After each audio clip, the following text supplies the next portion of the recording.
What up, Elder? Come on in. Y'all come in, man.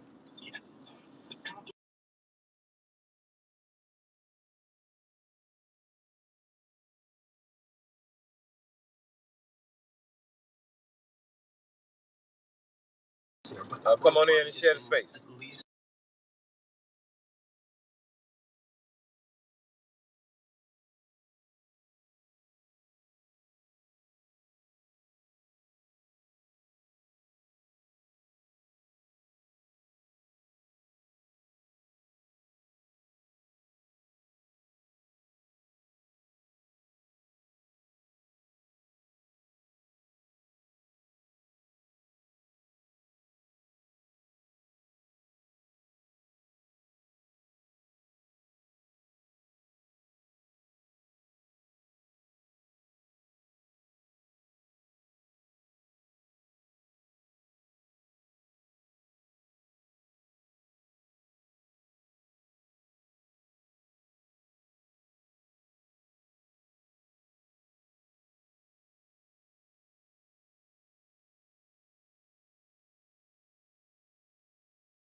Y'all come in and share the space, y'all.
Yeah, good morning, y'all.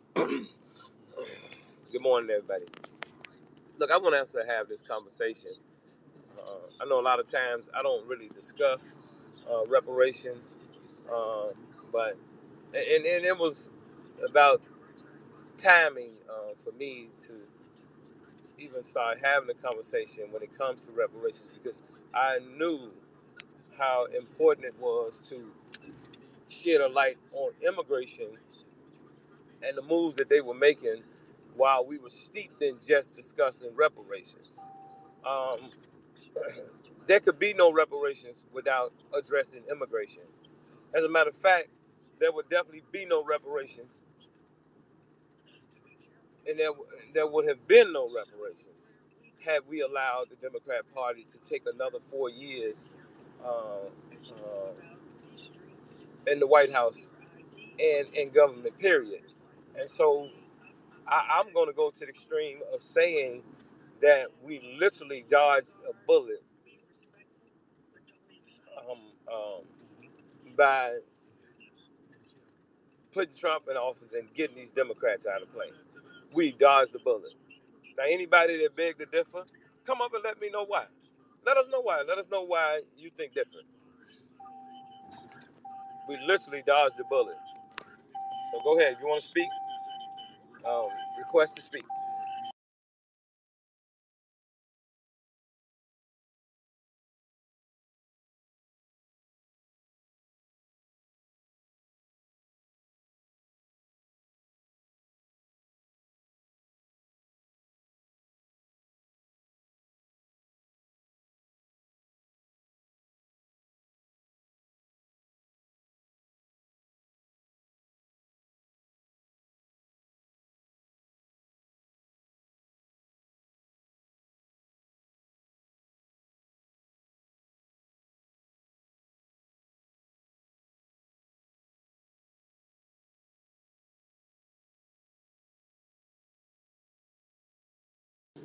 I guess we still waking up. So shake it off and come on in.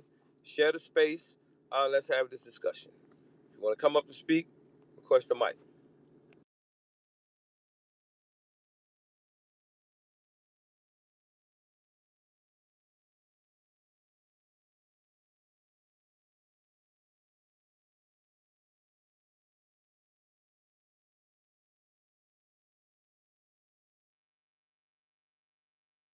Go ahead, Dre. Hey, Mark, what up? As for me sounding like a broken record, I was saying this yesterday when me and Net was doing this space. Um, Listen, I know you're absolutely right about if they would have won, especially both the Senate and the House and the presidency this go around, it'd have been the final nail in the coffin. But the one thing we have to do and understand as a direct correlation, though, your city, Chicago, my city, New York, Boston, LA, Oakland, San Francisco, Denver are all in billion-dollar budget well, New York is a little bit different because of the travel industry and the financial industry, but the other cities are all in a billion-dollar deficit due to the promotion of sanctuary cities and illegal immigration and how many billions that they gave these people in a 2.5 year span. That is literally, if you add all of those cities' deficits up, it would come to close to $1 trillion, which is a baseline for our reparations. So, like you said, until that is rectified, we're in trouble. And I'll land on that. And you're correct. And then look at it that way and the other way. Um, uh, um, and that is, these people chose immigrants over us. They were well on their way of replacing us with these people. They just thought that we would vote alongside of the Democrats' agenda. But why would we vote to go with a group of people who were clearly brought here by our leadership to replace us? Now they reserved, they've enjoyed the luxury of dumbing down our parents, who are in their 70s now. They made a fool out of them a very long time. But I want to applaud our generation and our children for standing up, seeing the handwriting on the wall, and not being dummied down and fear mongered into going along to get along. And I want y'all to want us to continue sticking a fork in these people because they're not done. They are not done. They thought that we would go along with it, no different than our people did in California, New York, or Florida, and all those places where immigrants have taken over. But we sent them a message, and that's so. I want us to continue to do so. I want us to continue to organize. I want us to continue to understand that there will be no reparations until you address immigration, because the very resources that, like you just showed in terms of the deficits, the very resources that they're using for these immigrants are a big part of the immigration. I mean, the reparations package that is to go to us. You cannot do both. It's impossible. You're gonna have to serve one group and deny the other. And they chose to deny us and serve the immigrants. You cannot have both. And I want us to please understand that. When I was trying to have these discussions with people out of California, they didn't want to talk about it. And that goes for Camila Moore to the other guy with C. Jack. And he outright admitted it, that they could not discuss immigration while they were having conversations about reparations. And that he had made a deal to not mention immigration while they were discussing and fighting for reparations. Go ahead, Dre. Real quick, I wanted to show you something, another direct correlation, how bad and how much money they've given away, right? So y'all can look this up. You look at Boston with Michelle Wu, right? Do you know in Boston right now that criminals are being let out of jail, not just illegals, but criminals, because Boston is so financially tapped, they can't even pay for public defenders. They can't even pay for public defender lawyers, so they just letting them out of jail. They don't even prosecute them because they can't afford it. That's crazy. But see, they gambled and bet on the wrong horse, y'all. They thought that spending this money would result in these immigrants being put in place, and we showed them different. Let me tell y'all something that most of us haven't paid attention to across this country. Just as they talk about the murders down in these cities by so many percentages, look at the percentage of people that voted for Trump. Chicago voted almost 50% for Trump. No, I take that back. Almost 40% for Trump. And then in the end, after they tallied up everything, it was at about 44%. Well, that was in direct opposition to this plan for immigration. The people rebelled. But again, they thought that the people would go along and sympathize with these people coming to the country. And if y'all remember, they had the people sympathizing at one point. Oh, they're putting immigrant children in cages. Well, they had the people at that point back then. But then the people woke up after they saw receipts on the ground where they had given these people $7,000 and $8,000 in public assistance, and they were giving them access to owning homes and giving them all the jobs. What did they think the people were going to do? And so I will say to us, continue to organize, because the Democrat Party and some of our own people are determined. They are determined to take care of these people over us. They have written us off. Let me tell y'all something, y'all, especially to y'all as young people. A lot of our people that are up in age, like myself, you know what I'm saying, who's up in age, but I don't believe, or nor do I support this hate for young people. I'm telling y'all, a lot of the people that are 50 and over, they would rather love and help immigrant children than help y'all. And I'm telling y'all that any of them that are in your family, in your communities, in your politics, go against them. I'm telling you outright, go against them, because they will lock you up while they cry for immigrant children being put in cages. They will give them resources before they will support you getting reparations. Make no mistake about what we're dealing with. Anybody else want to speak? Go ahead.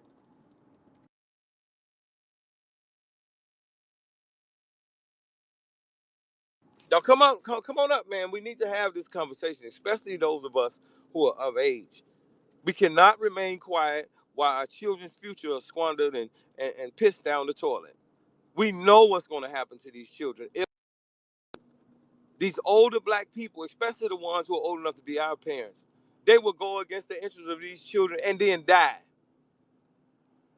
They'll die off going against the very interests of their own children and grandchildren. And so I'm not here to cry for no old people. I'm here to cry and help the next generation and the generation to come. If you're old and you're not on board with helping our generation to come, then I don't care if you die. I could care less what happened with you. If you're not standing up for the children, I don't give a damn about you losing your medicine. I don't care about any of that. If you don't care about the future of our children.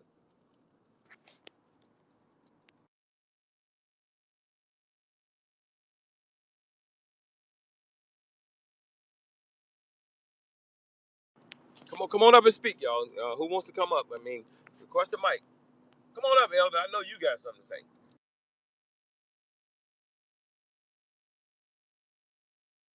Well, while you're waiting, can you hear me?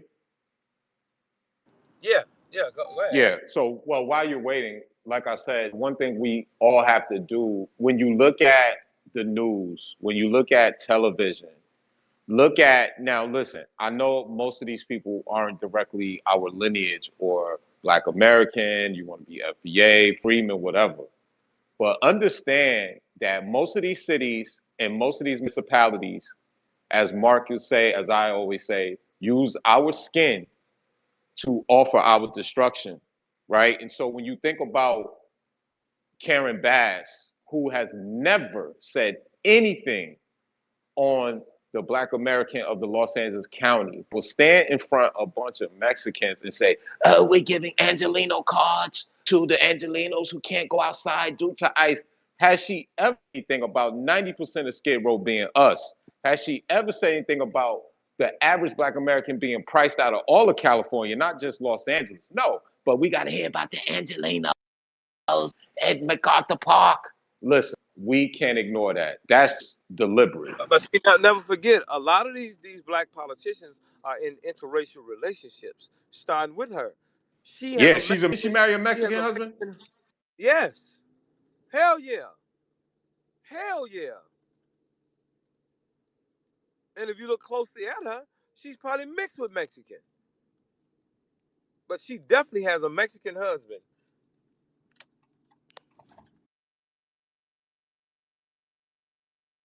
See, you have to look deeper than the skin tone of these people.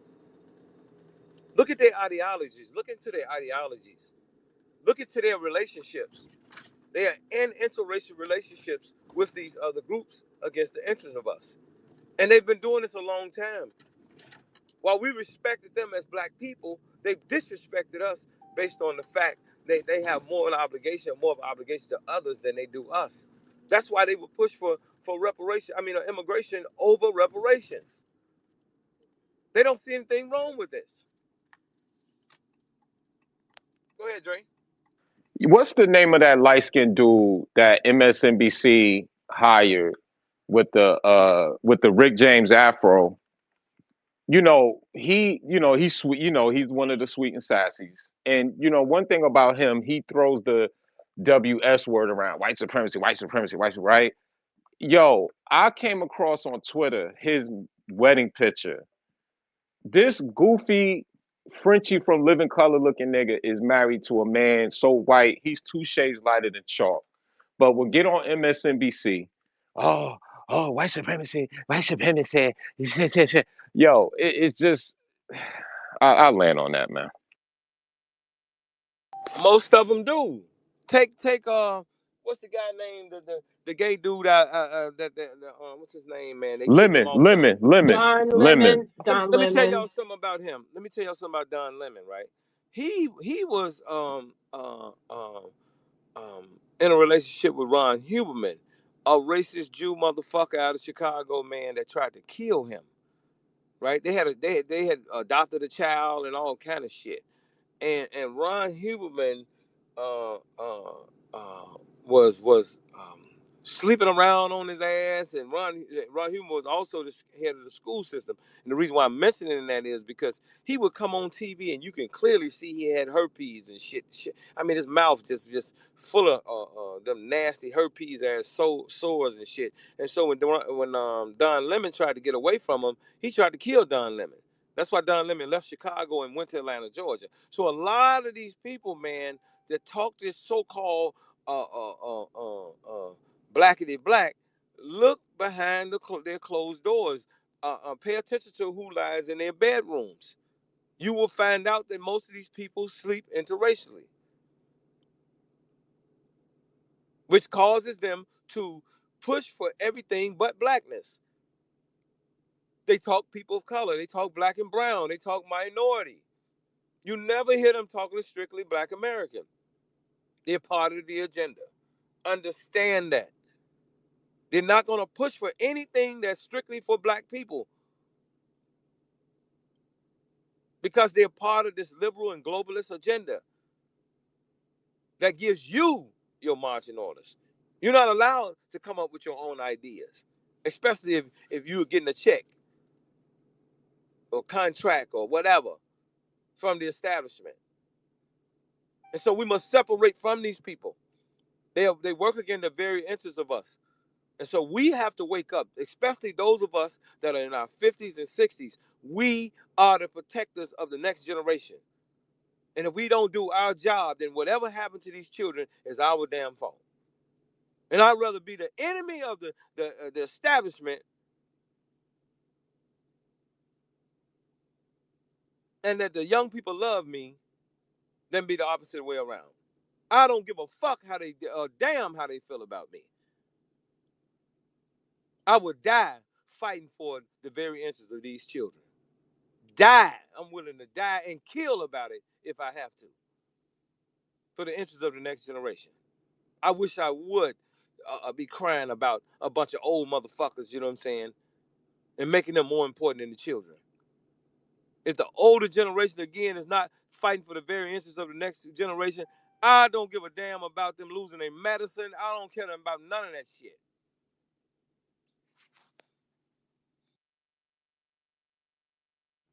Go ahead, Elder. No, go, let Cutie go first, and then you, Yeah, Elder. Kitty, it was before me. Yeah, I was gonna say that. Oh, that's sweet. Thank you so much. I'll be quick. Peace, power, blessings, days of heaven on earth, and lineage based cash reparations to my Black American Negro Freedmen family. Successful Sunday and healthy, wealthy, brand new week to everyone. Um, I was in a space this morning, Black Flag space, and this is just treason. All of everything that is going on, we have to cry out and call for some heads to roll. Treason. This is all treason. The whole government needs to be overturned. I was in a space this morning, and I'm just so angry. And I'm going to post all of the what I'm speaking about. But Empress, she's a very great storyteller and a wonderful woman, told a story that's going on in Detroit, and I think it's still going on till this day, of a Black woman that had 4 children. I believe it was 4 children, but she ended up becoming homeless and stuff. And you know how cold, I don't know if anybody knows, Detroit can get right next to the Great Lake and all that. And, you know, Lake Michigan and whatever, it gets freezing. I mean, I'm talking about sub-zero almost weather. And she couldn't find a place to stay. The shelters would not allow her to bring any of her children. She could come to the shelter, but she had to leave the children. Her family didn't want to help her. The family ended up taking 2 of the children, but would not take the other 2, and so she would have to go and sleep in her car and leave her car Well, running all night. stop, Cutie. Stop, Cutie. Oh, Now you see how the example you just gave, they were willing to break up a Black family. Now they had already went to the extreme of purging the man out of the home, but this example you just gave was where they say the children could come, but the mother couldn't. no, wait till you hear. No, But I just no, want to just you say this haven't last even part. heard. Oh my, I'm so I just want to upset. just say the I last haven't been part. to sleep. So let I me say haven't this been to last sleep. part. Let me say this last part. Mhm. But when it comes to immigrant families, it's all about keeping their families together. And these are the things that we must rise up against. I don't give a damn how it pisses the so-called Black leadership the fuck off. We pissed off. So why the hell do we give a damn about them being pissed off when they go with keeping the immigrant families together and while they support any measures that break our families up? Go ahead. You were so right, and that's what I was getting to. I didn't mean to cut you off, but yes, in the end, they did take very good care of the immigrants. So this went, and it went on for months. I'm talking about it starts getting cold, and because my family lived, my aunt lived in Detroit, so I was able to experience Detroit. But it starts getting cold in Detroit in August. You know, like I'm talking about icy cold. You have to put jackets and sweaters on. So she was having to sleep in her car and sleep outside and do all this with her 4 kids, and then it was able to get a place to stay for uh 2 of her children. The family members would only allow her to like maybe come take a bath or get the kids or get something to eat or whatever, but she was literally just sleeping in her car, and she would have to run the car all night with the heat on. And uh if she had the gas money, when she ran out of gas, well, anyway, she had been calling all the state, Are you calling. saying this happened to Empress? No, this is Empress. No, it's a story of some young woman Okay. that she Okay, was go ahead. Go telling ahead. in another space. I'm going to post it. It was somewhere in Detroit. They had it was a backlash like you wouldn't believe. Oh my God. But anyway, she kept calling the state, calling to ask for help, begging, begging for, food stamps, begging for everything, just for a place to stay. And they would not help her. One night she left the car running, and I guess, she ran out of gas, whatever. Woke up, again, like I said, she was keeping her 2 children. Woke up to wake up her children for school, and one of the children had froze to death. Um, oh my God. Then the other child, another occasion, I think the other child froze to death also. So she only had 2 children left. So the city told her. So when the news station found out about it, of course they put pressure on these people, and the mayor's office and all the government officials said, and all of the uh, Department of Human Resources said, well, if we don't have any records of her calling, we're going to put her in jail for killing her child. And so that's why they use a deflection when the news stations come to find out she had been calling every day, all day long, from September till I think it happened in November, close to December. Fast forward to that December, they had pipes bust and a flood or something in the city.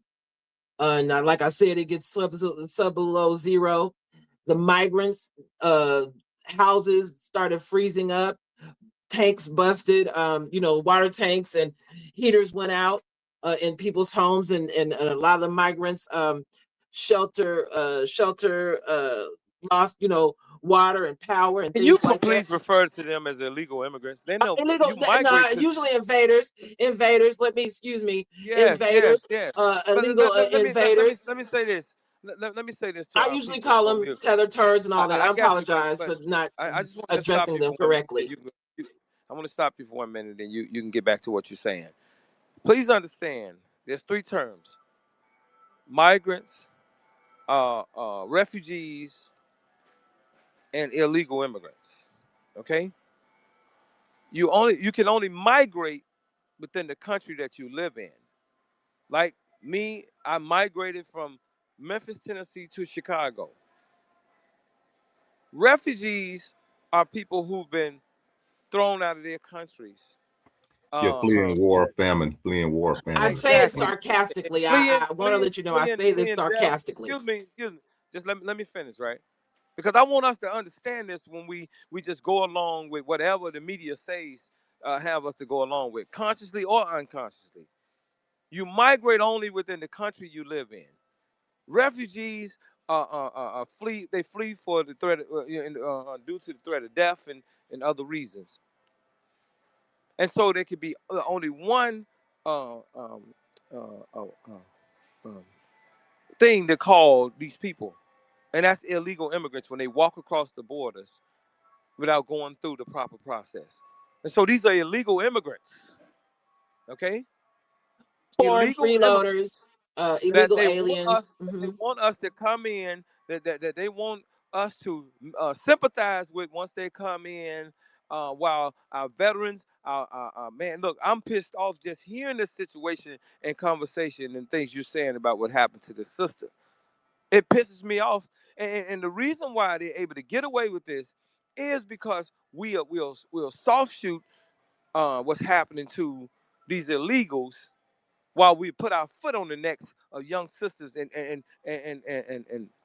blame them for what has happened to them, and because they're not receiving resources. So I want to say that, man, so that we don't make this mistake moving further, to call these people migrants. Right? They're not migrants. That was a way for them to soften up and to have you sympathize with these people that broke the law, that should have been held accountable for breaking federal law. They didn't just break the law, they broke federal law. Go ahead. Yeah. Hey, real quick, the guy that he was talking about on MSNBC, his name is Eugene Daniels. And of course, and you mentioned Don Lemon. There's 2 more that's on. There's that Jonathan Capehart dude, and then on CNN, y'all, Victor Blackwell, he's in that community as well. So that's just how they have feminized black male voices. So I just want to interject that.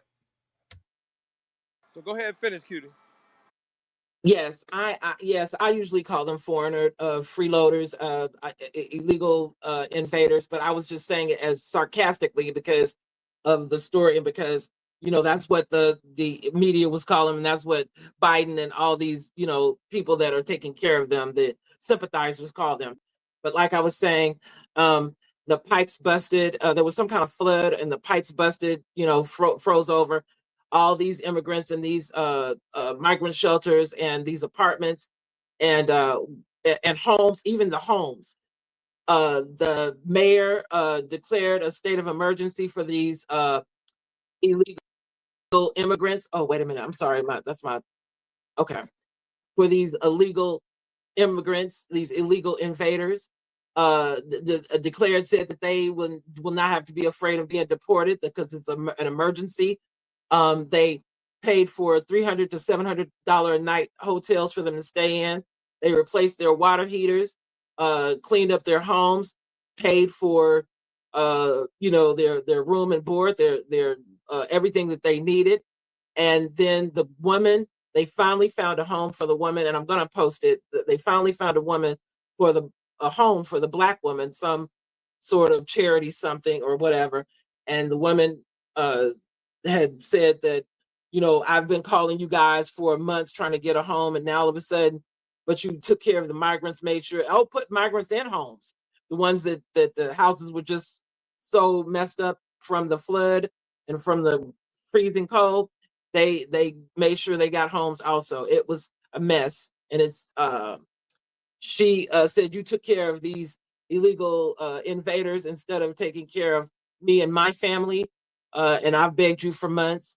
So, but I will put it in the chat. But yes, they took care of them. And there was I'm going to post the town hall meeting that they had with the mayor or whatever. And I'm going to post the story in the chat. And thank you for letting me speak. Go ahead, Elder. Yeah, good morning, everybody. That's a sad, sad story. I just want to point out some things. From what Keith was saying, I see also a failure in the Black family, right? It's like I tell people in my family, I don't care if you guys sleep on the floor, you're never going to be outside without a home. When the beds fill up, I got a couch and sofas. I got fucking floor space. I get two shits. You're going to eat. You're going to have a place to stay. You're going to be warm and a roof over your head. Uh, a lot of our Black families aren't unified like that no more. They're more about self than about family. And I think that's another thing that's hurting us, right? Mark, you touched on age as far as old heads, as you would say, right?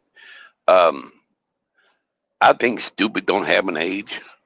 I see a lot of these damn marches that goes on, and we got brothers and sisters out there marching for Hispanics, uh, for people from the Middle East and everything else. I'd be like, what the fuck are they doing?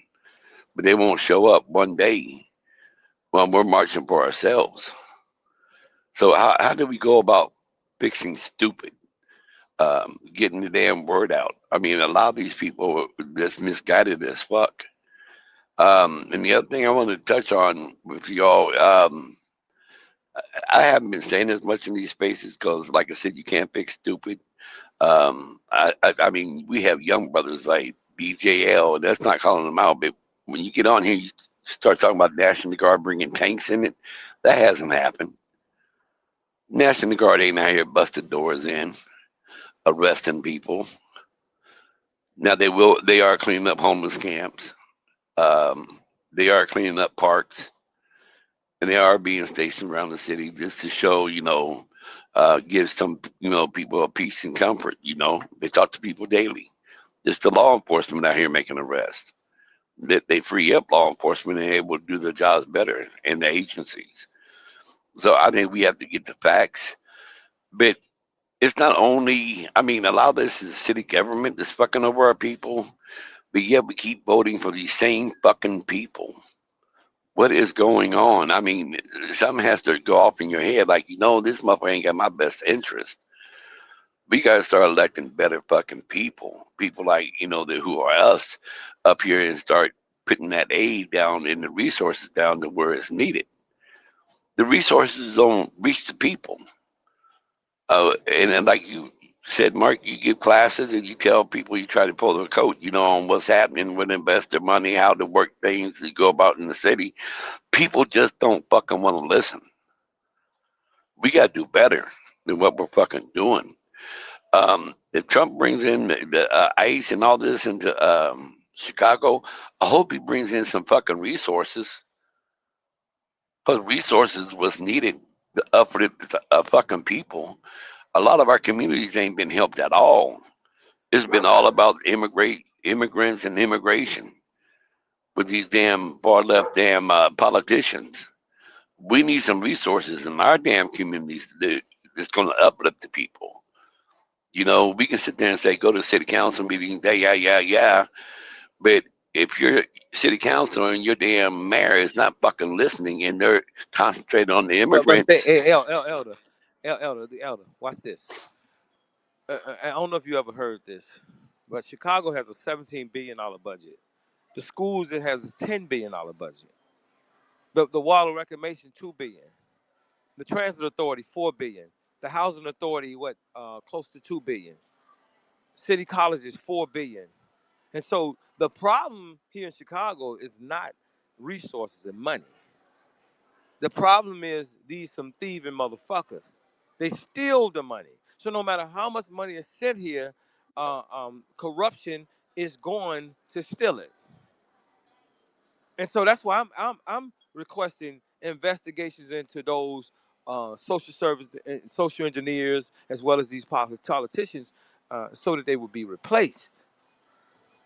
And so if you look at a lot of these budgets in these cities, you'll find the same situation where the monies are there, but it never trickles down to the people. So no matter how much money that they put in these cities, it's going to be stolen. right? Like, It is going to be stolen by unions. Look, overpriced labor by these racist ass unions. Black politicians who are taking monies under the table to never address the issues.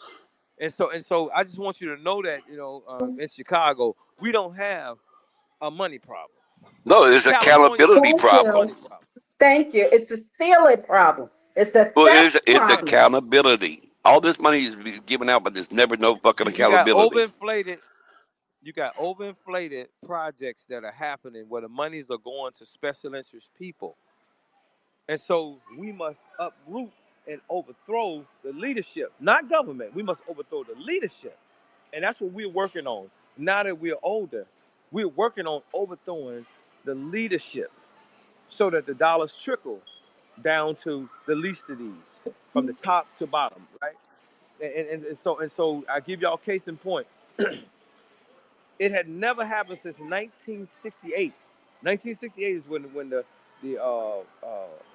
the HUD Act was passed. The HUD Act was passed. It's called the HUD Act of 1968. And because we used Section 3 of the HUD Act, we were able, the first time that we filed the suit. Now, this was just the first time we filed the suit. They made a deal to give us $163 million. And so it's not a money problem. The problem is these people are stealing. And then whenever we have a discussion about it, they want to demonize you, or either have you start discussing some shit about some racist Republican or Trump. Just like I just told him on the radio this morning, I don't want to talk about no damn Trump. I want to talk about the fact that y'all have been incompetent for the last 50 years of my life and even longer.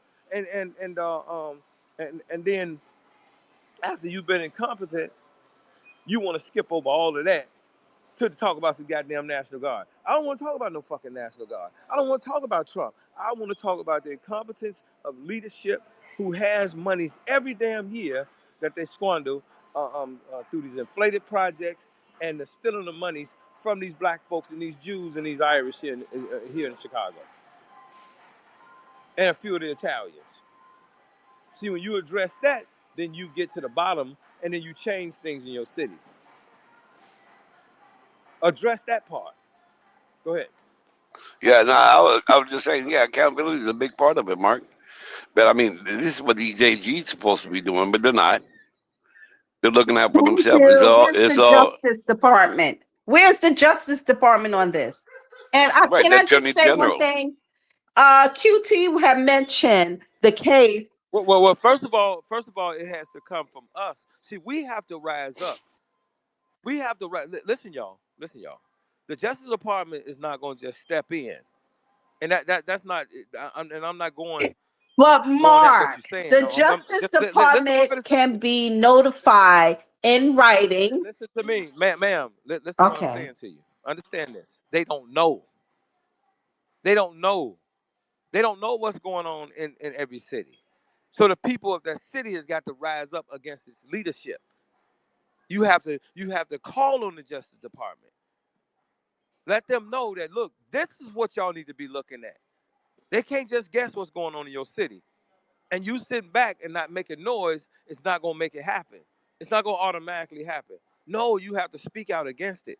And the louder you get, whether it's through social media, whether it's on the ground, the louder you get, then the Justice Department kicks in. You got to get on the phone. You have to get on the phone and say these things. You have to organize groups of people and have phone. You have to phone bank with the Justice Department, telling them, no, y'all looking at the wrong, looking at you're not targeting the right direction and the right people.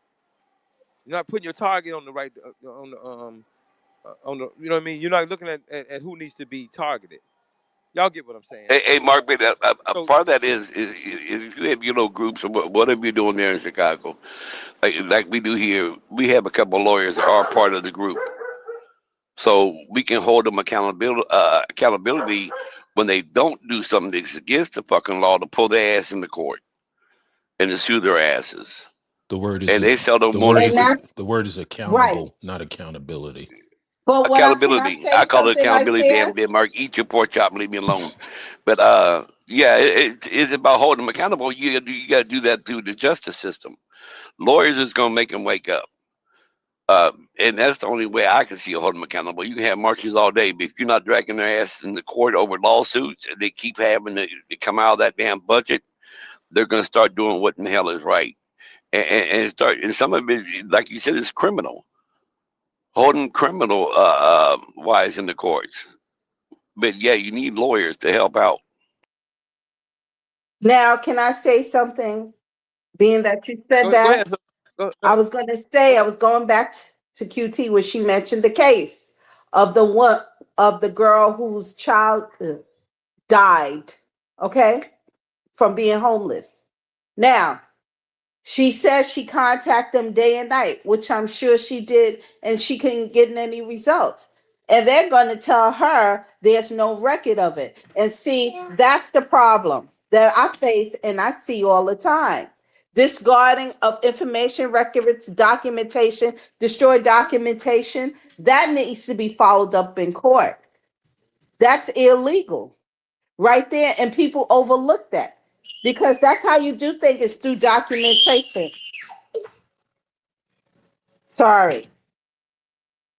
Look, never forget. Detroit is a Black American city, and in these Black American cities, you have literal Black racists, wheat thins that hate poor Black people, that will blame. You have Black racists that will blame this woman uh, uh, versus help her.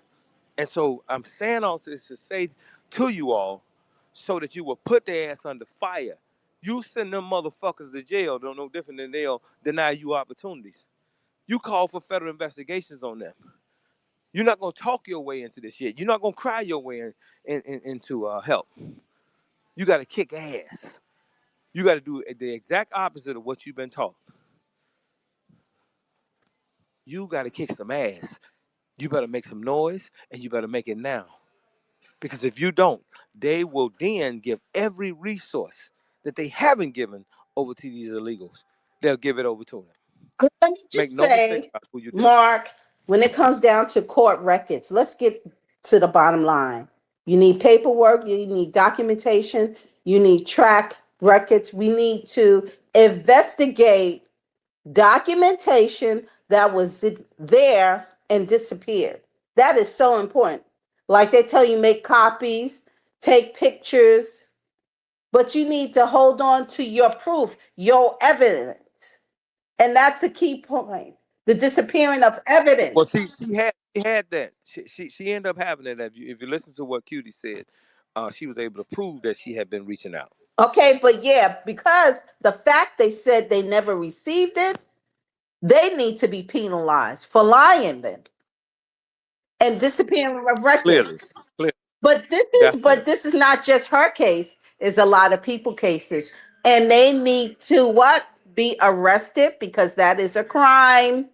Okay, we need to use those tools to get their asses locked up, even on a local levels. Without a doubt, without a doubt. But it starts with us rising up in these cities, making noise.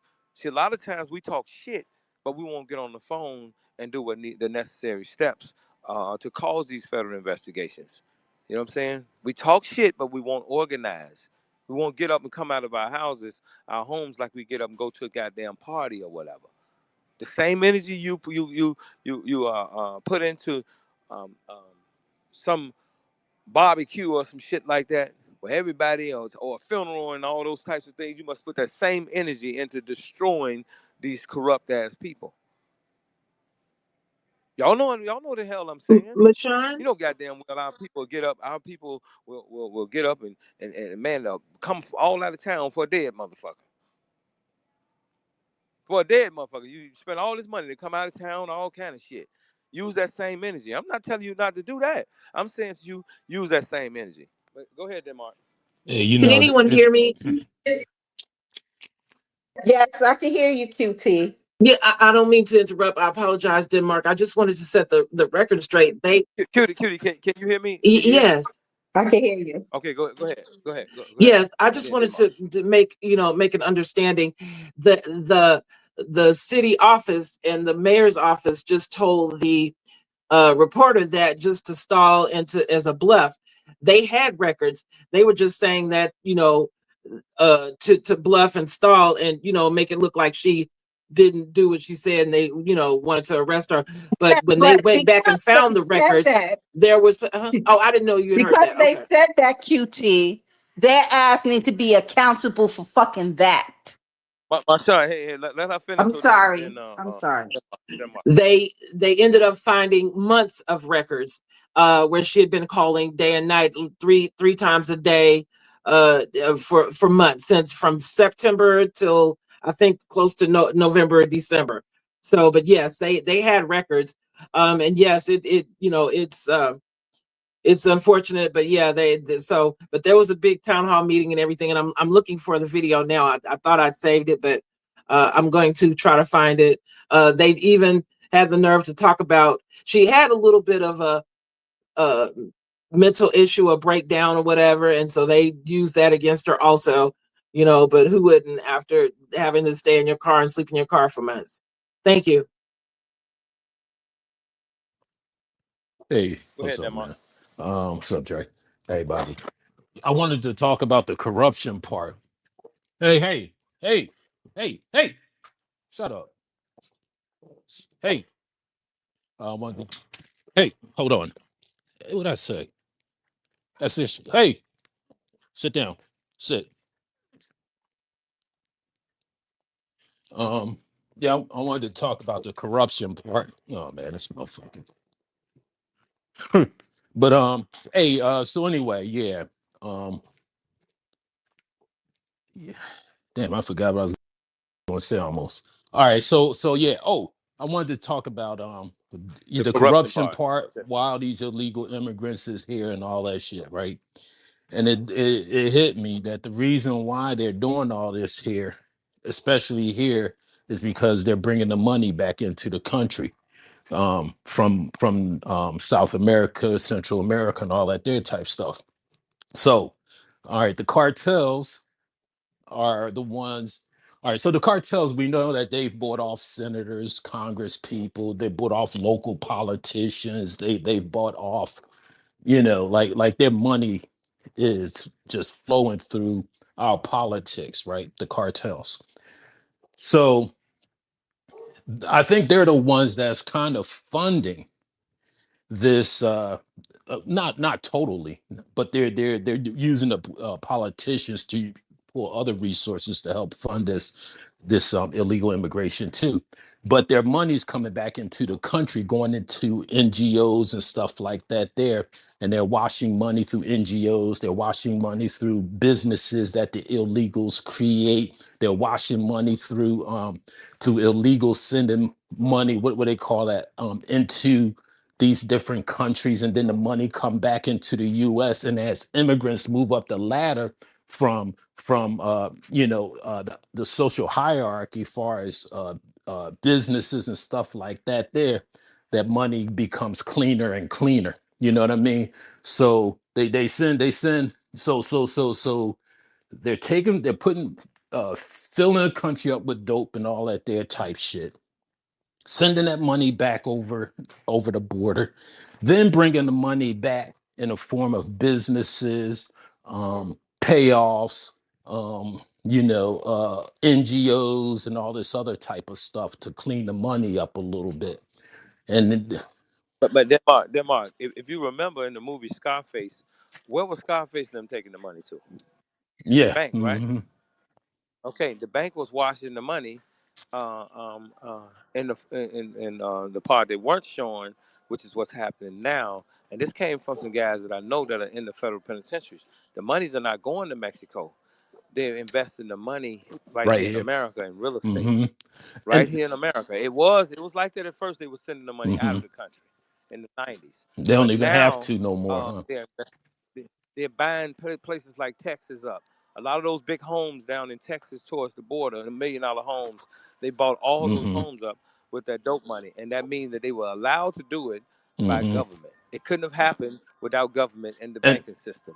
And so what we so have to so so look so at, what I think is that, like you were saying, a lot these politicians are corrupt, and I it's the black ones, the white ones, all these motherfuckers are paid off.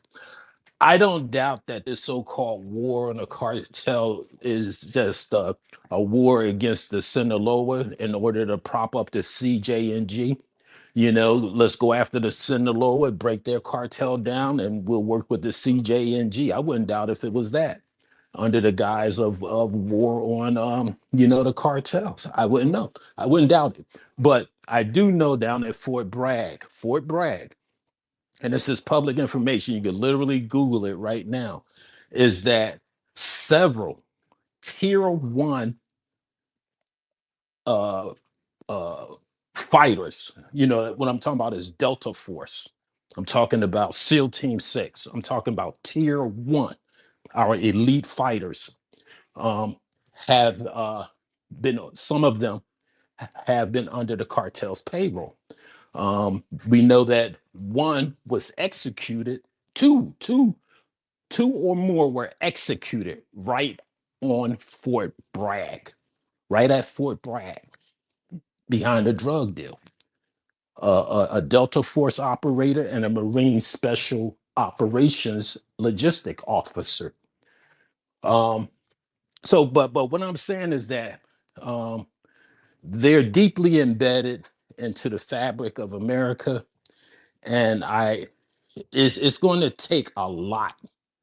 It's going to take an uprising by the people, and I think that's one of the reasons why they keep infiltrating or inundating us with black versus white, so that we'll never come together and realize the true enemy. You know, and it's at this point it really is not black versus white. If you're a patriot, it just isn't.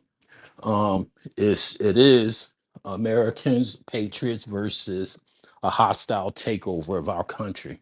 And that's immigrants, and that is also some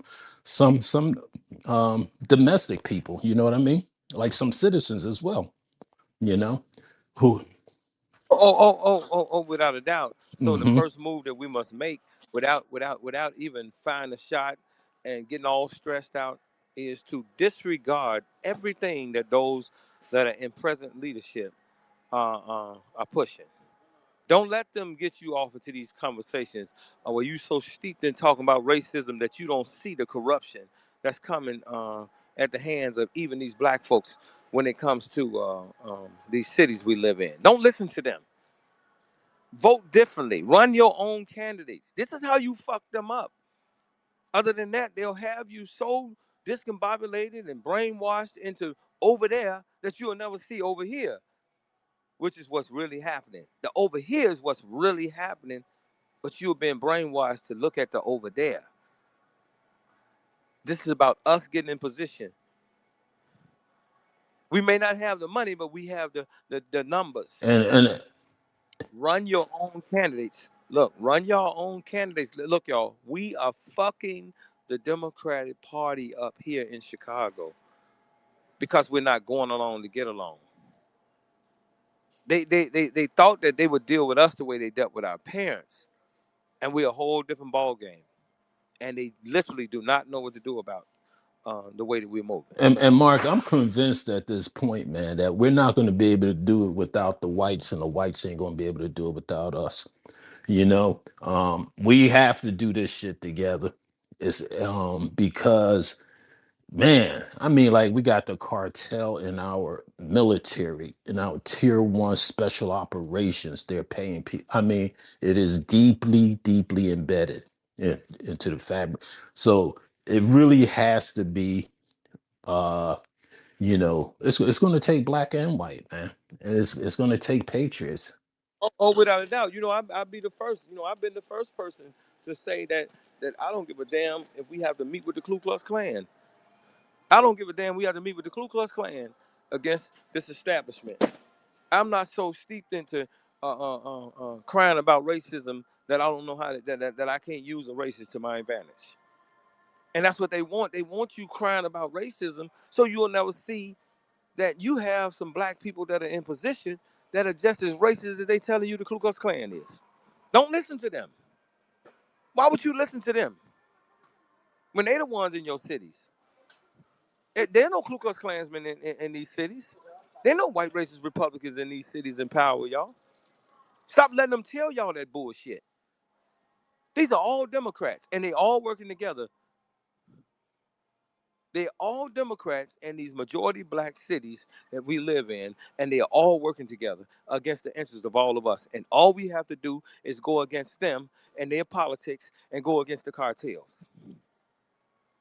This is how you fuck them up, because the cartels and these Democrats are working together. And I'm speaking on Democrats because we don't live in no Republican city. So I'm not having no discussions about no damn Republicans in a Democrat majority city, especially like Chicago, where from top to bottom it's all Democrat. We talking municipal, county, state, all the way up to the federal level. And not only are they Democrats, a lot of them are black Americans. So I'm not listening to shit that they're saying. They can't tell me a goddamn thing. We're gonna do it our way. We're not listening to shit that they have to say. Those days are over. And if y'all keep listening to them in y'all city, then whatever the fuck is happening to y'all, it's on y'all, because y'all hard-headed ass don't want to see the handwriting on the wall. You want to be made a fool out. Some of y'all want to be made a fool out of by these people. Go ahead, Dre, and then Big Yeah, Mama. I just wanted to add on to what Denmark was saying. So, because a lot of us sometimes we don't understand the matrix or the rubrics that exist within the corruption. So, think about this. I said this yesterday. You you've never in U.S. history seen this many injunctions from district court judges and federal judges on a president that's just actually following through with his policy.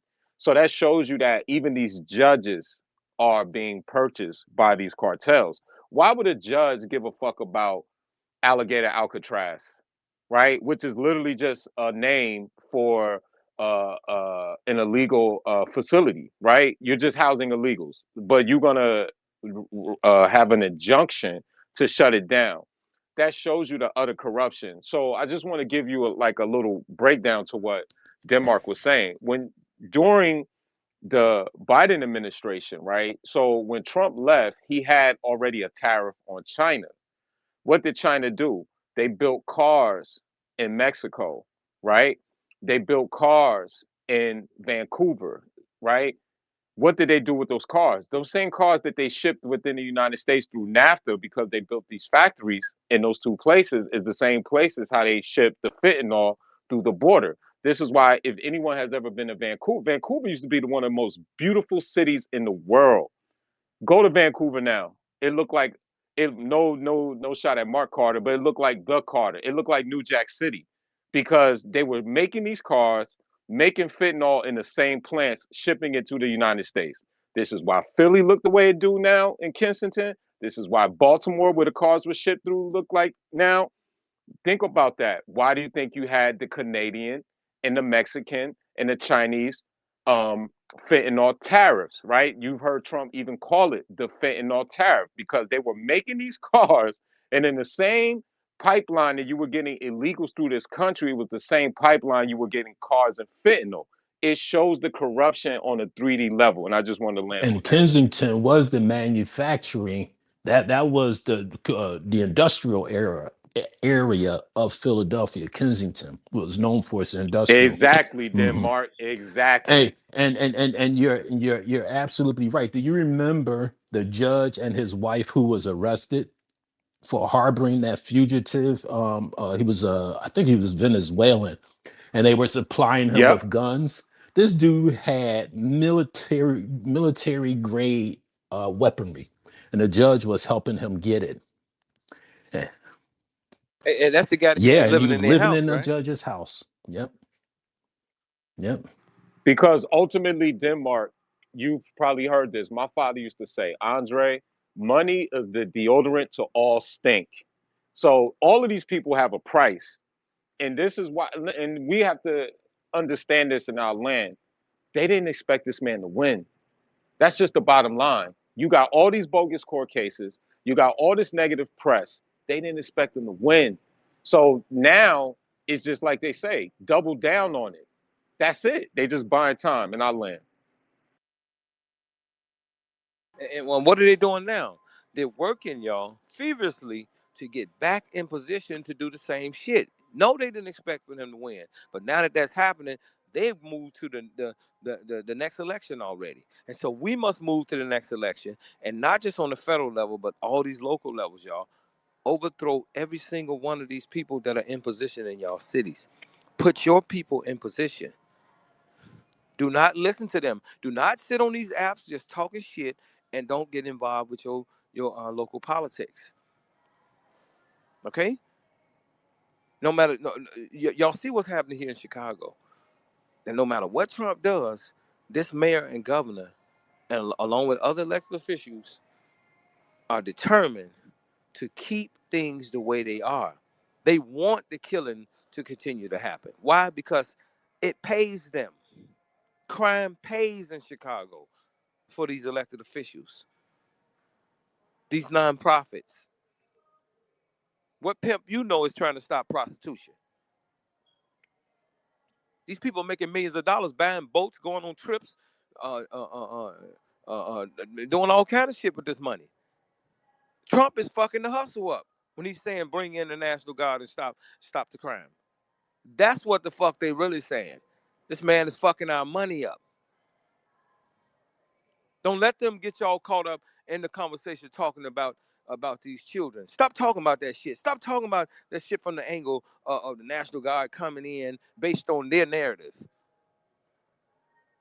Start talking about paying attention in y'all city to who benefits from the murder and mayhem. And you're gonna find out it's the very people who are saying don't bring the National Guard in. I guarantee you that. I guarantee you're gonna find out that they're the very ones who benefit from the violence. I just want to say Yeah, that the motherfucking tech bros is behind that bullshit. When you say Elon Musk, ain't no if them motherfuckers ain't bringing in that dope unknowingly. Elon Musk making money off that motherfucking dope and illegal immigrants too. You know what I'm saying? In his factories. I'm out here in California. I know what these motherfuckers do. I know how they get down. And look, this is what's fucked up about people. They not gonna move because they think that Donald Trump gonna solve it. They just letting, you know what I'm saying? They think somebody else gonna solve it. They don't even be down there at their damn city council. So you know they, they don't have a neighborhood no more. Like they not even in the neighborhood. It's all Mexicans. Who? hey, bro, where did you stop eating, man? See how you gonna eat and talk at My the same bad, my time? bad. But yeah, they all Mexicans. They in position already. They just scared because these uh uh motherfuckers about to come in and gaffle they motherfucking people up. But the motherfucking you ain't did shit if you keep these goddamn motherfucking immigrant babies up in this motherfucker. They the ones, the gatekeepers. You know what I'm saying? They putting them all in these damn positions. You know what I'm saying? But people ain't gonna do shit until they get so bad, until you know what I'm saying, a place like Chicago show them that you can defeat the evil. These motherfuckers, it's sad, man, but I don't think it's got to get worse for it to get better, and it's fucked up because they might take this motherfucker back because it's all funded by dark money any motherfucking way. They know what they doing. They stopping they same motherfuckers. They stopping reparations and all that. The motherfucker from La Raza, uh, they got their little channel. He said, if they pass reparation, heavy protest. They against reparations. They against black people. They against FBAs. And all that shit coming right here, the center of California. These fucking tech bros and these Mexicans working together right at the border. Right, during this administration, how you under this many injunctions? Ain't nobody doing no motherfucking snitching and telling all the telling these motherfuckers done did in the hood. You know what I'm saying? But don't nobody wanna go against the grain. They don't give a fuck because they ain't making that they priority, ain't making it they goddamn lifestyle. They like, oh well shit, they do reported they don't want to seem racist, they don't want to seem xenophobic, they don't want to seem this, and they about to die. Stupid motherfuckers. Hey, go get the people that want to get things done. Fuck talking about the ones that don't want to do it. You don't need everybody. Go get the ones that want to do it. Let's spend our time organizing the people that want to get shit done, not those that sit around and talk about the problem. No, it's time to goddamn it to go after organizing those that want to get things done. That's your power. You know what's crazy? Real quick before the hand. You know what's crazy, Big Hawk? You know who was the number 3 donator to Gavin Newsom's campaign? That illegal Elon. marijuana. Nah, that illegal marijuana farm that they raided. That's why you don't hear about it on the news no more. Once it came out that they were the number 3 donator to Gavin Newsom, that illegal marijuana farm where they said, oh, the guy jumped off the roof and he died running that one. They were the number 3 donators to him, where they had the little kids slaving out there on the plantation picking weed, right there. So that Mm-hmm. just shows you. Alan. So, Mark, to good morning, Mark. Appreciate the space and Dre. I'm in Louisville, Kentucky. When you talk about Democratic-led cities, and even though Kentucky is a red state overall, general, but Louisville, Kentucky is a Democratic-ran city, and I've always been a outspoken conservative. If it wasn't for my talking about corruption, I want to go back to Dumont. Dumont, what he talked about, the corruption in our cities and Democrat area is real, very real. If you're not riding dirty, we got people that look like us who don't want to have anything to do with you. Left you riding dirty in Democrat. I know that because I've never drove dirty with people in this city. So when I needed people to stand with me when I got fired, everyone that looked like us, everyone that looked NAAC, NAB, every one of them turned on me. But to your point, Mark Carter, I turned to my conservative friends. The most popular, the most popular religious leader in this town made threats against my life. And Mr. Elder would know because we live in the same town. And when I say the most popular religious leader in this life, in this city, who don't look like me, made threats against my life. I had to turn to my conservative friends, and they told me, file a junction against him because if you don't, he has the means and the ability to take it out. Because they use snitching, people use snitching to keep us at bay. We need to know how to fight back. I filed the junctions again. It saved my life because they had the people go and do an investigation to find out why would people in your church be reporting that they heard I'm gonna say my name. 3 different people came to me out of his church and said that I heard him threaten your life, and he was talking about having people come kill you. And so I had an investigation to go in, and they went in and found out why is it that you, the local church, got three people in your church because why, Mark Carter? I wasn't riding dirty. You absolutely right. We need to take down these so-called individuals who've been running things, been benefiting from the demographic. We got to take them down, and we got to go through the legal means. So, DeMont, you was absolutely right. We got the grossest corruption in our community, and it's coming from the Democratic Party. I witnessed it. I know what I'm talking about.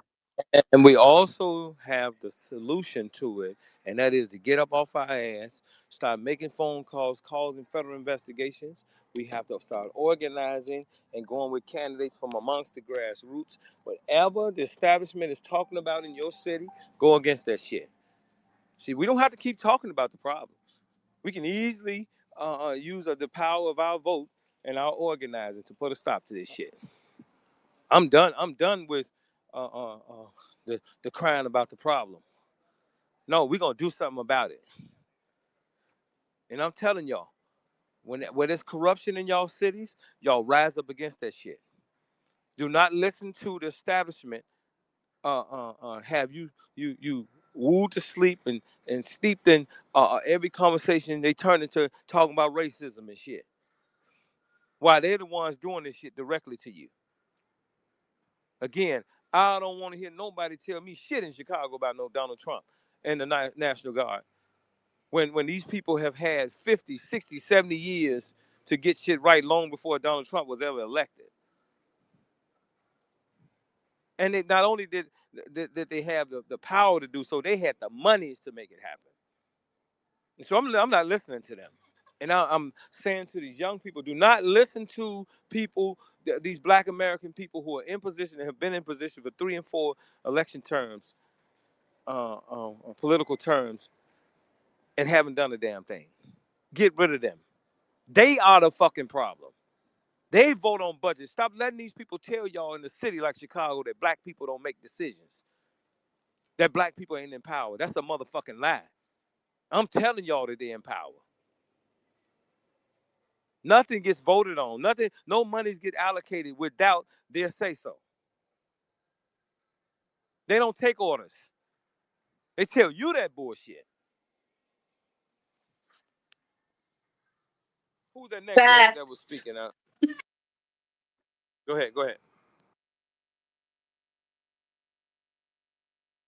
Go ahead, whoever's next. Oh, okay. Um, what's up, Big Brother Mark? I wanted to tap in and as a continuation of our conversation and to segue off of what you said in regards to stop lamenting about what the issues are and what people aren't doing and to become active and to start doing things. So, last conversation, I lamented. This conversation, I'm getting ready to tell you what I'm about to do. And I've seen a space where I can feel. Traditionally, most grassroots movements have always been through the youth, college age individuals, right? And I'm completing my master's up at California State University, and the BSU is pretty much non functional at all. It's time to take it over. It's time to take it over. It's time to reach out to the students. It's time to utilize the college for all of I'm their gonna tell you little right now, you better not don't. it's time. I've done it before. No, but I'm saying And this, don't say what you gonna do on a recorded space. Just letting you know. okay, I feel you. But to be I'm able actually to, in agreement with him with that. absolutely. But to be able to utilize spaces to where we can already bolster what's happening, because I was shocked sitting in a course last week and hearing white people speak about reparations and hearing and them initiating these conversations, them initiating these conversations about delineation. All eyes are on us right now. All eyes are on us right now. The ball is in our court. It's time to move. It's time to move. So I just wanted to let Big Brother Mark know that I'm inspired. I'm moving. I'm fast breaking. So um just to change the energy from complaining to letting you know that we moving or I'm and moving. preferably, and that's why, you know, the other day, anti-Karen, when we was in that other space, we was even trying to work with the white folks, but of course they some them ain't the right motherfuckers. But it don't matter, as long as they American and they don't want to see no motherfucker. It don't matter if they blue, green, purple, or white. You work with them. You know what I'm saying? If they racist, we don't give a fuck. If they want them goddamn illegals gone, goddamn it, work with them. You know what I'm saying? Hey, absolutely. I will not have won my lawsuit if it wasn't for Mark. No, nobody looked like me in the legal form came to my aid, brother. I'm just let you understand. No one, no one. NAAC, NAB, none of them. Why? Because I didn't ride dirty. I had to go outside my community to get people to ride with me. Bro, poverty pimps will never look, y'all. As a matter of fact, I think Denmark, you were just Yeah, saying Denmark was on it. it. Let me say this to us as men and women. Look, it's 2025. Stop letting your mind automatically just go with this white and black shit, first and foremost. Stop having yourself think that that automatically because people are black that they're gonna roll with you. This is a different day and time. And see, when you allow yourself to take every situation to turn it to racism or turn it black and white, you basically work on behalf of the establishment, especially the establishment of sellouts. Step outside of that sometimes and see this shit for what it is. Deal with it the way it needs to be dealt with. There's two Americans now. Either you're going to be America first or you're going to be an immigrant first. Those are the biggest fights in this country right now that are happening. And this better be relayed not only to black Americans, but to all Americans. If y'all think that this still the day is that these are the days of just quote unquote the original white versus black fight, then you sadly mistaken. There's other groups that came into this country that are totally against that shit. They don't give a fuck about neither side of us that hate each other. As a matter of fact, it works in their better interest that we battle with each other. It opens the doors for them. That's how they get in control because we still fighting the old fight and haven't paid attention to this new battle that we in. I told y'all 5 or 6 years ago when I first came in Clubhouse, then on Twitter, that all these immigrants are uniting under the immigrant movement. They're on the same team. They may differ a little bit from this thing to this thing, but at the end of the day, when it comes to immigration, they all are on the same page, and so we must be on the same page when it comes to America. We can get back to fighting with each other a little later. Right now, we got a common enemy, and this common enemy is on the takeover, and they're loving that we steeped in still fighting that old white versus black. You know that shit is dead. The people that you knew of that were in power back then are not in power now. And let me show you how. Anytime you have a large majority of the black caucus is immigrant, you have a large majority of the white caucus that's immigrant. That shit is over. But because you've been taught to just say, "Oh, they white people," you don't differentiate. You don't separate the immigrant versus the American. I, But keep living. but look, I just want to say this to Karen, 'cause I know she in California. Cause like we in such a position, like the greatest thing that we can do is when we know where these illegal immigrants have been hired, or where we know where there's a lot of illegal immigrants, you gotta utilize what Mark was saying, the email and calling ICE, and you gotta get you know what I'm saying. But it's some bullshit, because sometimes, you know what I'm saying, but you got to document that you sent that to the right person. You don't get a response, you got to go to the higher up. So we got to get good at that process of this reporting and getting them out of position, because they're moving into position illegally and the government doesn't know about it, and they need us to report on them. They need us to give some type of grievance to for so an investigation can be led after that. So I'm just saying that, yeah, because we in Cali. Without a doubt. Without a doubt. Hey, Anti Karen, did you finish? Because I didn't hear anything that you said. I was unloading. Oh no, yeah, no, I was done. But um, Big Hawk, um, I think I think people are reporting. The problem is that California is blue Florida and blue Texas. We are corrupt as hell. There's so much going on in Sacramento, and on the mayoral level and all that other type of stuff, that are kind of keeping these people shielded, because there's literally not even, we don't have to cherry pick. You can literally point out cities that just need a full sweep, just to give the whole city the full sweep. Give But Hayward, California, the full sweep. Give San Jose, that's the first place. Give San Jose the full sweep. What do you mean? Mark, can you share those CCs and the departments that we need to contact, and because sometimes you even got to go up and down the chain. If you can't get one motherfucker, you got to report the mayor. You got to report motherfuckers that's making these that are if they're federal crimes, you have to report that. They're blocking ICE. Well, now the next step, the people have to report to the FBI that their mayor is working with the damn local government, and that they got to report all the motherfuckers. You know what I'm saying? But motherfuckers can just stop at one report.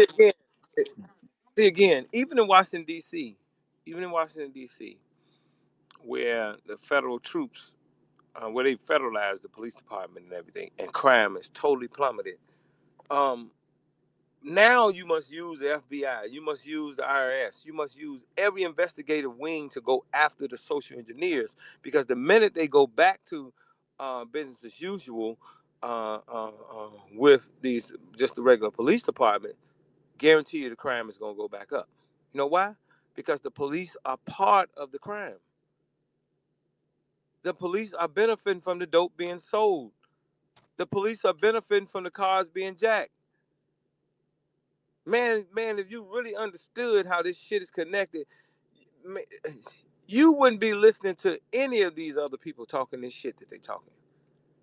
You think that they on your team because you calling the police?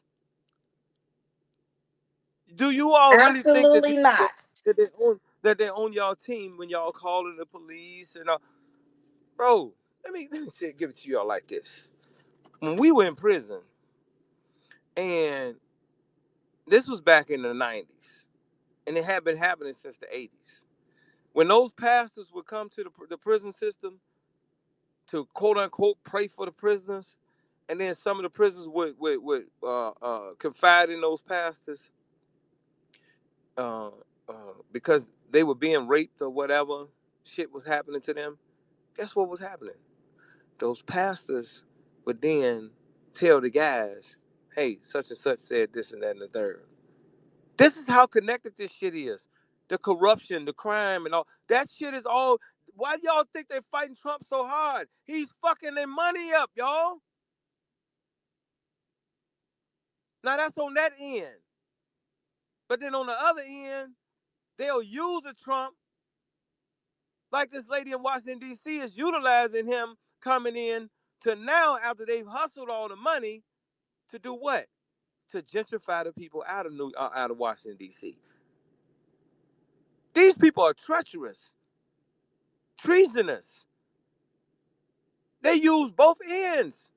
They benefit from the criminal element. And then if you don't take them out of position, then they'll use what Trump is doing in Washington, D.C. to gentrify the poor people out of the areas. Because when you stop crime, guess what? The property values go up. If you all do not get together to overthrow and unseat these people, then nothing is going to change in y'all cities. And y'all going to find yourself 10 years from now on some medium like this, just talking to be talking. I'm telling y'all, we are going against these motherfuckers. We don't give a fuck who they are.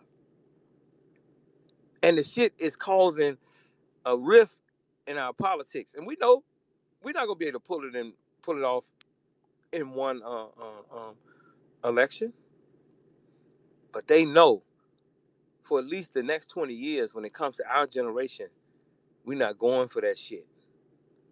Yeah, but if you don't defeat them, they're gonna start. They're gonna try to get rid of. They're gonna kill that off. This is how they get Man, out. if you let them, after you done win against them and they get back in power, they're going to fuck you up. And so you Yeah, better work hard and work harder to make sure that you get rid of them. They are your open enemy. I don't give a fuck if they women. I don't care if they're old. I don't care if they're your pastor. I don't give a damn if they're some kin to you. These people are your open enemy. Do not allow them to lull you to sleep.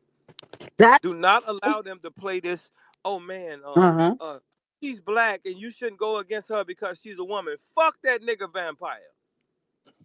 If they're a nigga vampire, stick a stake in their heart. I don't give a fuck if they're young, old, male, female, the pastor. Fuck them. Right, You Fuck right. better the be nigga vicious against vampire. these motherfuckers. Hey, They Mark, you are nigga crazy. vampires. Mark, you Mother something white else, people boy. turn you to a nigga vampire. Let me say it to y'all again. Because y'all don't have enough of this shit in y'all like I got in me. I don't give a fuck about no Mexicans kids, no Africans kids, or none of that shit. I care about your kids. I don't give a fuck if they don't eat. I don't give a damn about no nigga vampire. At all. I hate them. When they say, "Oh man, oh man, oh man," what you do to upset Alderman? What the fuck he do to upset me? Who the fuck is he? Exactly. That's how y'all better operate in these cities. Them niggas been watching y'all die and go to jail and Right. help put your ass in those jails. They been helping taking your motherfucking property. And then you been making yourself believe that it's something else other than that. You the goddamn fool going along with these motherfuckers. I ain't going along with shit. I'm not cool with no motherfucker ain't cool with me. I don't like no motherfucker don't like me. I don't love my enemy. God didn't love his enemies. So the hell I'm gonna love my enemy. Well, that's the dumbest shit I ever heard in my life. Hey, Mark. And in yours. Hey, Mark, just a famous name that everybody know about, but y'all don't know how corrupt it was. And I'm not gonna go into it, but Breonna Taylor in Louisville, Kentucky. Y'all have no clues how corrupt that shit was. Y'all have no clue. No, Police. no, they have a clue. They just don't want to do nothing They don't, about yeah, it. In a right. lot of cases. See, How a would lot a of you mayor go get motherfuckers want to do right by. $12 million go to the Hold on, man. Let family me say something. and the AG don't know nothing about it? Y'all. Corrupt Follow. as Can you hell. follow? Yeah, Can y'all man. hear me? Can y'all hear me? I don't think he can hear me. They need to be marked, incarcerated in orange jumpsuits. Period. Hey, Mark, that corruption in Louisville, Kentucky, nobody even it was so corrupt. Okay, can you hear me, Mark? yeah. Yeah, yeah. I don't think you can hear me though. Oh, You I can hear hear me? you. I hear you. I hear you, Yeah. No, we Hey, couldn't hey, hear you. Now we can hear you. hey, bro. Look. man. You I had just some don't know how property in deep old. I I know had some about what property tuck in old down, bro. Louisville. I had some property in old Louisville. I know exactly what the fuck you talking about. Okay, right down the street from 4th Street Live. Okay, so I know what the fuck them niggas down there on. Can you hear me? Yeah, I hear you. I hear you. Yeah, yeah. And see, all these cities are like that where you got these Masons and Easter Stars and sorority fraternity niggas in position right along with these crackers. Crackers and wheat thins work together. Stop letting these motherfuckers tell y'all some shit about blackness when they right in there while all the shit is happening to you. And then when you start having a discussion, they get to telling you about black and they black. I don't want to hear that shit. And y'all better stop trying to be liked by these motherfuckers, because a lot of y'all be trying to be liked by them. Y'all want to be their friends and shit. That's why they fucking over y'all ass. And I'm saying this in all love for you. Go against them motherfuckers. I don't give a fuck about no woman shit with no nigga vampire. Because that's who they're going to use to make a fool out of you in most cases. They're going to use these black women, them nigga vampire ass women. And them sissies. That's who they've And these been old using. eloquent speaking, slick talking ass motherfucking Barack Obamas, they're going to use against y'all motherfucking ass. Yo, Mark, I was just gonna say that before the hands. I was just gonna say we can't ignore if y'all really look into that Russia gate shit or the Russia or the Still dossier shit. I'm telling you, I took the time to read that shit. Y'all have to understand how corrupt Obama and that administration was leading into that Trump shit, yo. It is alarming how they, I had this space one time and I wanted people to really understand, and I'm gonna redo a space called Biden was the worst president policy wise, as Obama is the worst president theoretically, because what he did, the boule media, this Abby Phillips, these Al charlatans, and all these goofy motherfuckers, is because of him and what they doing and how they propagandize every fucking thing is through that. And I land, but I just what y'all said Dre, how triggered do me. they get out on you? Because a motherfucker speak the perfect King's English, he's got to be right because he's saying all the words right. You know what I'm saying? Them the ones they gonna use to fuck over your stupid ass. All them eloquent speaking, charismatic trickery and deceit ass motherfucking niggas. You know what I'm saying? I don't give a fuck about no nigga went to some old cracker ass university. They train monkeys to do that shit. I don't give a fuck All about those none of that shit. liberal Hold HBU. on, man. Let me finish what I'm saying. Let me finish what I'm saying, right? Because I'm telling y'all how they gonna come for y'all. All right. Look. I've been in and I'm in these motherfucking circles, and them niggas don't like me because I don't go along with that bullshit. They gonna send them eloquent speaking, good Christian ass, Bible thumping ass motherfuckers to trick your stupid ass. They dumbing you down because they know you wooed by a nigga telling you how many letters behind his name or how good he can quote the Bible. They gonna send them right up on your ass. They gonna send them Mason pastors right up on you. Motherfuckers humming hymns and all that little shit, and you getting in your feelings and shit. They gonna slide that motherfucker trickery right in on your ass. They can't fool me. That's why they don't like me. They can't fool people that think like me. But Mark, you gotta tell them who they need to contact, how they need to contact them motherfuckers. Cause a lot of No, I'm saying to you, call the a lot FBI of on people them aren't a part motherfuckers. of a lot of people aren't a part of their local politics at all. So the very Send them niggas to jail. Send them niggas and them Jews and them other crackers. Send their ass to right, but you jail. gotta tell. The same way they trying to send you to jail, you send But them they to don't know how to jail. get them. They don't know how to send them to jail. I just told you. You calling for federal investigations through the FBI and through any other investigative wing that you know your inspector general offices when it comes to your housing authorities and all different levels of government. Yeah, hey, don't underestimate what black people know to do. They know what the fuck to do.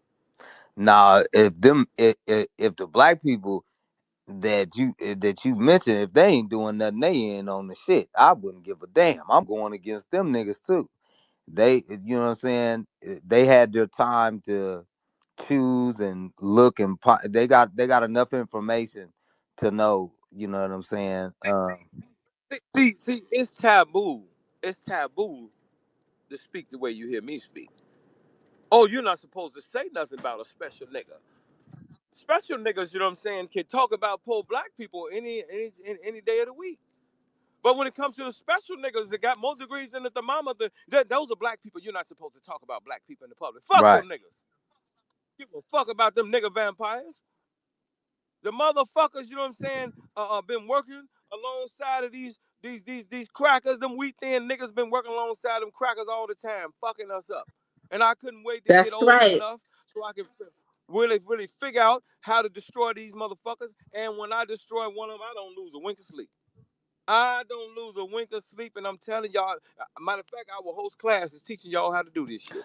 Yeah, that's why I'm saying Y'all better wake the fuck we up can't in get these any cities. federal dollars to seek and destroy for no seek and destroy missions. Yeah, it's, you know what? It's how you word it and phrase it. Like I came up with the National Action Task Force, Oh okay? yeah, yeah, yeah. You got to be covert, All but I right. like this And shit. so that was my main goal. But what I did, I went to the nigga vampire with the idea because they told me to present it, which is the National Action Network, Al Sharpton Group, Oh where no. everybody goes, right? This is Don't a go to couple of Al years ago. Sharpton. Oh, you done fucked That's up. what I'm telling you what my You done mistake was, you but what open up my the mission floodgate. and And I'm finna telling intentions y'all what are. she did. You know what I'm saying? I didn't know at the time. You see? And so it was shut down. And yet it was billionaires. There was Bloomberg people. You know who Bloomberg is? Yeah. Okay. There was all them Jewish folks and all that front row center. And then I got, when I was done presenting, they scold me in an intellectual way in the back.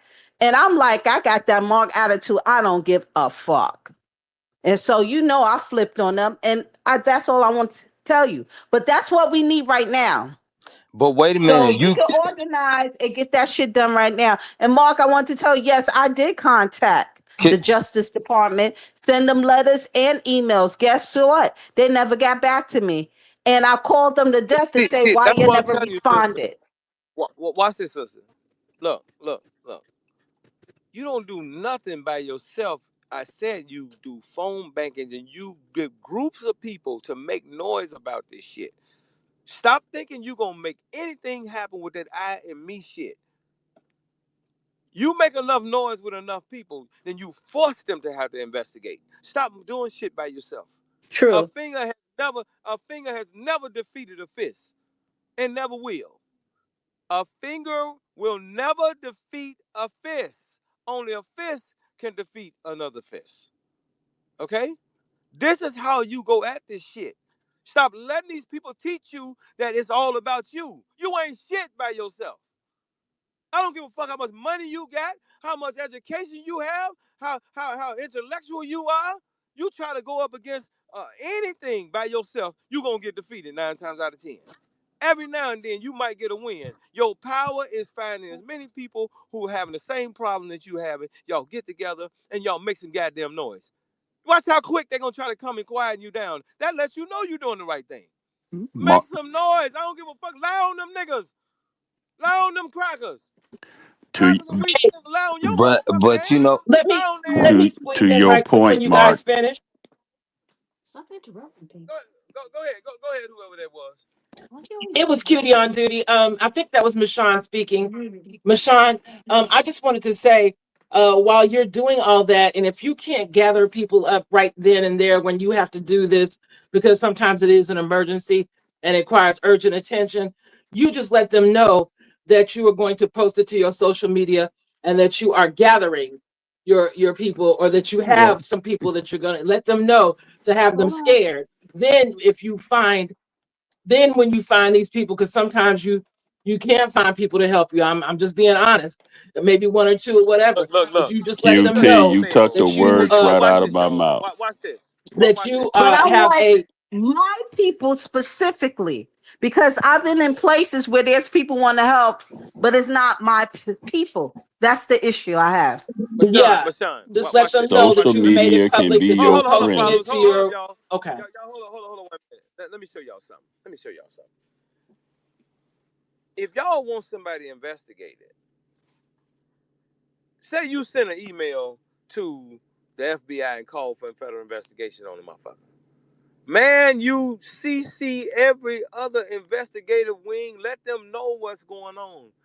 You add other people that is just from your neighborhood all the way on up into the powers that be. Add them all to the email. Let everybody see what the fuck is going on.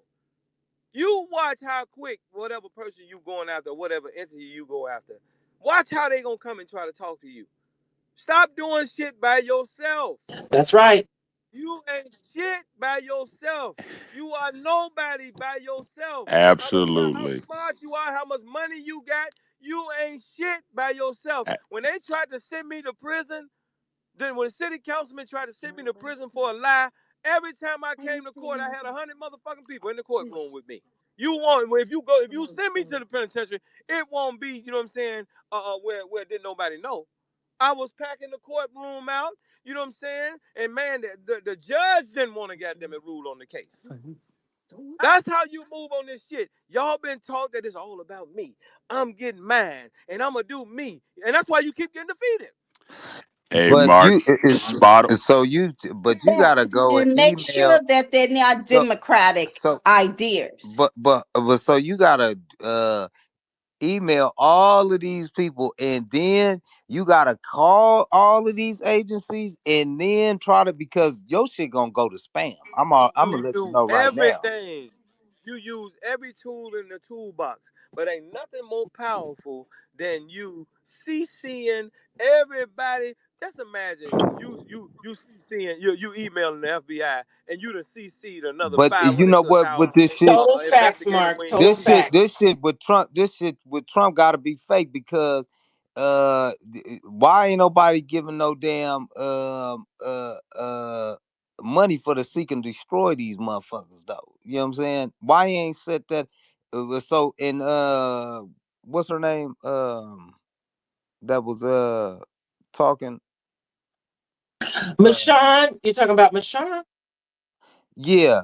Um, Yeah. yeah, can you send me that what you had the shit that they had shut down, or cuz I just want to see what, like, What are you talking about, man? um when when you said you presented it to Sharpen and them.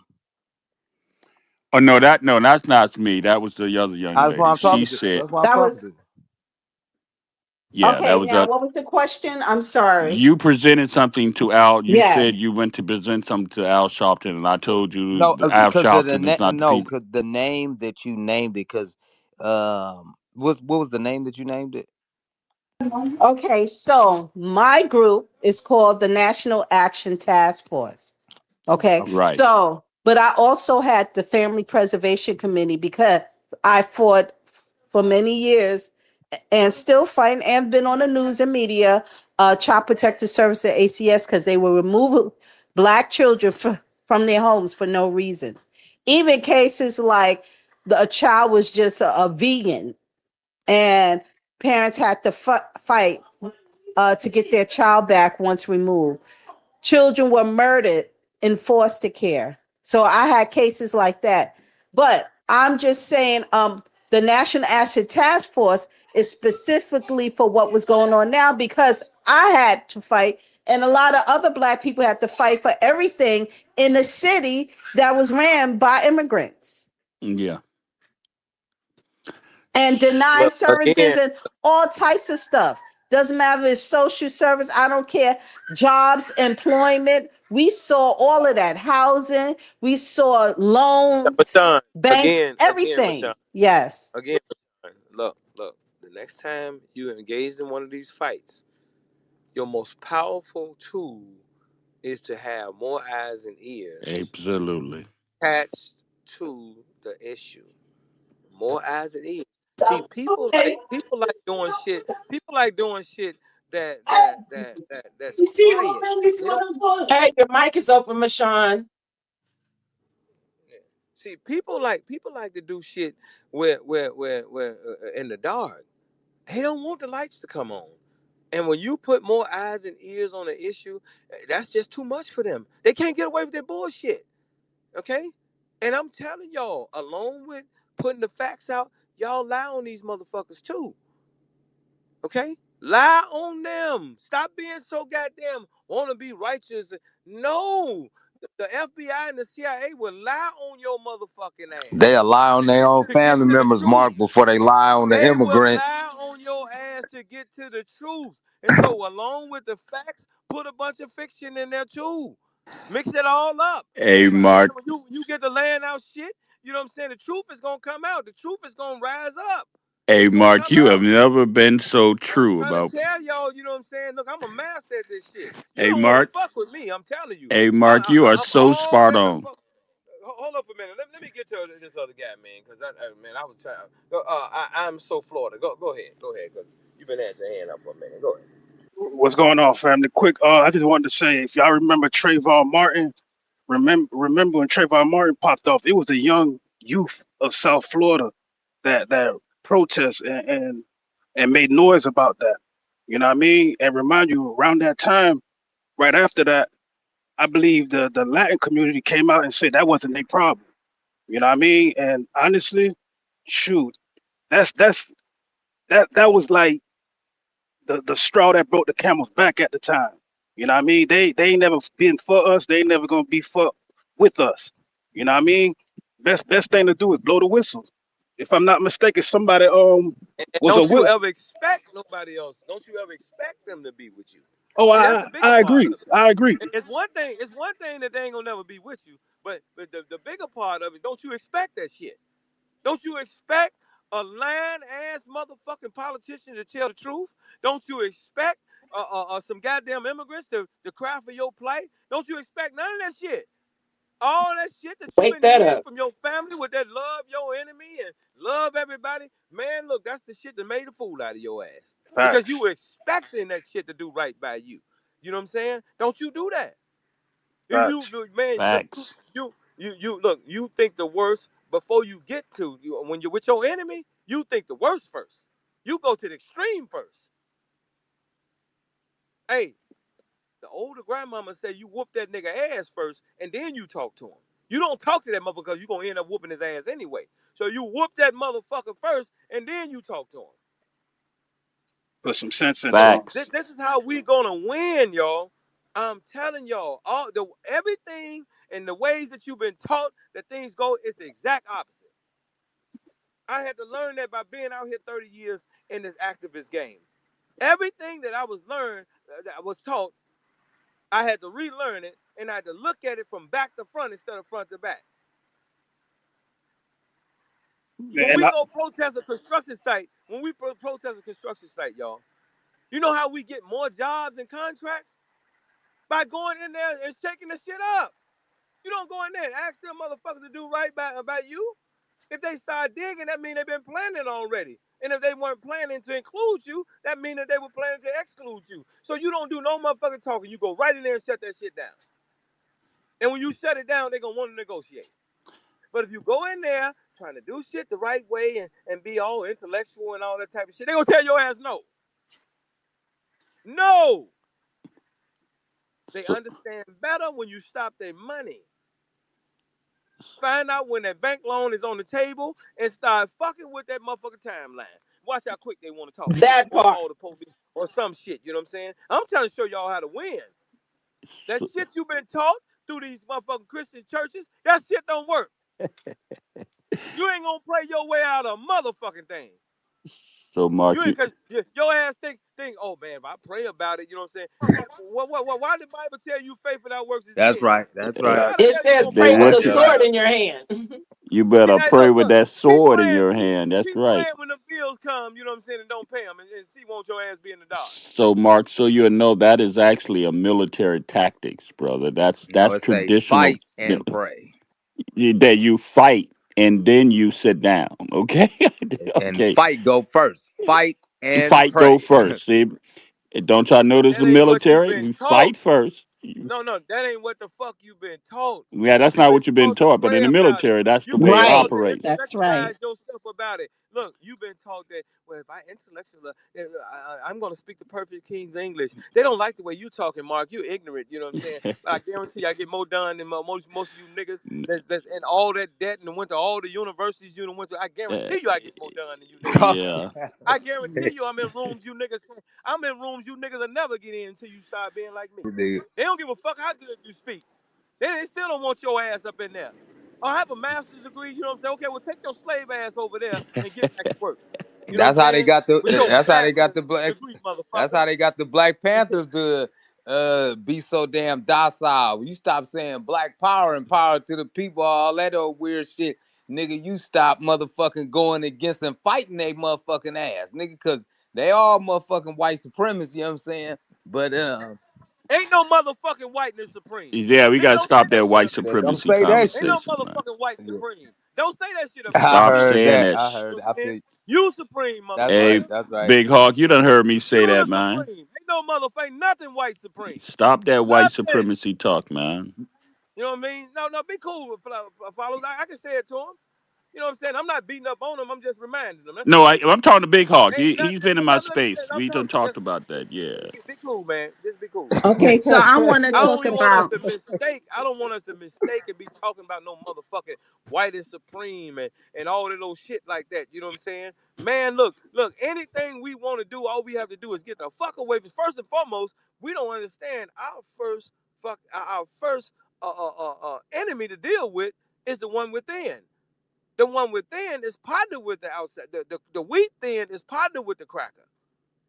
The wheat thin is the one gonna tell you just leave it alone, leave well enough alone. It's okay. It's Yep. okay to cry. It's okay to support immigration over reparations.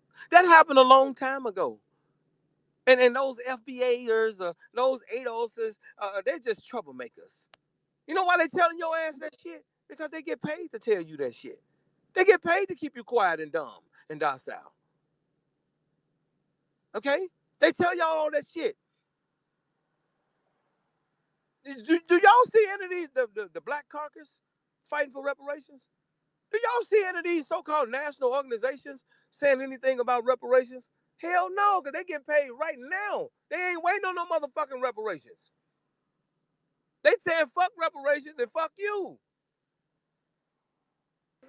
They fight for immigrants. Absolutely. They going to jail. These motherfuckers literally are going to jail, putting their hands on federal employees, federal officials, federal enforcement officers on behalf of illegal immigrants. And singing old When have Negro they put their hand spirituals on while they motherfuckers doing for it. you? Huh? I said they singing old Negro spirituals while they doing it. So they're literally Yeah. fighting for them and singing hymns while doing it. And so, real quick, because I know a lot of people want to speak, but what you just said is the truth. And this is why we have to understand what they did with the Jasmine. I call it the Jasmine Crockett Project. When black men and women of this country was like, Kamala ain't us. Look what they did. So they gave you Hillary Banks and Kamala, and then switched over to Levita Alizé Jenkins with Jasmine Crockett, because now it's like, oh, this one ain't black enough, but we gonna give you neck snapping, finger popping. But you know what she does every time she speaks in front of people? She talks about the neighborhood that she's in her district, and she talks about illegals in front of a black church. Tells you to accept illegal immigrants and gay people. So that lets you know none of them are our friend. None of them. And I land. But the question is, who's voting for her? So let's. Who was that speaker? I think that was the last guy that spoke, and then we're gonna get to hands. No, no, I just wanted to say who's voting for her. And also, back to your point, with the alligator Alcatraz, they fighting for that. But the Florida State prisons is shitholes. They got something they call the box. It ain't no AC in the box. You know what I mean? They ain't fighting for that. You know what I mean? It's just like I said, it's just crazy how they really disregard the foundation of Black Americans. That's the part I can't understand. But see, it's not You just know what? You know why they disregard? You know why they disregard what's happening to us? Because we want to be their friends. We don't kick their ass for disregarding us. And as a matter of fact, when y'all run into somebody like me that kicks their ass, then a lot of y'all y'all side with the enemy and say, man, hey man, those people are black. That's a woman. That's an elder. Why you talking like that to them? Let me let me tell you what's gonna happen to you. They gonna bite your ass and turn you to a nigga vampire. Keep listening to them motherfuckers. You gonna turn to a nigga vampire too. And you real close to it, just like agreeing with them motherfuckers from But the start. they look, Mark. People is nigga vampires by default. They don't even know that they fucking vampire. Anytime your state is, God damn it, that's why I'm telling them. I know they don't yeah, know. they don't know. So they don't have no goddamn excuse to say that they didn't know. That's why I'm saying it out loud on these social media apps. So you can't say you don't know. Right. You know what I'm saying? God damn it, you look. Hey, it's something about us as the older we get, we realize something ain't right. At some point, you realize that something ain't right about what the fuck is happening. Hey, Anytime, you know anytime You you are can't, correct. anytime You you are don't pick correct, up a Mark. goddamn phone and fuck. But Mark, you are correct. I've been out in the field, and with people, I talk to our people. The first thing they tell us, don't they, Miss Nikki? We knew something was wrong. We couldn't put our finger on it. We heard it so many times. Yep, yep. Our people know something ain't right. Yep. Keep talking. Keep going. hey, See, hey, y'all hey, get hey, past that part. hey, That's Get hey, right. past let, that Something in my part. spirit just say something ain't right. That's what they say. hey, so the brother who said the box in the prison down there in Florida and relayed that to black people, I'm sure that they put white people in that box too. And the reason I'm saying that, man, is that, man, Mark used to call me when Mark came onto the app. And he said, Denmark, man, we need to do some work, Denmark, but you got to get past this white racist. I know you got this shit in your heart, but you got to get past it. Because Mark, know how I am. I'm finally getting there because I see it. I see what he's talking about. I see it. When they put white people in that box too, and the reason I'm saying this is because we we got to get past that. That woman who got stabbed in the neck, that Ukrainian woman who got stabbed in the neck the other day on a bus. But see, before you just say get past it, you have to explain what we mean by this. And let me say this to us. Okay, go ahead. When we say get past it, we saying don't allow these liberals to have you so steeped in talking about racism that you don't see how racist that they are, right? And with these Ku Klux Klansmen or whatever, you use them to your advantage. That's what we're saying by this. We're not saying that these motherfuckers ain't racist. We're saying use them to your advantage. We're saying that don't let yourself be pimped by these black racists. Look, Exactly. And look. How could them niggas in Atlanta, Georgia, not be some racist motherfuckers? How could they not be some racist motherfuckers when they took all them poor people and throwed them out of Techwood homes and shit and made them homeless? You think that ain't some racist shit? All this talking about black people can't be a racist, you a motherfucking lie. Black people ain't in power, you a goddamn lie. It's 2025. And just like you got black people that are being fucked over by uh, um, uh, this system that is a makeup of all ethnic groups, ain't no motherfucking white supremacy. Ain't no white system in America alone. hey, Mark, and I just want to illustrate how they plan us against each other. That white woman that was stabbed in the neck on the bus there a couple of days ago, wherever that was, I forget now. Now it's all over the internet, right? Black guy stabs white woman in the neck. But then a month ago, almost to the day, I think it was on the 4th of August in Tulsa, Oklahoma, almost exactly a month ago, a white guy attempted to cut a black lady's head off on a bus. Both of these people, the white guy and the black guy, they're mentally deranged.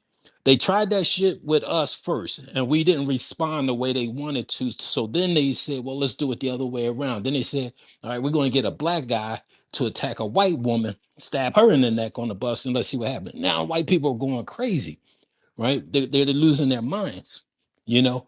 But this shit. It ain't about black and white. These people, and I've told y'all about that MK Ultra shit before. It's real. These people are crazy and they're programmed and they go out there and they do this shit. You know, they've been instructed to do these things. But No, well, no, this is funded by. I'm sorry. Can I go real quick? It's funded by okay, I'm dark. done. Yeah, go ahead. Go ahead. I'm It's just trying to funded by point Yeah, yeah. dark something Let out, money. but let go let ahead, let let, sis. let Go look, ahead. Go y'all. ahead. Let's go through the hand. Doggone. Let's Hey go. y'all. Okay, look, I ain't trying to be rude, but hey y'all, y'all smell good today. Shout out to you, Mark. Shout out to you, Dre. Shout out to. Oh, I see you done changed your name, girl. I see you done changed your name. Okay. Hello. Hello. Hello. Listen. First things first. Your Black American business tip is up in the jump. You smelling good, MF Kush. Girl, I'm yes, sorry, you lady, smell but good I too, got girl. suspended. You smell like Go lavender ahead. reparations in this month. Yes. Okay, and Mark Carter got good eyebrows and You good. smell like money, Yes. money Kush. Yes. Listen, Hey, hey, Kush, I know all you my ain't Black cut me American off for this now. Go ahead and say what you got to look, say. all my Black American family smell good. Most of y'all do. Some of y'all I'm a little questionable about. Look, let me tell y'all this. First of all, your Black American business tip is up there in the jumbotron. The difference between a sole proprietorship and an LLC. One thing I don't, and so make sure you guys retweet it, okay?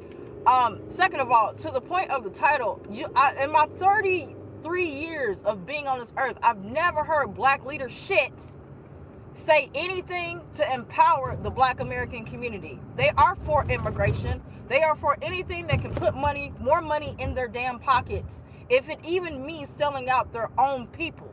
That's literally all that is. I have never heard any of these quote unquote entities call themselves empowering Black Americans. I have never heard them set up shop in no Black American community, no libraries, no schools, no nothing. Not a doggone thing. But they have no issue allowing Consuela and wanting them all in the damn schools in positions of authority, allowing them to be police officers in Black American cities and states, while they still practice money laundering in our community. While these Asians are still going around, again, practicing money laundering in our community. Nobody has the right to shut up shop in my community and take money out from my people. None of these people that are quote unquote in this Black leadership need to be in positions of power at all whatsoever. They have done more harm that I have seen in the past 33 years I've been on this earth more than anything else. How And many I think it's times a you damn call shame. ICE? I think it's a damn shame that niggas in 2025 are under the illusion that it is okay and stuff like that is permissible. It is not. So, to the point of joining ICE, if you have the opportunity to do it, you will play a pivotal role in ensuring these illegal immigrants will stay out of the country. You will play a pivotal role in ensuring the community that you come from and where your grandkids, your future generations may be, will be safe. So I suggest people start looking into that if that is your option. Please start your businesses as well. Please go support a Black American business as well, and all Black American platforms that are for the Black American people, not for the damn diaspora, not for no immigrants, not for anybody who practice anti-Black American hate and exhibits anti-Black American hate behavior. So I land there. Thank you for letting me speak. The I do. stand with you, MF Kush. Hey, hold it. Harriet, command the ship. You know what I mean? Go through the hands, and I gotta walk away from the mic for a minute. All right? You and Dre. Go ahead. Mashawn had her hand up. Okay, what's up, y'all? Denmark hadn't finished. I think. Yeah, Were you finished, I Denmark? know Miss Hold it. Nikki has Hold, been hold, hold it. on the Yeah, panel, as well as yeah. Sassy. They came up. Oh, yeah, Okay, but so Mashawn has spoken. hi, this is Michonne Flips Red. Okay, so the reason why I want to bring that up and I want Mark to listen to this. Okay, you have mentioned earlier, yes, go to the FBI. Now, I'm gonna bring up this short story. I'm gonna say 12 years ago. Um, we're gonna talking about the picture of now. I'm talking about New York. I want them to hear FBI, Federal Bureau of Investigation. There's a picture of them, elite looking whites who are not whites, but all Latino. Okay, so I went to register my daughter because they have a youth program. I don't know if you guys know that the FBI for anybody in the youth who's interested in becoming working with that agency or intelligence. So I registered my daughter, and I even called there first, being nice and professional. But then I saw the pushback, and you know what the pushback was? Because we were Black. And then when you look at all the other students and children who were chosen, they were all white Latino. Because at first, when you look at the picture, they look like white elites. But no, they all were white Latino. They still white Latino. And I put in a complaint. Yes, I did. So when you talk about go to the FBI, New York City, which other people have gone for complaints, I don't see the response. So therefore, it has to go to who? A higher authority, like the administration. Now Trump is in office, and there is a shift of staff, so to speak. Maybe they'll do something about it, and I think they will. And that's all I want to See, say. Mashawn, Thank you. Mashawn, what I was saying to you, Mashawn, it wasn't so much about going or not going. It's the fact that you must organize the people to make enough noise just in case you have to force them to do their job, Got right? it. Got A it. lot of times, these investigative wings, some of the people in there are up with the bullshit. But one thing that they're not up with is taking your heat. They're not going to take your heat. And so, even with the police department, with that blue code, um, if you get so far out there and they got you on camera, oh, they'll throw your ass to the wolves. They're not going. They're not going to. I guarantee you, no police officer is going to walk in court and tell the judge, "Well, that's my blue brother, and give me half of that time that he got." When that heat get too hot, they're gonna throw your ass out there how to drive. And so it's about organizing the people to make enough noise just in case you have to force them to do their job. But Uncover this shit. You're not going to uncover anything out here by yourself. It's not going to happen. Very seldom do you, as an individual, Thanks for the gain success. reminder. You know what I mean? So this is about you getting enough people together just in case you have to force them to do their job.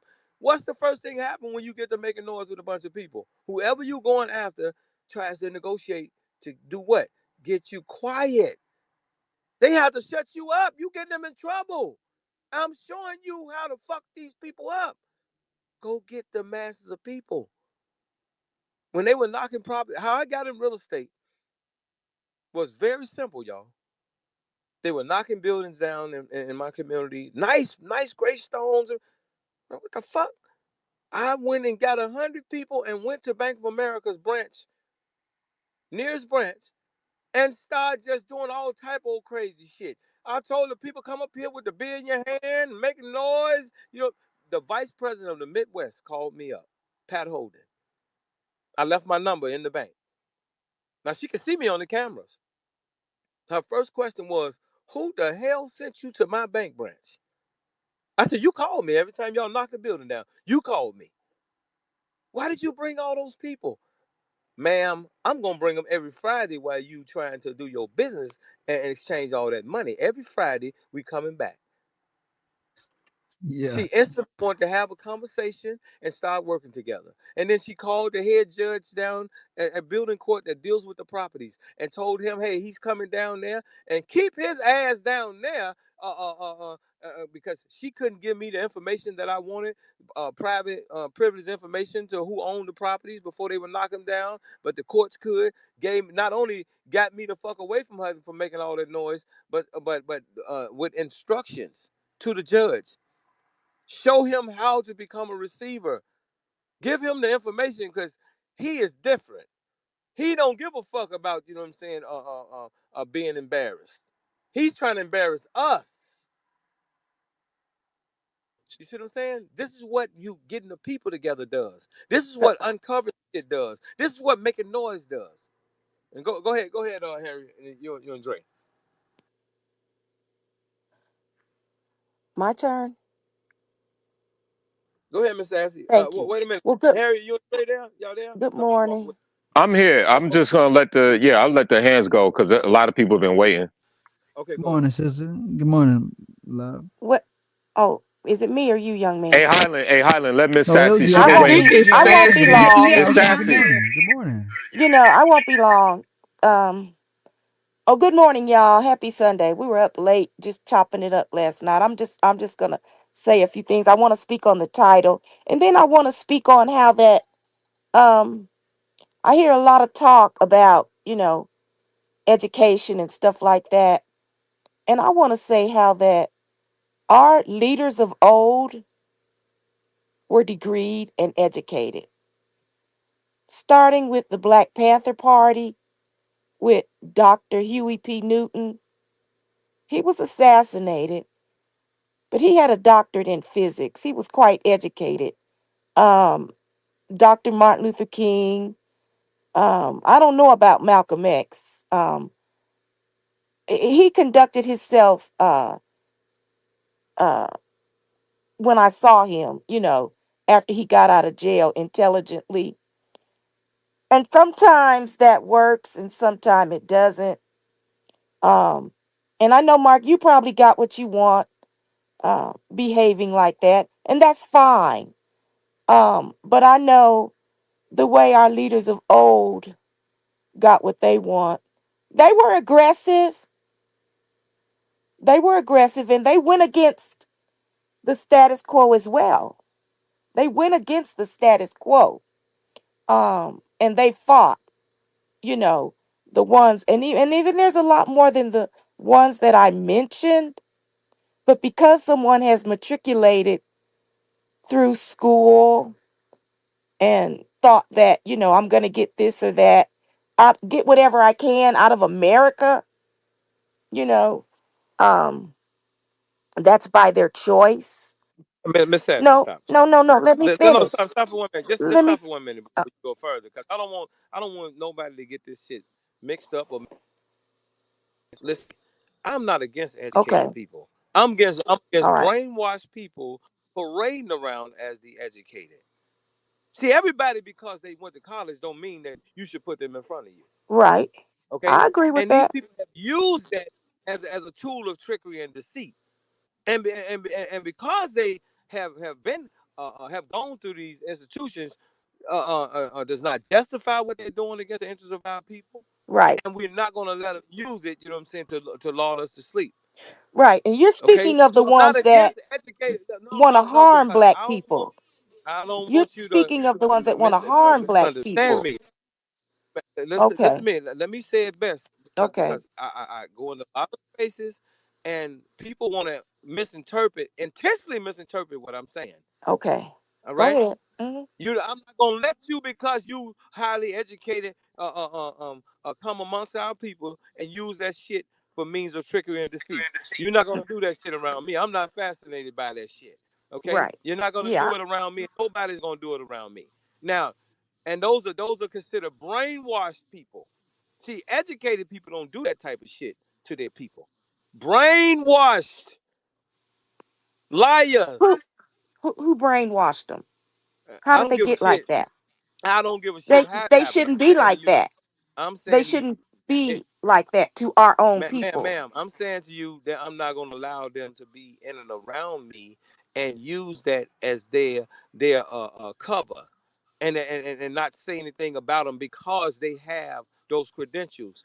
I don't give a fuck about no nigga vampire, whether they educated or not, whether they been to college or not. But I here's don't the respect thing. no nigga vampire. Well, it can be you. You think I care Here's about the you thing. being a woman and I'm gonna let you get away with some shit just because you're a woman? You gotta be No. you lost your goddamn mind if you think I Okay. let you Well, get here's away the with some shit. thing. Okay, but when you were at Mar-a-Lago, you were just as docile and calm. I remember when you went with Trump to Mar-a-Lago, when you had on your salmon color suit that I liked. I didn't see you acting like this remember at Trump. And when you went for the black, You don't know how I act because you weren't there. well, the You video. don't know how I act when I'm around Well, people wait, because you weren't when there. you was around Trump, how was you acting? Let me say this to No, you. let's talk. Let's talk. What does that have to If do? people, oh, no, no, I no, no, just no. want to talk. Always I'm somebody talking coming to to break Mark. things Let up. me answer that question. No, I'm let me answer talking that to question. Mark. Hold on. Hey, I'm Miss talking to Sassy. I'm Mark. talking to you. Don't worry I'm talking about to Let it. me you. say something to you. Let me say something to you, Miss Sassy. Go ahead. I let Go ahead. Where'd you go? All right. I could sit on the. I could have sat in that space with Joe Biden. As long as he was showing respect, we could have had a respectable conversation. But when he got to talking the way he was talking, he'd have got cussed the fuck out. When? Don't you get it twisted? I said when Joe. You in the Matrix. So, can you hear me now? Yeah, go ahead. Okay, so when Joe Biden got on that Zoom call with them black so-called leaders, if he had been respectful when I was on that call, oh, we could have had a respectful conversation. If Joe Biden had to talk, You in the okay, Matrix again. I know what you're talking about. Because they okay. didn't say nothing when he I was ain't nothing. talking to I ain't them like like that. I listen, ma'am. I'm trying to tell you. Go ahead. I don't give a fuck who you are. I don't give a fuck who you are. When you show me that motherfucking disrespect, I'm gonna show you how to what that shit look like. That's right. See, you think everybody goddamn it got that fear of these crackers. I ain't one of them. Ain't no motherfucker gonna talk to me no any kind of way. Well, truth be No told, I ain't motherfucker. I scared of don't the give a fuck who crackers they are. either. I ain't scared of the crackers. Listen to me, ma'am. So I'm talking about me. Oh, okay. Go Ain't ahead. no motherfucker gonna talk to me no any kind of way. I agree. Nobody. Trump, Biden, you know what I'm I saying? agree. Hey. Okay And then. So there's a so don't time get that and a shit mixed up. place for everything, right? If someone, Exactly. if you are That's what I in, was going to if you say. are in a business like situation and people are being respectful, they're trying to talk to you about policy and things that you're trying to do for your community. There's no reason for you to be angry and upset. We're talking in a regular space amongst our people. We don't Oh, know. yeah. We don't know how Trump talk away from us. He could be the most ghetto motherfucker you ever Get up. seen. We don't know how he talk. I mean, what we not gonna do is attack Mark for saying what he says in our spaces and so forth. There's a time and Well, I'm place not for every. attacking Thank Mark. you, Nikki. Don't get Thank it you, mixed Nikki. up. There's I'm a You not always time come in attacking and with a Mark. mammy place for energy. You everything. always come in with some mammy energy in every room you Oh, come you in. be Stop it, Oh quiet. shit, this Sassy. I'm is not who no what? mammy. Oh my god. You Hey, stop it. Dre, I just want to tell you, Dre, you smell good, and I like how your mustache is set up. Yeah, that's my wife sitting on it. Look, y'all. Oh I'm my gonna say this. god. I'm Mammy gonna And say this, and energy. nobody's That's what attacking I Mark. said. excuse me, y'all. Mammy energy. Excuse me, y'all. I'm gonna say this, and I'm gonna be quiet about it. Y'all something else. Because no, y'all hold fast. I'm gonna say this to us.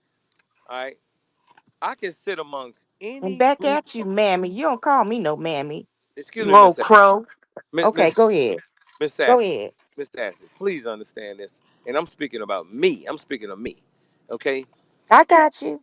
it ain't a motherfucker on the face of this planet that can talk any kind of. I done went to jail in most cases because the police thought that they were dealing with just any old black man. They got me mixed up with, and man, you know what I'm saying?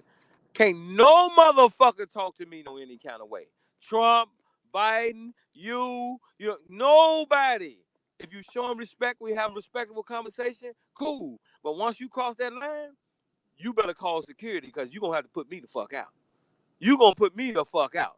Ain't gonna be no Biden talking to them like that, and they didn't check that cracker. That Now cracker I would have agree got with checked. that. They Yeah. would they would have hurry up and hung me the fuck up on that motherfucking call.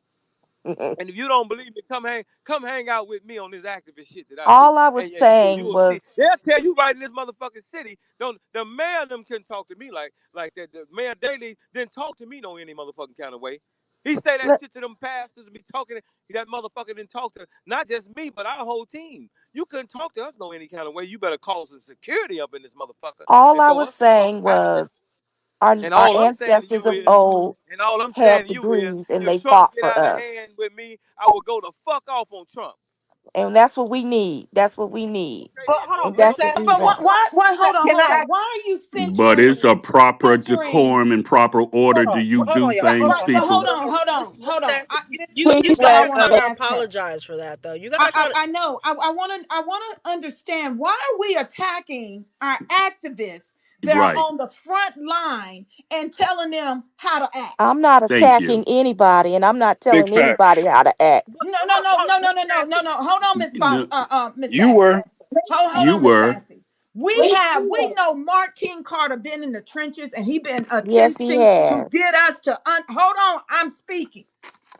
We know he's been in the trenches and have been attempting to get us and wake us up for 5 or 6 years now on these apps, telling you what is going on in Chicago, telling you how Black leadership works. But you all still want to come up in these spaces and check Mark. And then you Nobody's don't even checking want to Mark if you're support, talking hold on, about you me. don't even want to support With your him mammy or energy. Chicago with what they're living through. They are actively telling you this shit is happening to us right now. And we need your support. But y'all up in here want to come in here and criminalize them, Nobody's degrade them, criminalizing and act anybody. like what they're And Yes, doing you nobody's were. is not for degrading the Mark. betterment of their You people started and Yeah, their you chaos and were. community. confusion. No, I Yes, you wasn't. Yeah, are. I you Yes, you were. rebuke are. You you started all. chaos and First of all, I confusion. rebuke We your had a great foul we had a great spirit. Bible said conversation. I that was God is not. doing a new thing. We're I not talking about stand He with old Mark. stuff, old hold lady. on, Old lady, we're not talking about old hold on, stuff. I y'all. We're talking stand with about Mark, something new. and I'm We're not gonna talking allow about no something one new, to old put that lady, brother down Yeah, for with the your yeah, work we he's mammy we doing. can't energy. we can't have these people keep coming in talking crazy to us when we out here on the front line. We got people out on the front line doing work, real work, and they're not gonna Always in stand up. spaces They're doing not this, gonna do shifting the anything. energy and May, stuff. Yes. Oh, It's she okay. always may, does It's this. okay, may but we I don't say need that type something? of shit at all. May I say something? I look, Miss Miss Sassy. Sassy. If you're on the stage, you got to understand that what you No. basically had said was that Mark does not keep that same energy in real life, and so you got to understand why he's offended and why everybody else is upset about it. Just my suggestion, Push, sister. she already know.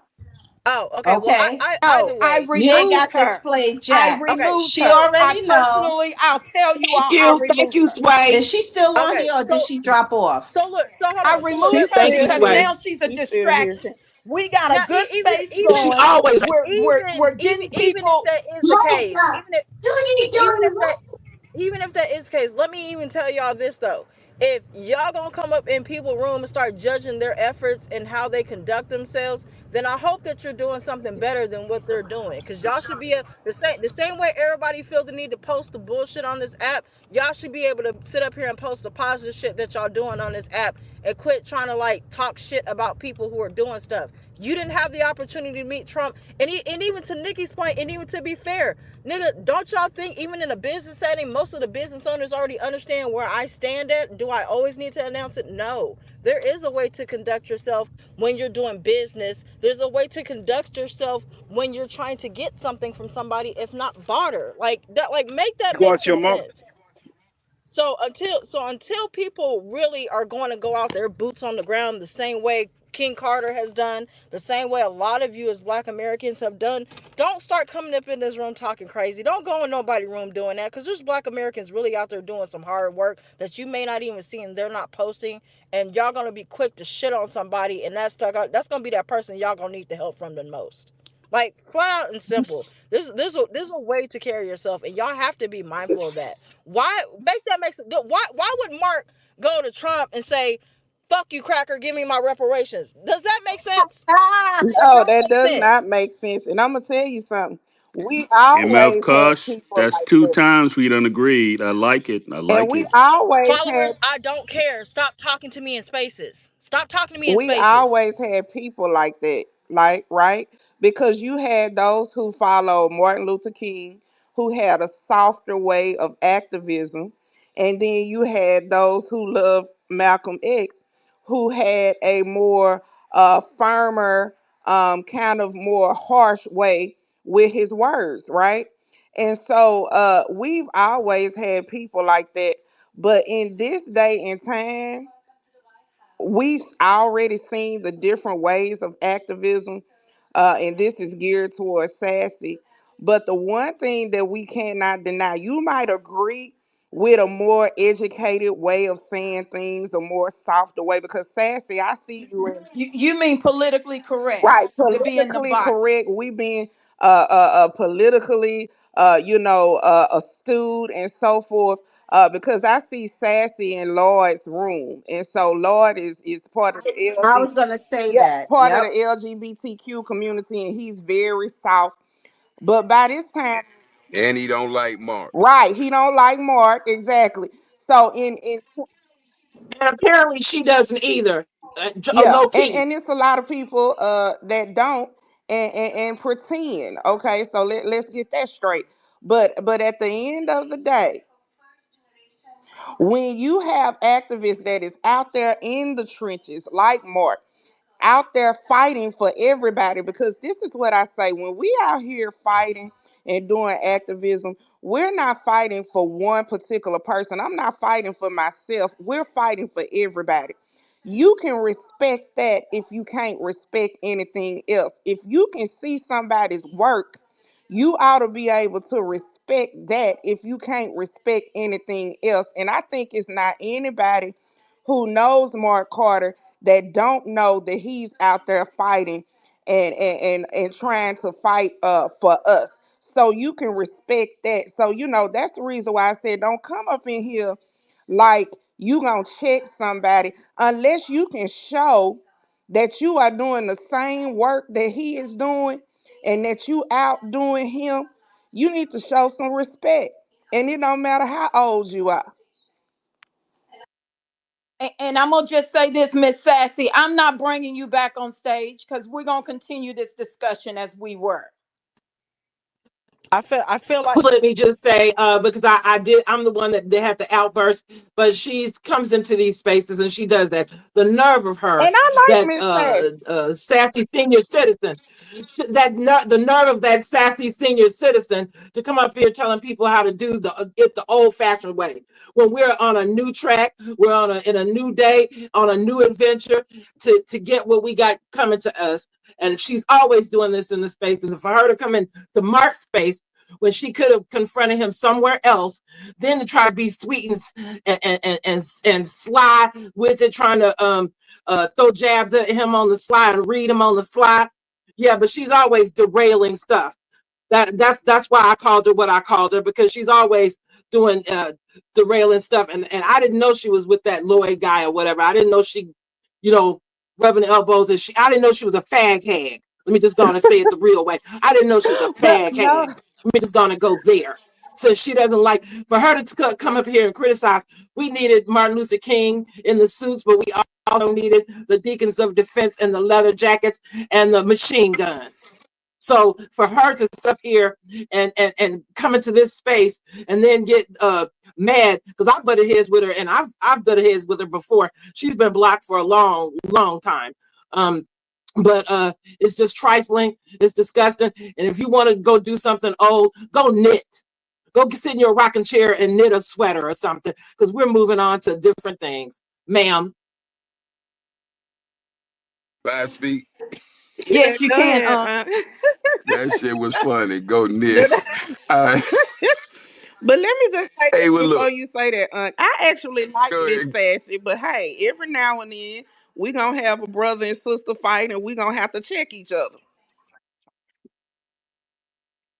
Yeah, okay. Hey, No, she got checked right congratulate. away.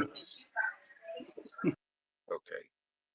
Yeah, mad props. Good morning, everybody, and everything. But mad props to Mr. 100. And if y'all don't know who that is, that's AKA. His real name is Mark Carter. What we call him, Mark Carter. I ain't gonna say his government name, but we know who we talking about. King Carter. This Negro here, bro, has been right about everything that's come out of his mouth since I ran into him on Clubhouse. That's why I call him Mr. 100. He say shit, and a lot of us get it slow. Like, you'll come back later, you be like, damn, that nigga was right. Well, as far as I'm concerned, I don't take the word of anybody without doing my own research. And when I research what comes out of this brother's mouth, it's always been 100% correct, which is why he got the AKA Mr. 100. He's batting 100 as far as I'm concerned. Now, getting into these old Negro vampires like Sassy and them, that's the old baby boomer generation. Now, them old Negroes ain't gonna never come out of that Democrat plantation mindset. They be agreeing with you when you say shit, but they want to still deal with that old nigga way of how they do shit, right? And so that's who she is. That's who Lord is with his gay ass. over there talking about all what he talking about, not liking people because they don't do it the sassy way. That ironically, no pun intended, but yes intended. And so all these people, bro, ain't nothing but a bunch of bootlicking ass people who don't want to change with the times. So I call them all blackberries, and you got to let blackberries just die, right? Because all it's taking too long, as far as I'm concerned, with this 40 years in the wilderness with all these old baby boomers, right? They just stuck in their motherfucking ways, and they ain't gonna change ever.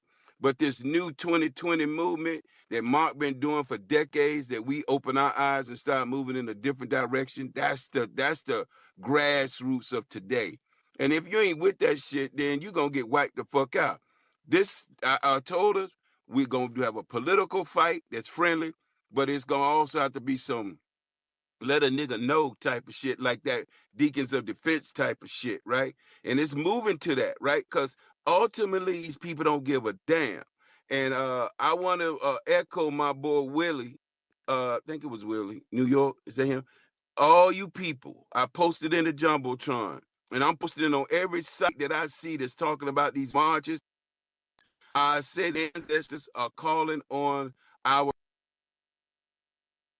for our border and get motherfuckers out the paint. You could legally carry a weapon. You have a badge. You have authority more than you've ever had just being on these apps.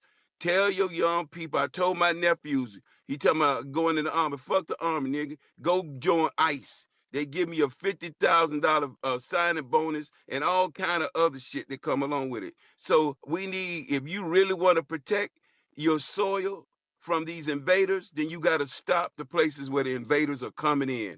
And that is the motherfucking borders. So all the young people, because I'm telling you, if I was 20 years younger, I'd be signing up on that shit right now. All you young people, go join ICE, become the border control, be the ones who get these people out your paint. The illegal ones that identify under flat whiteness and the mutilated, ungrateful, disrespectful motherfuckers. You could help get them all out your soil. So go join that shit. It's in the blue pill. Look at it. Share it with your young folks. Share it with. I even want the people who are incarcerated, who come out and looking for jobs, put them on them jobs too, Mark. Let them go get that paper and board and guard our border and help get these people, these disrespectful people, either under flat whiteness or under the melanated people out our country. That's the only way we can. You have an opportunity to be the armed force to stop this shit. So I plead with y'all, man. If you got anybody need jobs, to give them the app. I posted in the Purple Pill. Tell them to go look at 50,000 signing bonus, 50K, right? You ain't getting that shit joining no army. You ain't getting that shit joining no FBI. You ain't getting no kind of money like that, right? And the most important part of our country is the border. We have to put our people out. So we need to be the majority of ICE agents, us, nobody else. We can't let other people be in these positions of power, and because they're not going to make the decisions that benefit us. So if we want to benefit us, no different than the political seats. If you want to take over politically, our people got to be in the federal seats, the state seats, the reparation task force seats, and anything that has a decision to help our people control our land that our ancestors died and got used on, their own soil. I'm calling on our people. We need to be the majority of that shit. So take it over and can protect our soil. I land with that. Thank you, Mark. Mr. 100, I love you, bro. Your shit be on point, bro.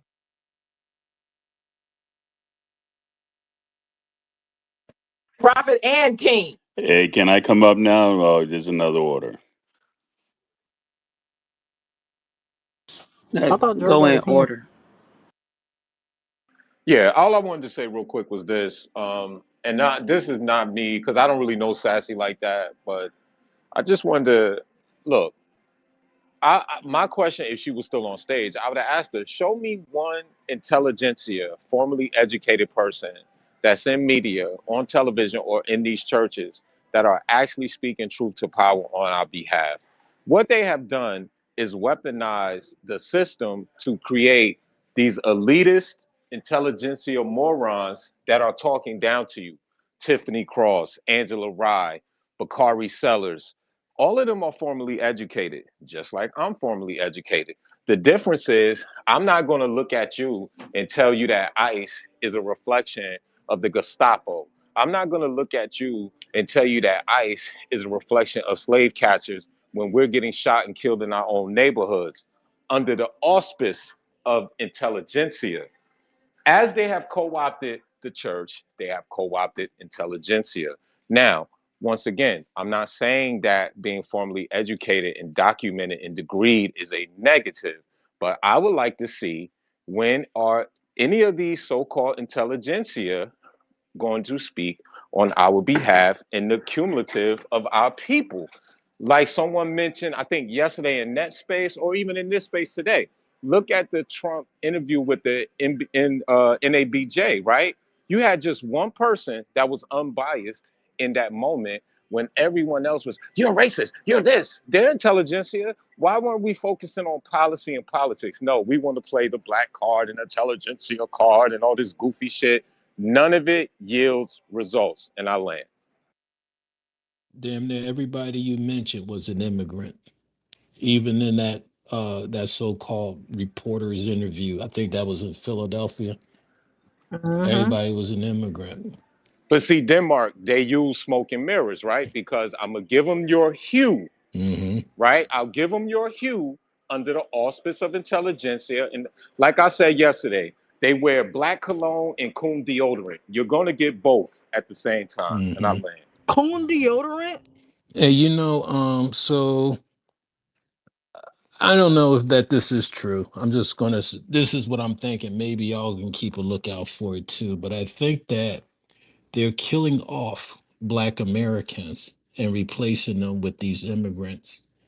I think that to a degree, these immigrants are now taking names like um, Andre Wilson and all typical Black American names and shit like that. There, I do believe that even some of them are taking the identities of deceased people. I believe this. Um, so I think that Black Americans are being replaced.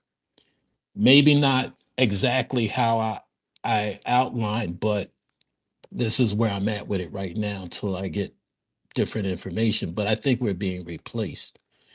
I know that at the University of Chicago, I know this firsthand. I talked with people who have firsthand knowledge of the fact that the University of Chicago had developed what is it called? It's basically a virus that targets an ethnic group. They have one for Black Americans, and they have one for a certain Hispanic group as well. Um, I feel like we are witnessing uh, a genocide of Black Americans, and I think that a lot of these people who I think a lot of people are just posing as us, and I think we're being erased. And I'm paying attention to this in my family. I'm paying attention to see if in my family our birth rates are dropping, like our younger people in my family, if they're having children or not. I see an uptick in homosexuality. I see an uptick in um, be people who are dis uh, dissatisfied. I can't think of the right word right now with the opposite sex, and they go through a lot of their productive years, um, being weird and shit and not having children. I see a lot of different programs and plans and chemicals and all this type stuff that they're targeting at our people group. Kamala Harris tell the Hispanic people, come over here, we'll make sure you get health care, prenatal care, and all this here type stuff, and go to black colleges with an abortion van, you know. So I don't know. Yeah, this is what I'm seeing. And I think there are people in our spaces here on X who are immigrants who are posing as Black Americans. You know, I think they're, man, if y'all are giving people your fucking family tree to people that you don't know, I think you're making a big mistake. I think that you should do the work yourself and not trust people that you don't know with your family tree. I saw it on Clubhouse where they were stealing people's fucking family trees. They had this one woman thinking she was a direct descendant of Pocahontas, you know. But anyway, yeah. All right. That's all I got to say. Look, I just want to say, 100% facts, Denmark. 100% But facts. I yeah, wanna follow Does up with anybody what know Can if I Miss ask you a Sassy is question, an Denmark? immigrant? Does anybody know if she's a tether? Does but anybody know if Miss right Sassy now is a I just tether? wanna follow up with a little something that Denmark said. Now, we already know that they're coming after us, right? We already know that these people like Joanne Reed, I've been trying to wake that up for a long time, speaking in our spaces, saying we, like she is us. Like we see it all over media, right? We see these people, Godfrey. We allow these people to continue to operate in our identity, in our culture, as if they are us, but we are not removing them and calling them out. That is because, and that's what I've been hollering about for a while. Why are you allowing immigrants talk as if they are you and identify as you, as if they have this history, the lineage, the culture, all of that? So if you're not speaking out against them and checking them, then you're allowing them the space to operate as you. So now they are continuing to do that. And then will come try to tell you about your history. That's the crazy thing about it. They've never been on this soil, don't have any ancestors buried here, but they get to come and tell you about your history and your lived experiences. That's some crazy psychopathic, sociopathic psychopathology. And we are not calling it out. So even, and I'm gonna keep saying it, Byron Donalds. I'm gonna keep telling people, and I will check him to his face. You're not my people. You cannot sit up here and tell me I don't get no reparations because you don't get no reparations. And it's our First Amendment right in the Constitution. They straight up telling you we gonna deny you your constitutional rights. And we sitting up here not even doing anything about it, not saying anything about it. They openly telling you, and he's a Republican, and I'm gonna call him out. So let's get real, y'all. It's and time for us to speak and be loud and let the Trump administration know we don't get can I? down like the rest of these black folks that you see. And an immigrant is not a freedman, aka a black American, because black is a racial construct in this country to harm and injure the freedmen, not immigrants. They don't have any lived experiences on this soil to claim anything in this country, and especially discrimination. And if they've been discriminated against, they can get their own claim together. And Trump said it. He said that the 13th and 14th Amendment was meant for emancipated slaves, for descendants of slavery. He said it. Clip it. And you know what else? You know what's crazy? You know what? Ain't nobody gonna say this, but I'll say it because you know I'm Kush. Uh, Why ain't nobody holding these black churches accountable for also housing these illegal immigrants when they were coming into the country? Why is nobody dipping about the fact of the stipends that they also may have gotten on top of the money that they get for housing these illegal immigrants in the country? Why is black leadership not saying anything about that, but they quote unquote are advocating for the people? Has nobody said anything about that? Because we're not going to act like that's not a motherfucking thing. I'm sorry. I hate to tell y'all this. Here in Indianapolis, these white and these black churches were housing these illegal immigrants here in the country. They were doing it. Let them chill in the hotels free. Remember in Chicago, they asses was sitting outside in motherfucking tents. Sorry, ain't nobody saying none of the black leadership is saying anything about that.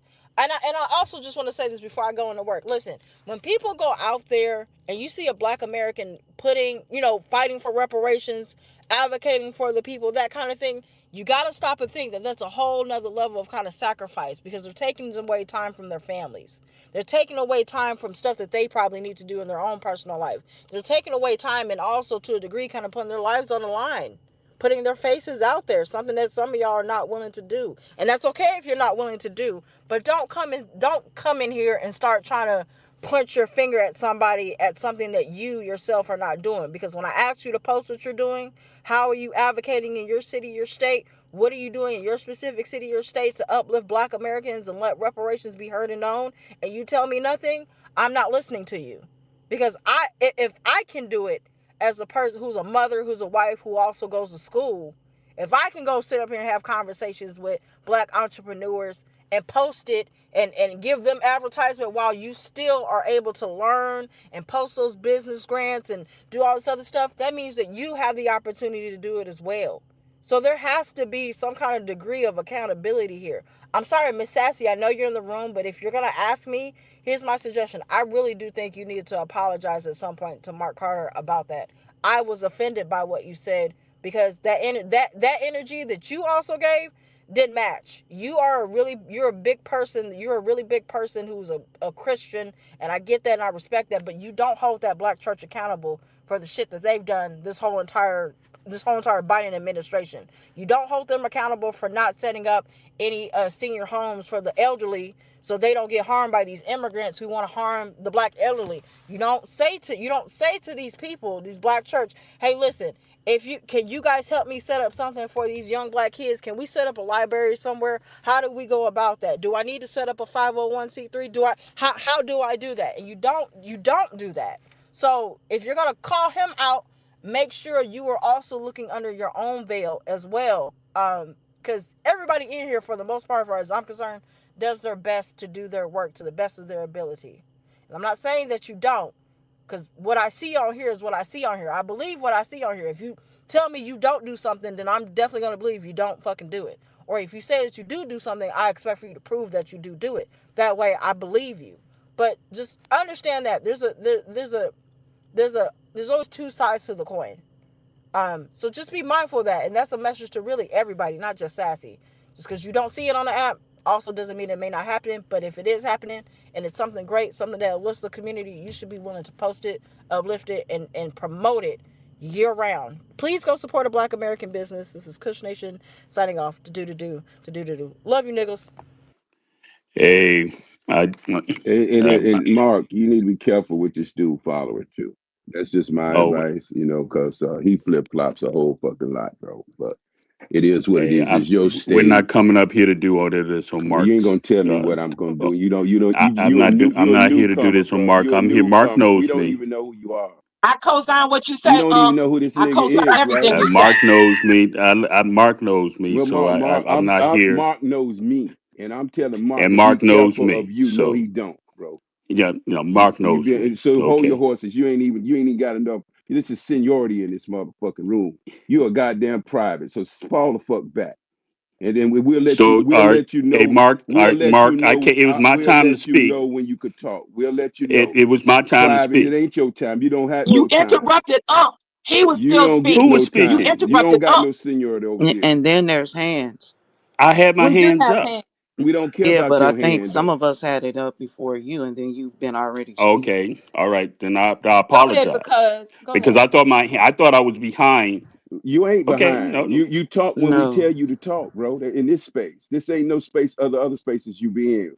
This is Mark's space. Mark is family. I know And that. I know everybody Mark. on the stage it got 4 to 5 years in. How many years you got in? Hey, I How came up many here to years talk. do you have I in? done already spoke in this How space. Why many are we trying years? to? That was Don't before I turn this came in the into Well, room. me. okay, How many let's years do Please, go you let's with have don't do in? with this. Into where did you. you When go? you came No, up and I came interrupted up to you speak turned to it the. into you. We don't I want turn. we don't want to We're hear gonna you go from to you though, bro. because. Real We're not talk. gonna argue. We're gonna go to because is new. Go ahead, because, and then we're gonna Dre. You still have your And I hand up, want to and you're a come in after co-host, Dre if brother. you don't mind. Okay, Or thank you. Nikki or whoever. Okay, I just want to speak to the title real quick, and then I'll drop down. What is it? Leadership has chosen immigration over reparations.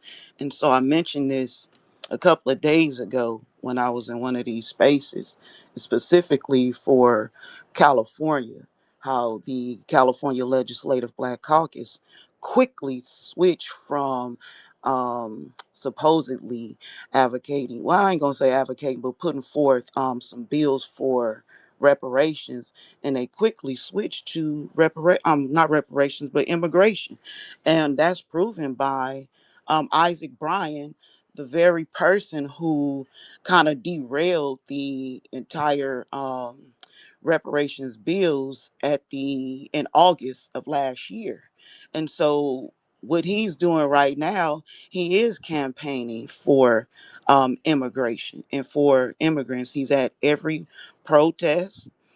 He's always at the city hall, he's at marches, and he's always online campaigning for undocumented immigrants. And even at the um, sessions in, what was it, August, September of last year in the California legislature, he most of the bills that he supported were the bills that would support undocumented immigrants coming into California receiving every benefit that they can, including the housing initiative for that $150,000 down payment to get a house, and you don't have documentations at all.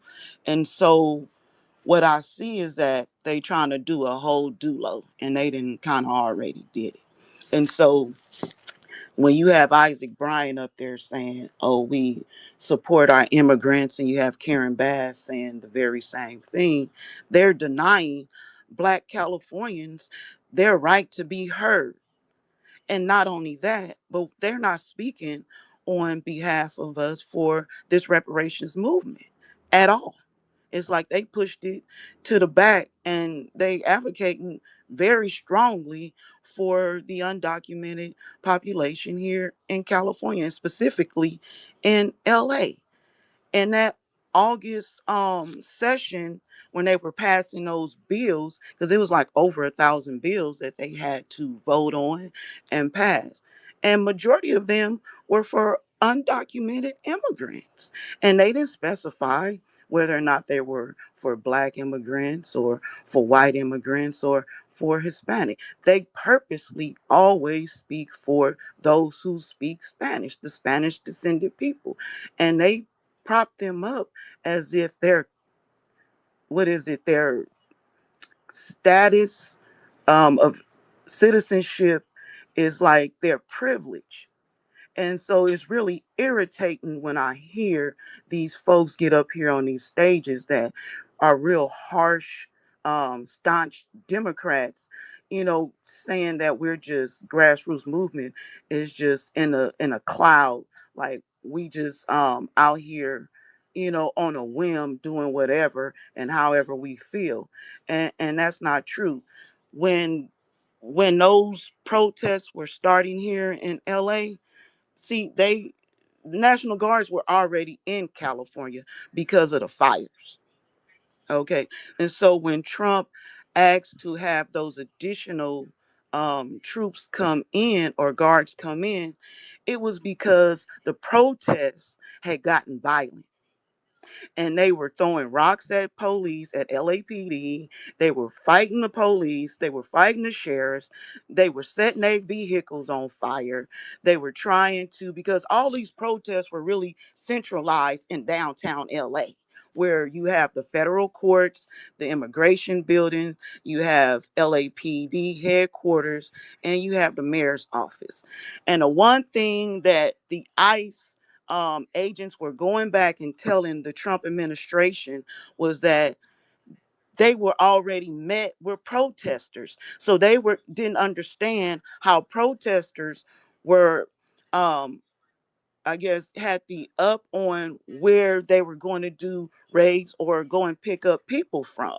And that too was odd for a lot of us. It's like, well, how they get the information to know where the ICE agents were going to conduct their raids? So they went and told the Trump administration, while you were having the Democratic Party, Gavin Newsom, Karen Bass, Isaac Bryan, and who else? Marquise Dawson, saying, using language like they're kidnapping these innocent people. These innocent people, they want to go to work. These innocent people are afraid to come outside, so now they can't go to work. But they're here illegal and undocumented. That's illegal. And so when they got wind of that, when the Trump administration got wind that the ICE agents were being met with resistance, yeah, then they sent in those additional troops because it was just too much going on. And it wasn't until that last protest that ended up right here in downtown LA. And I got a video of it because I was out there. It went all night long until like 6 o'clock in the morning, where they were out here destroying businesses that had no participation in any of this activity at all. And so it wasn't until Mayor Bass, because she was pressured, she had to put in place a curfew, because Trump said, if you don't start doing something, we're going to come down there, we're going to handle that for you. So she put in that curfew for 3 days, and it quelled majority and if not all of the protests. Ain't no more protests going on. So when they hit MacArthur Park, Trump already said he was going after MS-13. That's the area where you have the MS-13s located. But now, guess what didn't happen? They didn't flip the script. Gavin Newsom decides he wants to send in the California state troops. And guess who community that they're manning? Ours, in South Los Angeles. So now you have nothing but one raid after another raid, and all of a sudden there's a rash of gang violence that was really quelled for years. And now you have, oh, the Hoovers and the A-Trays, they're rounding these folks up. And every time and every weekend we turn around, there is some gang violence. There's shooting. 5 people got killed, not killed. One person was killed the other day out of the shooting of 5 people, and the others was injured. The day before that, the same thing. The day before that, the same thing.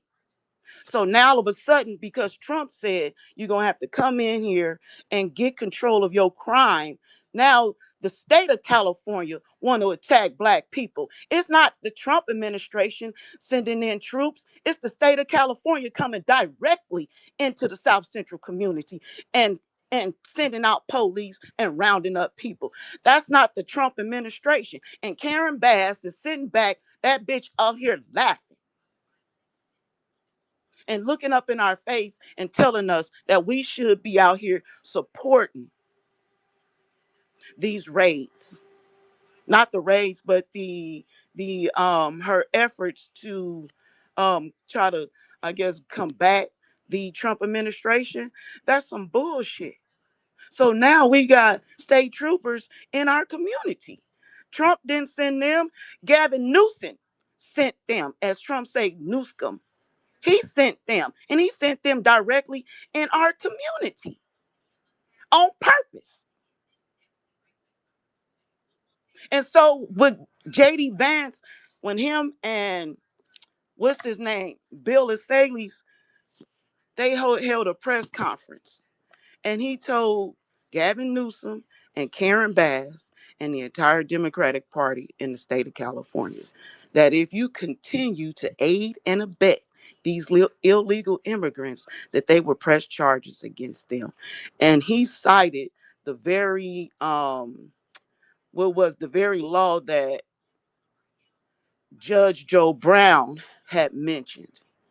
They cited that very same, and I had wrote it down and looked it up. But he cited that very same law that you are in violation, that this administration in the state of California, the Democratic Party, is in violation because they are aiding and abetting and housing and funding illegal undocumented immigrants. That's against the federal law. So what did Karen Bass do? She set her ass back. She shut up and she allowed. Now she don't have no other choice to allow the ICE agents to come in and to conduct their business. They don't have no other choice. And then she also held a interview with one of the major news networks in LA, and they questioned her about why is she supporting undocumented illegal immigrants and then the criminal element in MacArthur Park. They want her to answer for that because it's just not, it's not natural. It's like, what the hell? Really? All this crime going on, and I don't care. MacArthur Park has always, for 20, 30, 40 years, 50 fucking years, been a dope fiend haven. And it still is, and it sits right directly in the middle of MS-13 hood. But yet they over there, a party about 10 miles away, attacking Hoovers and A-Tray gangsters. That ain't got shit to do with nothing. Not a damn thing. That's not the Trump administration. That's the Gavin Newsoms. That's the Karen Basses. They're doing that. But yet people all gun ho oh they're doing this, they're doing that. Oh, the Trump. No, no. He told them, you continue, if you continue to aid and abet and fund illegal immigrants and undocumented people, you will be charged. So they had to get their shit together. As quiet as they want to sweep it up under the rug and make it look like they not. Oh yeah, they putting it together. And these raids are happening. They're keeping it quiet because they want to put the focus on the Hoovers and the A-Tray gangsters. But while we out here dropping dead, where they at? Where Isaac Bryan at, he got a whole bill, a whole repair bill that he claimed it is. AB7. He ain't out here marketing that. He out here marketing for the undocumented illegal immigrants. That shit gets on my fucking nerve. California's about to go red, and that's all I got to say. Hello.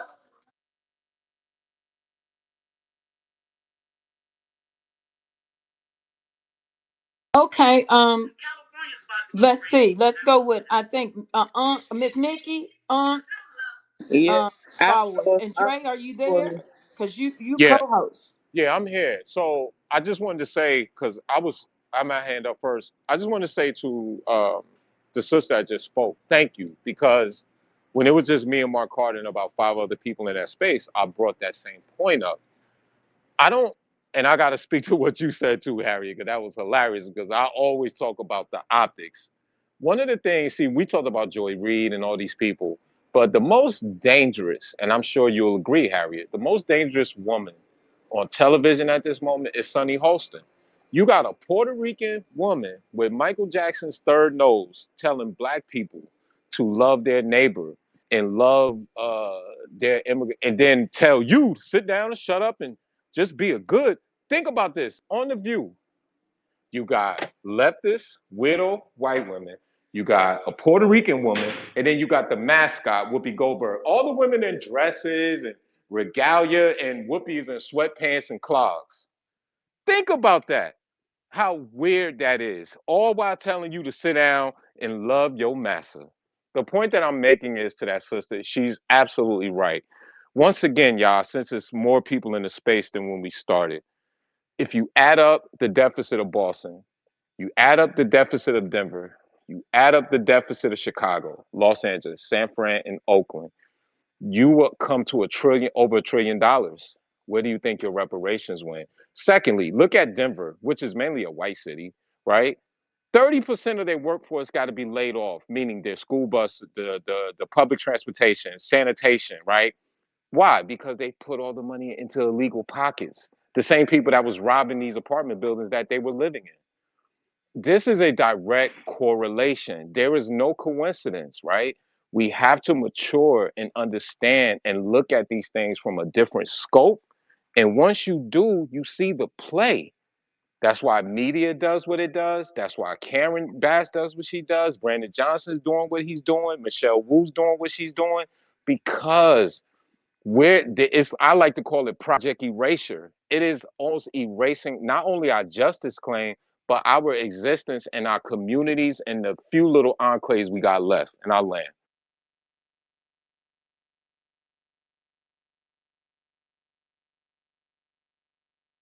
Go ahead, Miss. Was it Miss Nikki? Yeah, and I got it after Nick. Yes, I just wanted to say something just real quick. To kind of bring light to the subject. I got sidetracked on the subject a little bit earlier, but to the title, leadership has chosen immigration over reparations, and of course, I wanted to say why, and that's because most of them are Democratic shields, gatekeepers, etc., etc.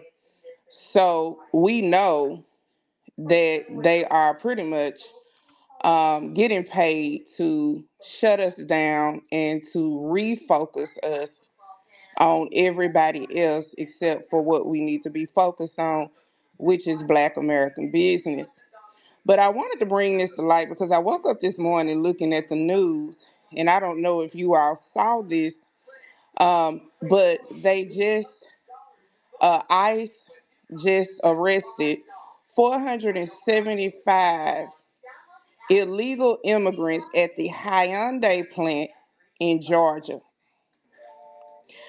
Now, what that says to me is that is 500 American jobs. It also says to me that how many of these other plants are doing the same thing. So I'm pretty sure if they bring to light the other plants, I'm pretty sure this is happening everywhere. Volkswagen, Honda, Kia, okay? So when we say that we voted America first, this is what we voted for. The jobs are going to come back to us. It's got to. They got to fill it up with us. So we voted right, y'all. Even though I know we don't agree with everything that's going on with the current administration right now, we voted right. The Bible says our people perish for the lack of knowledge. Now, when we was talking about Mark Carter a little bit earlier, I never will forget in Clubhouse, Mark Carter was the one that he sounded the alarm with us on the Office of New Americans and how immigration was hurting us. I know he sounded the alarm with me. Now, some of you all might have been a little bit smarter than me, but he sounded the alarm with me and a lot of people that are in these spaces to tell us what was really going on and how the Democrats were really coming up against us. And so, to the people who in these spaces who are continuing to sound the alarm. Your work is not in vain. This is what we were talking about. They can't fill all these positions with white people, y'all. They gotta bring us back. They gotta use us. And this is what the trick of the Democrats were. Keep us low. Keep us unemployed. We see who got a phone call in. We see who are the majority of those who are unemployed in almost every city. And we see things like this happening where 500 illegal immigrants, past due visas, and all of this stuff going on. They're getting paid good money. This bullshit about immigrants cleaning the toilets and making and doing stuff that we don't want to do, it's all a lie. These immigrants are taking over the tech industry. They are working in car companies. They have contracts that are supposed to go to us.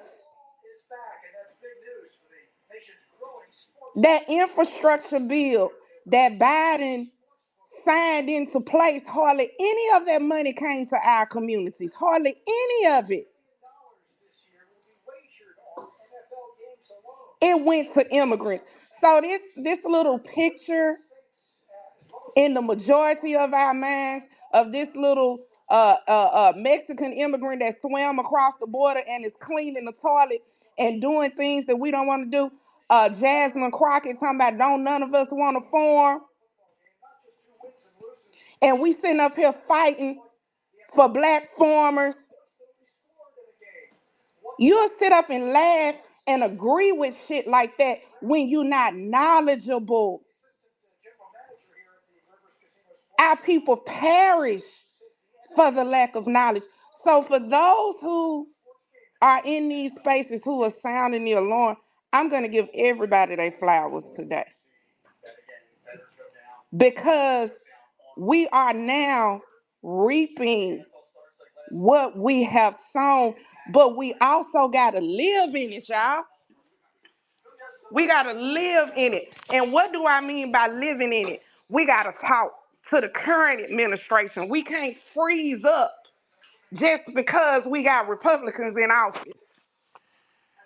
We can't freeze up because we got to understand that we living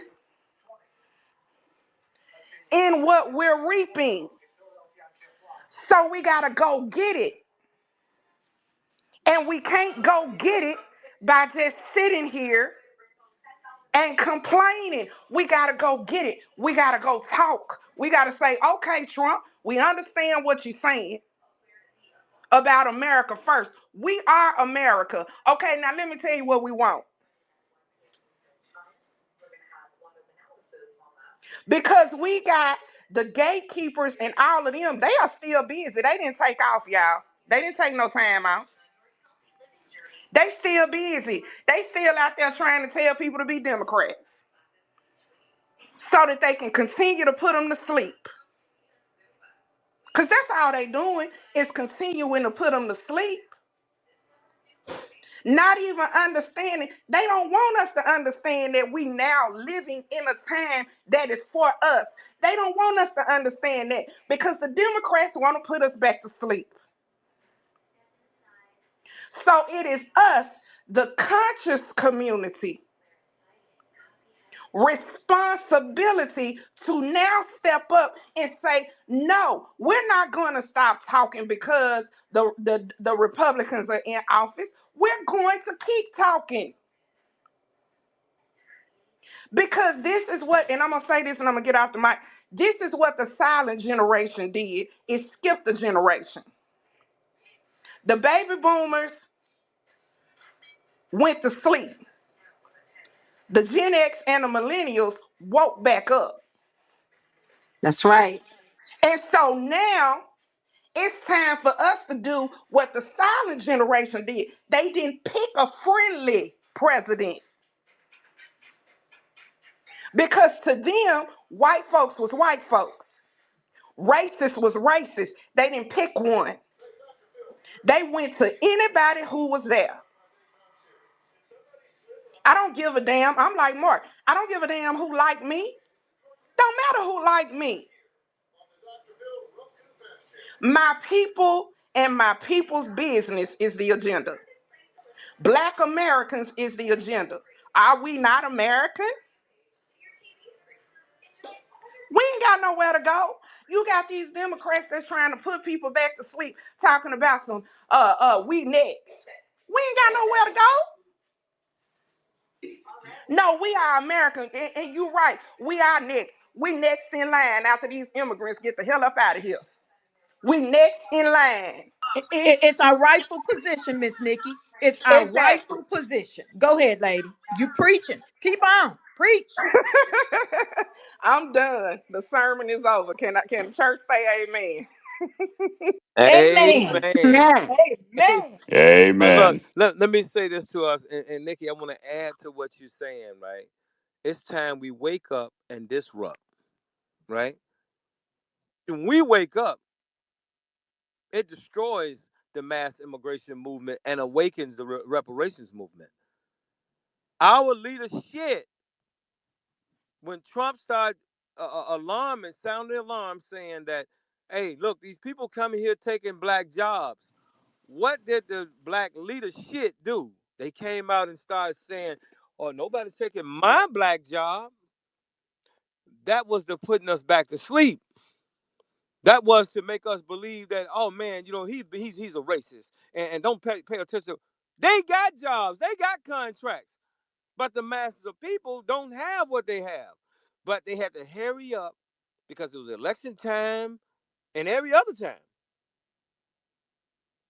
put us back to sleep. Mark, They had to draw. real quick, Go ahead. to your point, and I'm gonna shut up. I just want listen. So Moan Sanders, what's that chick that died? Jackson, Shirley Lee Jackson, right? They said, "What's a black job? What's a black job?" Right now, when you look at the news, 300,000 black women are being laid off. Right. So 6 months ago, there's no such thing as a black job. Now, 300,000 black women being laid off. You see how that works? I land. See, God don't like ugly. God don't like ugly, you know what I mean? And see, those people were laughing and they were laughing so they can lull you to sleep. They were making fun of what was happening to lull you to sleep. See, they'll do whatever to get their people in position so they can keep running their game. And if that means to go against us, that means to keep us in bondage, they'll go along with it. I'm talking about these black people that are in position. As long as it don't mess with their money, they okay with it. I'm glad Trump fucking over them because the very thing that they're crying about that Trump is doing to them, weren't they doing it to us? Weren't these black Americans along with the rest of these liberals doing this shit to us? These progressives, these Democrats, weren't the Uniparty, which encompasses some of the Republicans, weren't they doing this shit to us? And so, well, hey, what better time than to have a Trump to come in and beat up on them? And now they want us to cry for them. When he was talking about the black jobs, Nikki just said it to you all. And I'm going to give y'all a real understanding of the black jobs that he was talking about. See, they wanted to minimize it and brainwash you into believing that the black jobs were the jobs that nobody wanted because they were equating the jobs to picking tomatoes, cleaning toilets. But I want y'all to go look up HR 1909, the Essential Workers Act. The Essential Workers Act was brought in place during the pandemic, and then after the pandemic, they amended it to move far and beyond. You're gonna see the lines of work of healthcare, construction, logistics, meaning trucking, the trucking industry. They were moving these people into every line of work that they already hadn't done as a result. They already hadn't moved them into as a result of NAFTA from the 90s, y'all. What's See, that this number mass again, immigration, King? HR what? huh? HR 1909, the Essential Workers Act. Put that in the chat and in the Jumbotron so everybody can see. And I want somebody to open it up just in case those who haven't been around us and haven't heard me talk about the Essential Workers Act. This is for the new people. Watch these lines of work. I want somebody to open it up and go to those lines of work that they were given to these illegal immigrants. Well, no tomato picking. Oh, no, no, no, no, no, no. These are high paying trades. Nikki just said it. The technology industry. I got it. Oh, I got it, Mark. Do you want? Hmm. Yeah, go through those lines of work that they were what was that in 2021? I think that had to be 2020, 2021. It was during COVID. Mm-hmm. It was during COVID. And look, y'all, they didn't even pass the bill, and they still did it. They didn't even pass the bill, but they still put these people in those lines of work. It was during COVID. Yes. What are those lines of work? They didn't even pass the bill, and they still did it. Give me one moment. I'm gonna get to it. Still put these people in those Hearing lines. the feedback. Yeah, you get feedback. You must be on your computer. You know what I'm saying? Yeah, I am. I'll let somebody else read it because I'm streaming this space for you. I So hear an Mhm. echo. Mhm. Oh yeah. So look, you all. Please understand and note that they were taking these people and moving us out of the trucking industry, giving it over to immigrants who couldn't even speak English, that were on our highways killing people because they didn't understand the signs. And so people, I got a lot of friends and family from the south to the north that's in trucking that was selling their trucks, that were complaining. And you know what I told them? Y'all better raise y'all ass up because all this just being cool and being quiet. Yeah, yeah, yeah. We can get the message out, but y'all gonna put some work in too. We're not gonna make noise for y'all, and y'all not make noise. But they were giving the trucking industry. They were given, and they've been doing it since the '90s, y'all. They were given, and they've been given the healthcare industry over to immigrants. That's why those of us that were born in the '70s on back, really the '80s on back. Those of us that were born during the '80s on back, we remember when all the nurses and doctors were English speakers with no accents. A lot of our young people don't know. They don't know of a time when they saw Black American doctors by the droves, nurses. All of our aunts and most of our aunts and cousins, women were nurses. Were in corporate America, in AT&T, and those places. And so when they came over with the Office of New Americans, you all, the corporations, the academic community, academic institutions, uh, um, healthcare, construction, all of this stuff was turned over to these immigrants. Hey, Mark. Go ahead. And just wanted to give.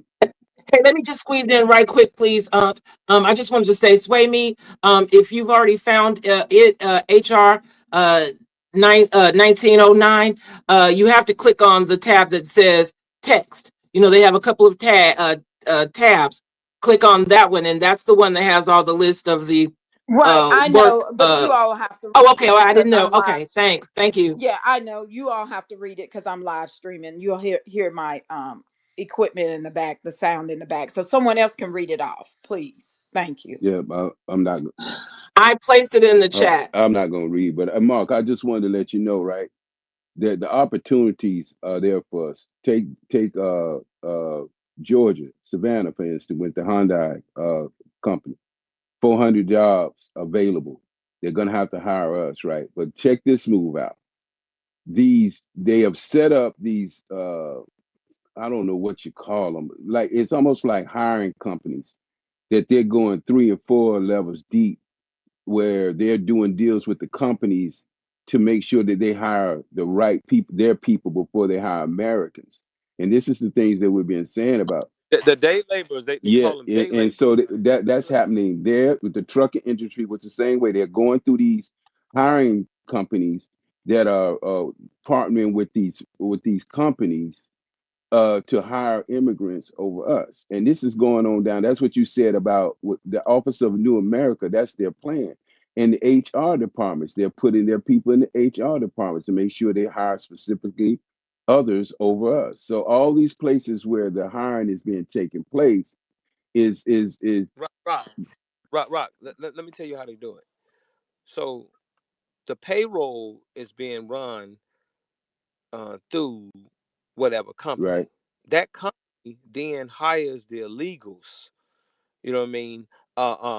For a percentage of that payroll. These day laborers been operating like this for years. This is how they've been getting away with it. Now, what we have to do is call ICE, call the Border Patrol, all those investigative wings when it comes to immigration. We have to get on the phone and call them. Like you said a little earlier, I heard you a little earlier when you were talking about the young people. A lot of y'all is young people because some of y'all parents ain't going to say shit. Y'all better fight for y'all future. You better fight for your future. So if that means that y'all become ICE agents, become ICE agents to secure your future. Because a lot of your parents either scared or they just don't say shit. Some of them benefiting from it. Some of your grandparents are benefiting from it. And so it's on us that are conscious and that are of age to then show our young people how to fight for their future, how to fight against those who have sold their future out. And there's no better job out there right now than not even the military itself than being an ICE agent. When it comes to our borders, and I'm talking about from this side of the lineage, not the DNC, them sellout. I'm talking about the ones who say they're grassroots young folk. This is your turn to become a real soldier and guard your border. Make sure you get in those No, people God, your your future. future and get these people out your God, paint. your future and your You border. actually have the authority to do this shit. It's better than being a police officer. You're actually patrolling and controlling your landmass. You the one stop. Go ahead. Look. You must do exactly what they would do if they get in Well, they position. did it with the damn Let- police. Remember the KKK became the police department. You got to do the same. You got to yes, do the same thing. Here's your yes. opportunity, and they paying you. Who started the slave patrols? Who started the police department? People think that it was descendants of slave owners. It was not the descendants of slave owners that started the slave patrols and the police departments. It was the Irish that came into this country. Why do y'all think they wear those kilts when a police officer gets killed? The Irish and the Italians have been running these unions and these police departments. They set them up. The AFL-CIO was started by immigrants, not by descendants of slave owners. But when you don't understand his history, first of all, you just keep saying white. You won't understand how and who is coming for you. When I was on the radio this morning before I started the space, and I pointed out that Governor Pritzker is a racist Jewish governor, and the black host of the radio show, oh, why did you have to say his ethnicity? And you know what I mean? I said, no, I said his religion, first of all. And secondly, I want y'all to be very clear who and what I'm talking about. He hurry up and got me the And fuck off that's the why I radio when I fight said for that that. American. Nobody should tag on Yep. to American, Mark. That's why everybody should be Yeah, called by their ethnicity. That's why I exactly. said, and I wanted to say this to Denmark when he brought up the train thing, right? We have to start lineage. We got everything that goes on in our country that identifies under that flat blackness shit we were a part of. We have to now ask the lineage question to everybody. If that comedian Guthrie is that we ask your question to you, bro, what's your lineage? And when they tell you what's your lineage, just stay the fuck up out of our Who business. and who's gonna oppose us? Who's gonna oppose us doing it? Nobody can vote. They can't. No, no, no, no, no, no, no, Our no. That's own gonna be some people. people Yeah, our opposed. own. The sellouts. Yeah. Look, the sellouts, the liberals, the progressives, the Pan Africans. These are the people who are gonna oppose us when we separate. When we call for separation, when with that bill that's in California, those sellouts, them people of color, Black Americans, are saying it's xenophobic. The people of color wheat thins are saying we're racist. Why? So they can keep the same system in place. They're the ones that want the immigrants to come in and take the jobs and opportunities. Why? Because they hate us.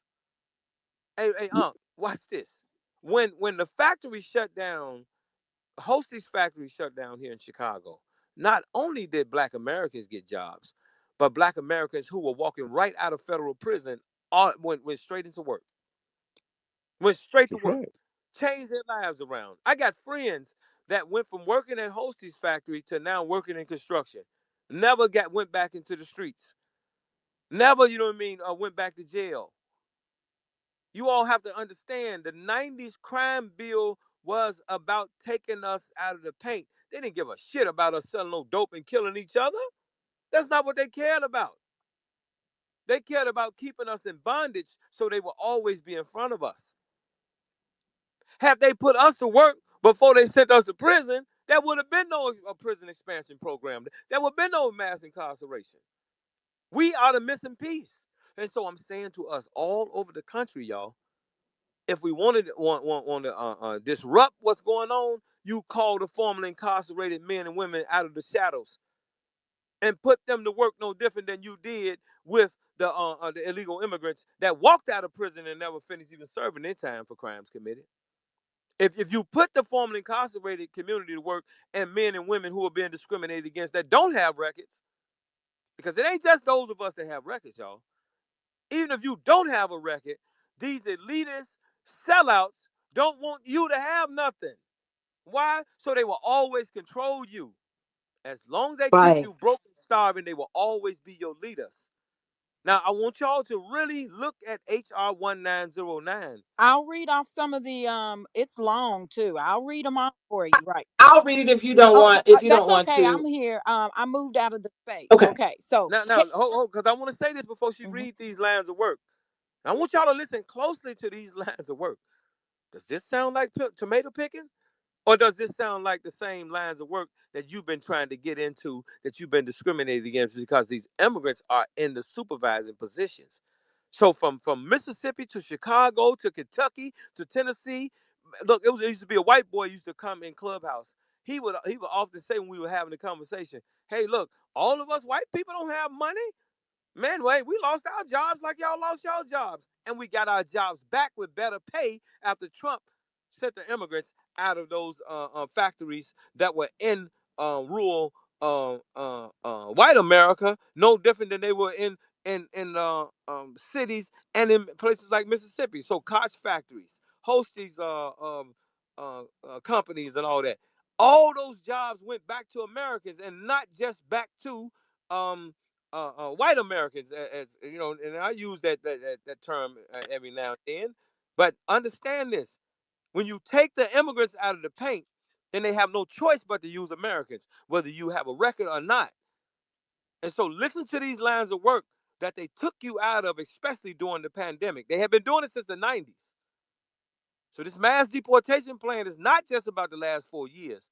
It is about moving on them all the way back to the 90s. You have people who are 60 years old, 50, 60 years old, been in this country illegal, working, that Trump is getting their ass the fuck out of the paint. That's Yes. what has to happen in order for our future of our children to to uh uh uh to exist. We have to move on them. I don't care how I long just they've been here, how long they stayed out of trouble. Deport them motherfuckers. And they goddamn children that they had on this soil. So I can't wait for them to rule in October or whenever they're gonna rule on that 14th Amendment. So if you had a child over here and that child was considered legal based on the 14th Amendment, when it reverses, deport that child and their parent. Go ahead with those lines of work. Uh, uh, I okay. just The wanted to say lines of that I work have are placed the wait, Sway. I just want to let everyone know that I've placed it in the jumbotron, the overhead jumbotron, and so the people can read along, and it's also in the chat, the purple pill, if people want to read along. okay. So the lines of work: A, healthcare; B, emergency response; C, sanitation; D, restaurant ownership that includes food preparation, vending, catering, food packaging, food services or delivery; E, hotel or retail; F, fish, poultry, meat processing work. G, agricultural work, including labor that is essential and seasonal nature. Commercial, H, commercial or residential landscaping. I, commercial or residential construction or renovation.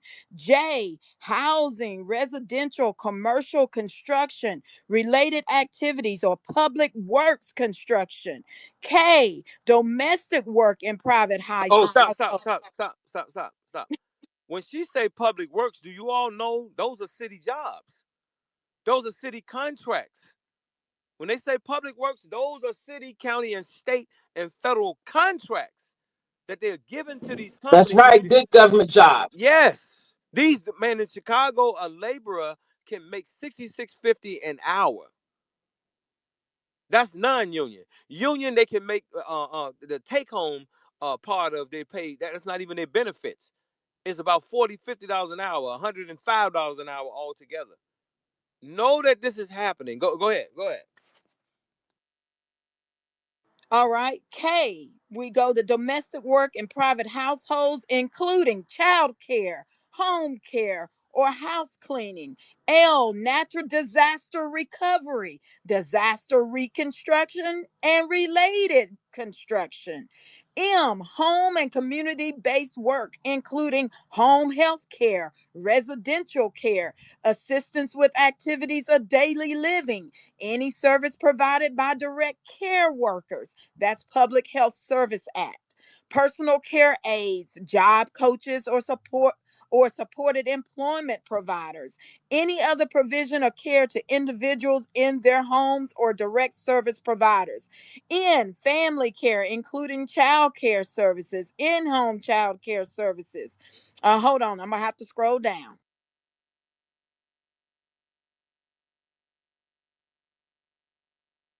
Okay, so back to it. You can go to nannies, care services providers by family members to other family members. O, manufacturing. P, warehousing. Q, transportation or logistics. We see them in the trucking company. Janitorial. S is laundromats and dry cleaning operators. T, any other work in essential critical infrastructure, labor, or service as described in the memorandum in the Department of Homeland Security entitled Advisory Memorandum on Identification of Essential Critical Infrastructure Workers during COVID-19 Response. This was issued on March 28th, 2020. And black leadership that made fun of Trump saying that these are black jobs that they're giving these immigrants needed you to remain quiet, needed to dummy you down so you didn't pay attention that these people are not just here picking no fucking tomatoes. They used that to get in. Once they got in and got in those HR positions, not only did they hire more of their people, they fired you. And a lot of y'all too shame to Facts. say that you've been fired by them because you were in there talking shit about other black people until your chickens came home to roost. When a lot of those black women who they talking about lost the 300,000 jobs, and it wasn't just black women, it's black men and other Americans lost their jobs too. With this last move that was made when they start cleaning up government, but they wanted to have you sympathize and by using the trope of black women. Black women were fired. Listen, y'all better wake up, and you better wake up fast. You better start doing some calling. You better start doing some organizing. Young people, y'all had better fight for y'all futures, for y'all be out here pushing shopping carts homeless. And then they're going to come up with laws to criminalize you for being homeless and lock your ass up. I'm specifically speaking to y'all young people because we're getting toward that age where we're going to be pushed out of work, but your future is still at stake. And I want to say to us at our age, 20 years from now, we'll be 70 fucking years old. So what we do for the young people may just determine whether they put us in them senior citizen jails. If we don't stand up for them and stand with them for their future, then why should they take care of us when we get old? And Thank why should they you. not put us in them senior citizen jails if we're not fighting for them now? And you see, they eliminated. I posted something about how many elderly are being dying, deceased, or I would say murdered every year. In those senior citizen jails. See, I'm not gonna soften it up for your ass and say, oh, those are senior homes where the retirement home, all that nice shit. No, those senior jails, those senior citizen jails, Yep. uh, and where they treat you like shit. They leave the shit on you, bed sores, all this shit. And I want your ass to be Sepsis. scared Yep. enough to get up and say something and do something. I make sure with all my little nieces and nephews, my cousins, my children, all the young ones, I invest in them because I'm gonna need some. Well, I'm gonna say I ain't gonna say I'm gonna need them. I might need some of these young people in my old age. I might need them, and so what better way to secure that than to invest in them today, fight for them today? No, I'm not gonna say fuck them. It ain't gonna happen. In a lot of cases, that's what happened to us. Our parents' generation that was in power, our parents' generation that was in power said, fuck us. They signed on to mass incarceration. They signed on to welfare reform. They signed on to sending the jobs out of the country. This is not what we just read to y'all. It's just what they put in writing as of now. But they've been given all these opportunities over to immigrants since the 90s, y'all. Prior to the 90s, do you all know that there was not uh, uh, large groups of immigrants across this country in these cities that we live in? They were not here. It was after NAFTA that all the jobs that they didn't send overseas and the corporations that they didn't send overseas and that they kept in America, they brought immigrants to this country and put them to work, sent us to jail, said that we were hard headed. And as long as they got what they wanted, they watch us starve. They watch us die. They watch us be mass incarcerated. I'm gonna say this and be quiet. Do y'all know 95 to 98% of people that went to prison was targeted before their brains were developed? We weren't older when we went to prison. They targeted us before our brains were developed. When we were walking around terrorists, I mean, your mind, I mean, your brain is not fully developed, so you do crazy shit. The studies have proven this. Every psychiatrist know that if you don't take young people, just like when they did the studies on these elephants, and the same names they called us juveniles and delinquents, they called those elephants, and they knew that in our young age that they could target us. They had already looked at our third grade test scores and determined that we were going to prison by the time we were of age. They even went so far as to take the crime bill and amend it to where a 13-year-old could be charged as an adult. These black people did this shit right along with these different type of crackers. These weak, thin ass, evil motherfuckers did this shit. And now that they older, they want you to look at them as seniors and elders. No, no, no, no, y'all nigga vampires. And your children that were that are our age that went right along with it and got right in position and started, they are nigga vampires too. And we don't give a damn about them either. Please We're wake gonna up. get to the hands, Yeah, Mark. yeah. Okay. Yeah. I know, righteous. I know you dropped down. If you want to come back up, please come back up. You had your hand up. Let's see. We have Miss Florence came to the stage, undefeated. Miss Cheryl. Oh, follower. I guess we'll get to you because you had your hand up for a minute. We'll go with follower, Miss Florence, undefeated, and Cheryl. Hey, thank you, Mark Carter. Thank you, Sway. Thank you, Dre. Hey, you hit right there at the last hit, and you got me, man. You caught me right there. You know, I I'm that medical person. You know, I saw all those people you talked about. We saw a tremendous amount of people from India, a lot of people from different countries and everything. All of a sudden, I'm a surgical technologist. We had people from different people that becoming nurses and everything. Right after COVID, all these people coming in at, you know, it didn't have all that, and it was crazy. But I came up here really just to back you and support you, man. When I first met you, I didn't understand you. I was new to the space, and you came across real. You know, I'm from the professional environment. It was kind of rough. I didn't quite get what you were saying.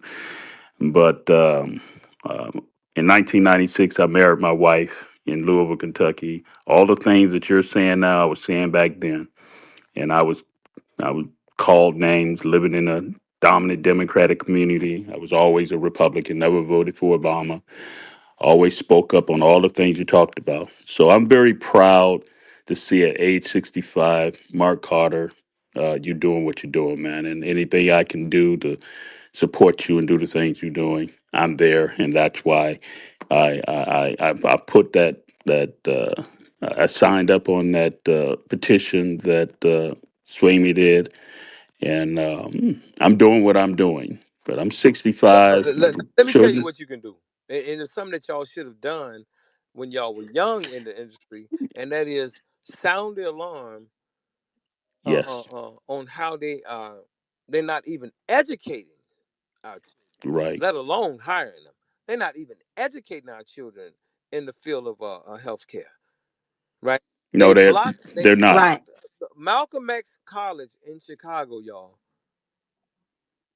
It has almost flipped to all Hispanics. Yeah, Okay, Malcolm X College. It's the feeder system into the Illinois Medical District, which is the largest medical district in the country, right here in Chicago. The largest medical district in the country sits right here in Chicago. Has the biggest hospital systems, clinics, everything right here. They hire over 100,000 people, right? did And you and notice you started off with medical but first? You but know, I watch heard this now. say Watch this. I'm saying to y'all, you say, what can you do? Y'all didn't do it in the 90s because y'all were making y'all money. Y'all didn't say nothing. And y'all allowed this to happen to our people. Y'all were supposed to sound their alarm. But uh, now that y'all are you educated, generalizing. You're listen, generalizing. look. It's a shoe fit wear, right? Okay, There there I'm is. you go. saying, I'm saying to those of you all who have retired from the medical industry, those of you all who are still in the healthcare industry, you have to say something about this. Let me tell you why more so than anything.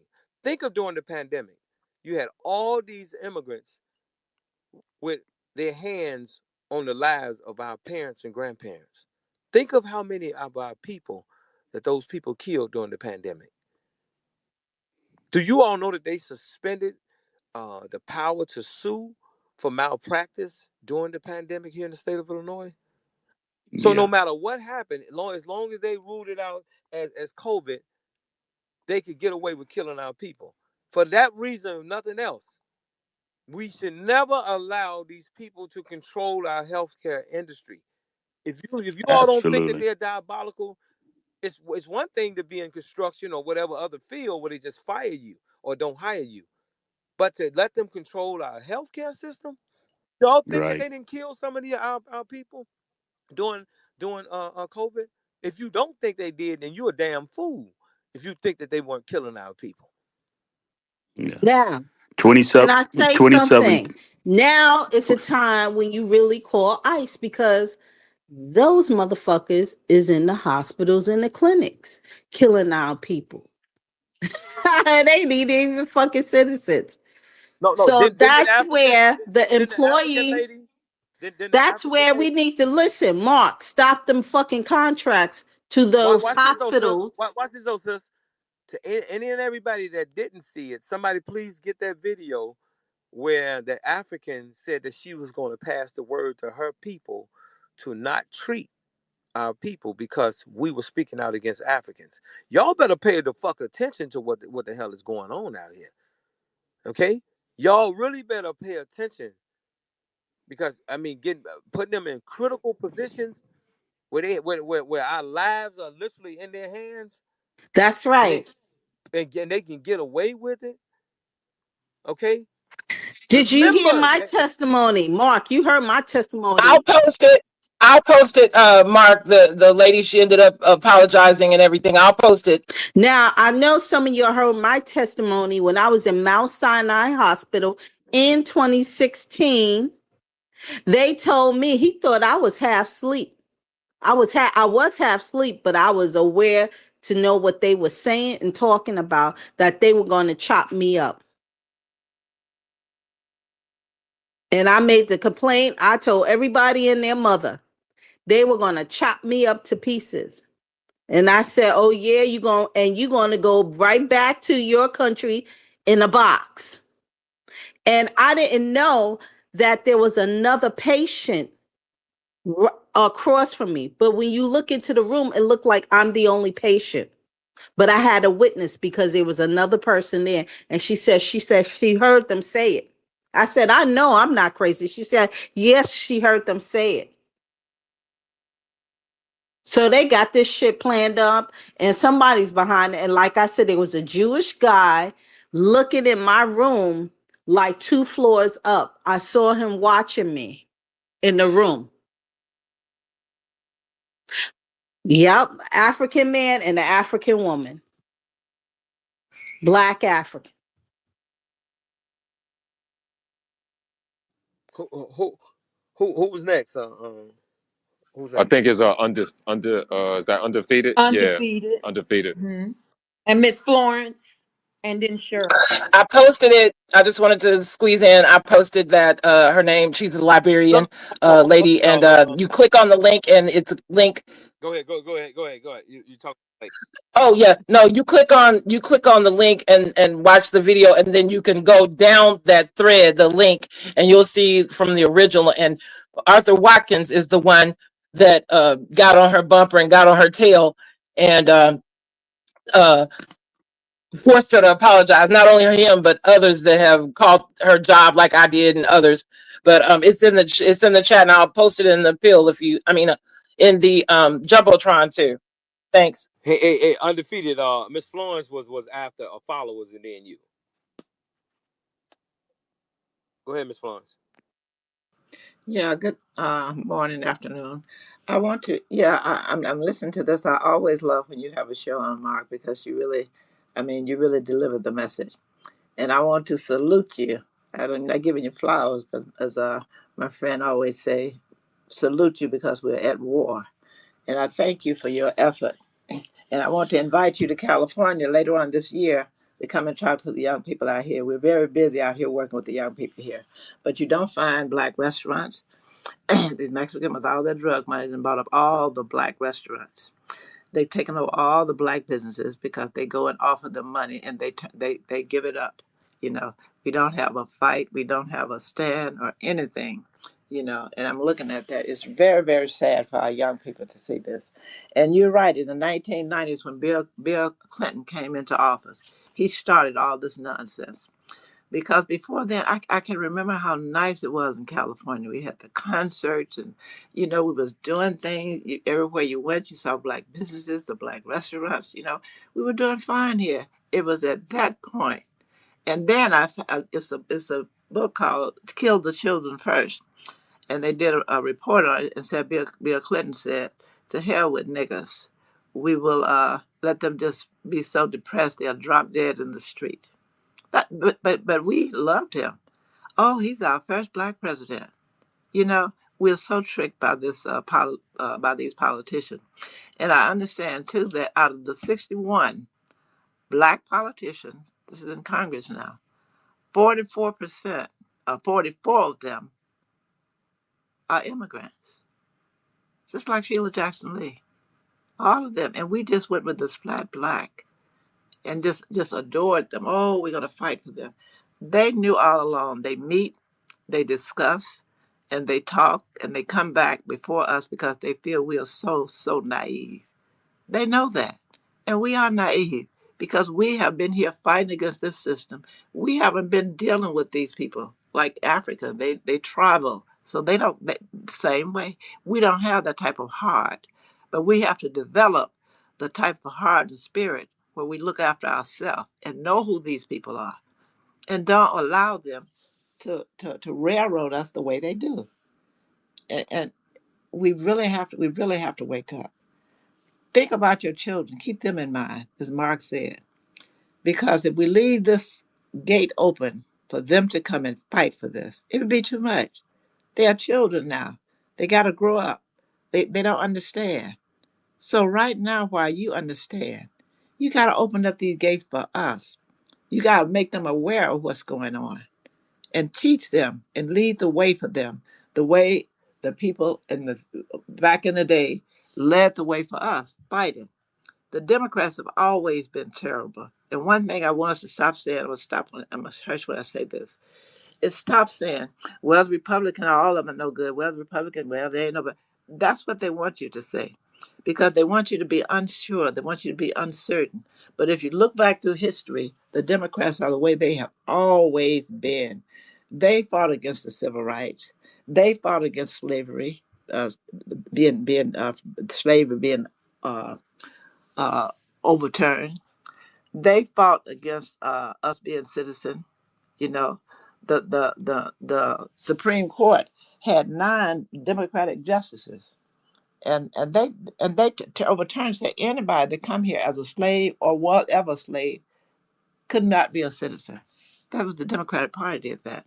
That's why you have the 14th Amendment. We wouldn't have that if it had not been for them.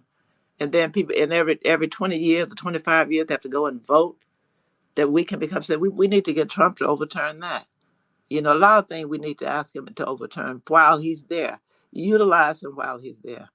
You know, and he gave Angela Stanton King. She was in prison. Had 25 years. He freed her. She gave him a list of about 900 people. He freed them all from prison. Then he freed them from prison and had companies to hire them. Gave them a tax break. That was a little leery at first, but then afterward, they found out that they came to work. They were early, on time. They worked hard. They said, "Can you send us more of them?" They were so happy to have an opportunity. As Mark said earlier, if they had had that opportunity before, they would have never went to prison. Never went to prison. And we are back at that point again. I was in court about 2 months ago. 2 little 19-year-old black men got 20 years for carjack. I didn't even know they were still doing carjack. One mother was there. She was crying. The other mother, the other parent, no one was there. I felt so sad. I was sad that whole week just thinking about that. Now, it's not that they're so bad. It's just that they have no guidance. It's no centers or no place set up to give them the guidance that they need to help them. And, I know young people when they're young, it's so many things influence them, and black children too. I'm a behavioral scientist. And I know black children, our energy is so different from everybody else. We got that high energy. We have to have some type of intervention. We have to have an activity that guide us and pull us away from things because it's our energy. They know that that's what they tag on to. I thank you so much for this room, Mark, and I thank all of you, you know. And I just keep going the way you are, and I'm here for you. I'm still fighting. I'll be fighting until I die. I've been like this since I was 5 years old. I'm gonna continue on, and I'm praying for you and thankful for you. Thank you very much. You'll be fighting till you Thank die. you, Miss Florence. Thank you, Miss Thank Florence. you, Miss Florence. I love Miss Florence. Can I say something, Mark, real quick to what Miss Florence said? Now, they will always respond, "Oh, you got plenty of opportunities. There is no excuse for the black youth to be prison incarcerated and for their actions." Let me tell you, my son here in Queens, New York City, went for a job in security, and he said he did everything they told him to do, and they still gave him a problem in hiring process. And guess who they full of? White Mexicans. And there you have it. Hey, sis, did you see that what I put in the jumbotron? It's my Sean. I'm sorry, no, I didn't see what you put in jumbotron, and Ice, I'm gonna I look now. listen. Your ice is Oh, the ice, yes, yes, the ice, no. Well, no. yes. I'm saying this to you because your son can go join ICE today, get him 50K, get any student loans paid off, and all kinds of for no, it's not 401K, but those type of things, insurance, all this. If he wants to be in security, there's no better place to be. We have to become the military of our borders, of our ancestor soil. So we need to be the majority of that of ICE because nobody, even though those we have people on ICE, but you also have people in ICE who may not necessarily want to fight for the soil like that. We need people who understand that you have to fight and protect your borders, your soil. You have to be the people to deport the people who shouldn't be here. This is that, and then here's it is. I'm talking about any to me personally. Like the little dude back in the day who had the little militia with everybody was walking around with the ARs and shit. Nigga, go join ICE. Any organization that want to carry weapons and be ready to do what you need to go protect your ancestors' border. That's the part we got to be the ones who determine who come in and who don't. And those who are here, if we were the majority of ICE right now, there would be more deportations than there are right now. Why? Because it is in our heart to take back our ancestors' soil. So if they're gonna legally, they're gonna pay you do what they did when KKK, whoever designed what Mark was talking about, they started the police. Irish did. They came in and became legally able to carry guns and have laws over us. So now we got opportunity to do the reversal, protect the border, get paid the 50K, get any student loans. People got student loans. Go get, man. Ain't no job giving you that type of advancement. Most jobs don't even give you no fucking advancement, right? You just go work your 2 weeks in the hole and wait for your check. Only thing you know is that I'm gonna make this amount for the year, but they not gonna give you no bonus on top of that shit, right? So if we are the ones, this side of the grassroots, this side of the lineage, are the ones who constantly get on these apps and say, we got to take our country back. That means now you have a chance to be the majority of the border of escorting motherfuckers off the soil, not being afraid to go into dark places where some people don't want to go. We got to be the lead. We got to be the majority. You heard what Miss Florence just said. There's no way that many immigrants should be in our shit. Federal government, state government. We have to take. We have to begin to take back all the places that we can make the decisions to benefit us first, like everybody else do. We ain't gonna abandon others, but we gonna damn sure put the focus on us first, just like everybody else is doing. So that's what I think. That's why I'm putting up these posts. I already got flagged because I'm putting this shit about joining ICE on everybody's page. So they just told me they flagged me once, so I reworded it a little bit so it wouldn't be so direct but understandable. Now I'm getting AI to rewrite it to do the plea that we have to do it. Just like we're telling people need to be in these seats of government. We got to be the police of our borders. Thank you. Wish I was about 20, 30 years, but I'd be on that shit. Yeah, you know they did change the age. Well, I think I might be on. Go ahead and put your application in. We'll see how See I got. what happens. I'll It test doesn't it. hurt. I'll test it to see what they say. Yep. Why not? They did remove the age limit, you all.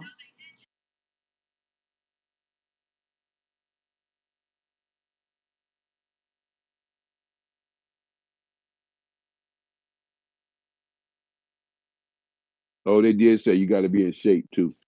They don't want you coming out there with no beer bellies and shit. You ain't worked out in years. Got to be in a little shape.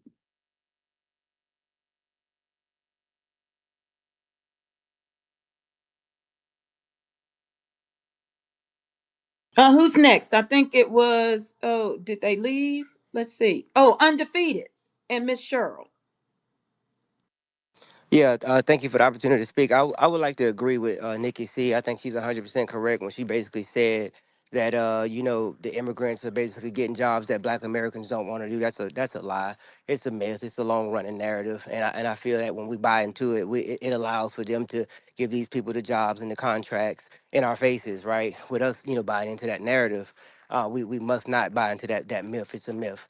The reason is, to be honest, I'm a small business. I have a cleaning service, and toilets we clean. Bathrooms we clean. Blood we clean. Yachts we clean. Boats we clean. Home sidewalks we clean. We are a cleaning service. So you call me for any of your cleaning needs, I will come and clean. So there's nothing too small, too big that we're not willing to do. So that is a lie. So we need to go ahead and dismiss that myth and start accepting the reality that we're being lied to, and that they've been manipulating us from the beginning, to I guess further their goals. So and it hasn't been for our best interest. So I'm gonna land on that. Thank you.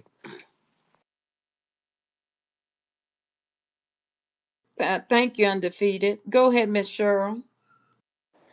Yes, hi Mark, hi Sway Me. Dre, how's everybody doing in the room? You know, since this movement has been happening, I found myself. I mean, when I go out and I see any foreigners, you know, I just walk with my head up. They have to step aside. I don't move out the way. I keep walking straight. They move the fuck out the way. We just have to have a change of attitude in how we treat these people. Now, don't get me wrong, I'm not rude to them, but I let them know in my own specific way, hey, this is my country. This is my country. And I tell you, a lot of family members, I just had to let them go.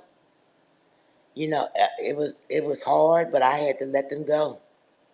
And you're gonna have those ones you're just gonna have to let you know drown out in the wasteland. I mean, they just not with it.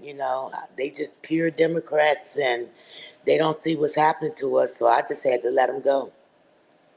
And I give all praises to all of y'all out there that's in the trenches. I don't get up here and lecture y'all and tell y'all what y'all should and shouldn't do, because I know I'm not out there in the trenches like y'all are. So I have nothing but pure respect. Who am I to tell you how to do this and do this, and I'm not even out there like that? So for those ones that come up here and say, well, you need to do this and you need to do that, I'm glad y'all kicked Miss Sassy off, because I've been down here quiet the whole time. There was no reason for her to go in on Mark like that, or anyone else. And she's probably doing less than what I'm doing.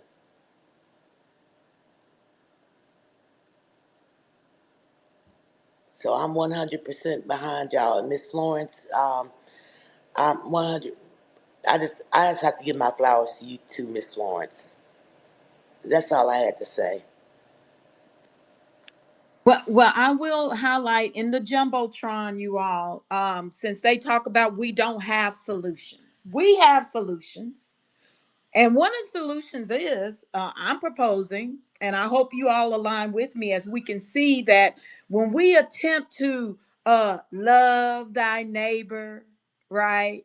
Be compassionate, empathetic, sympathetic with these beings, these demonic beings, we see what they do, how they move.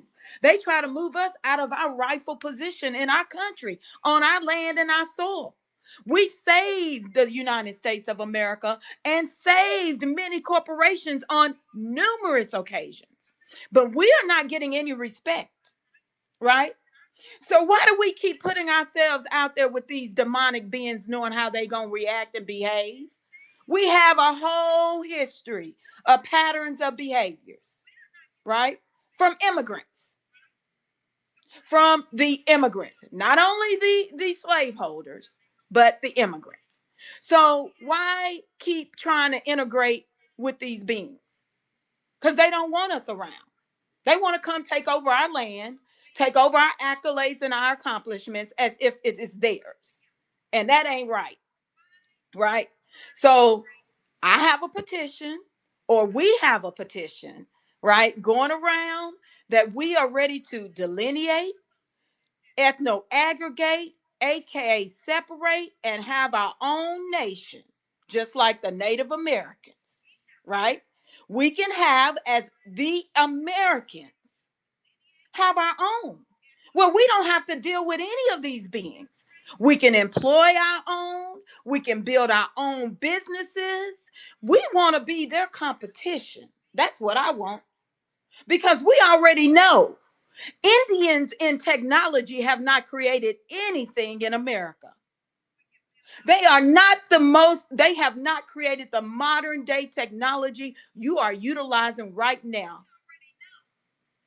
It is us, our ancestors, our elders, and we got living elders or individuals right now that have contributed to this civilization, the advancement of America and the world.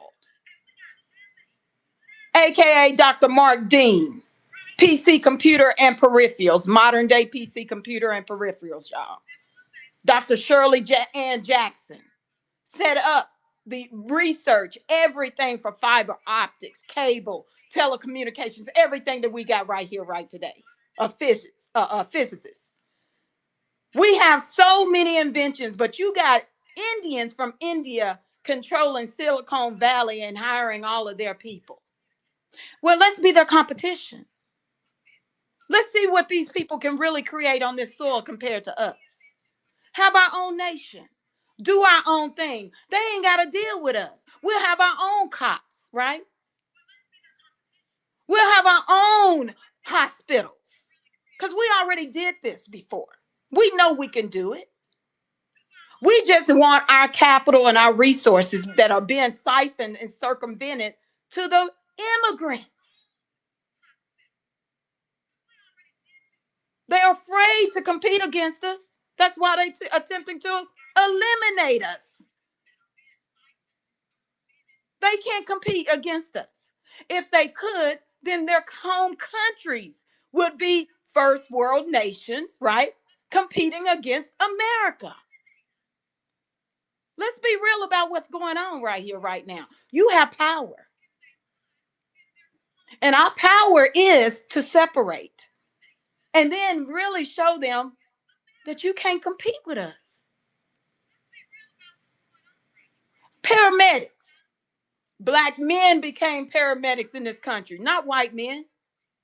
They had every opportunity to set up paramedics in this country in healthcare, and they did not have enough knowledge to even do it, even though an Australian set it up and was willing to teach them.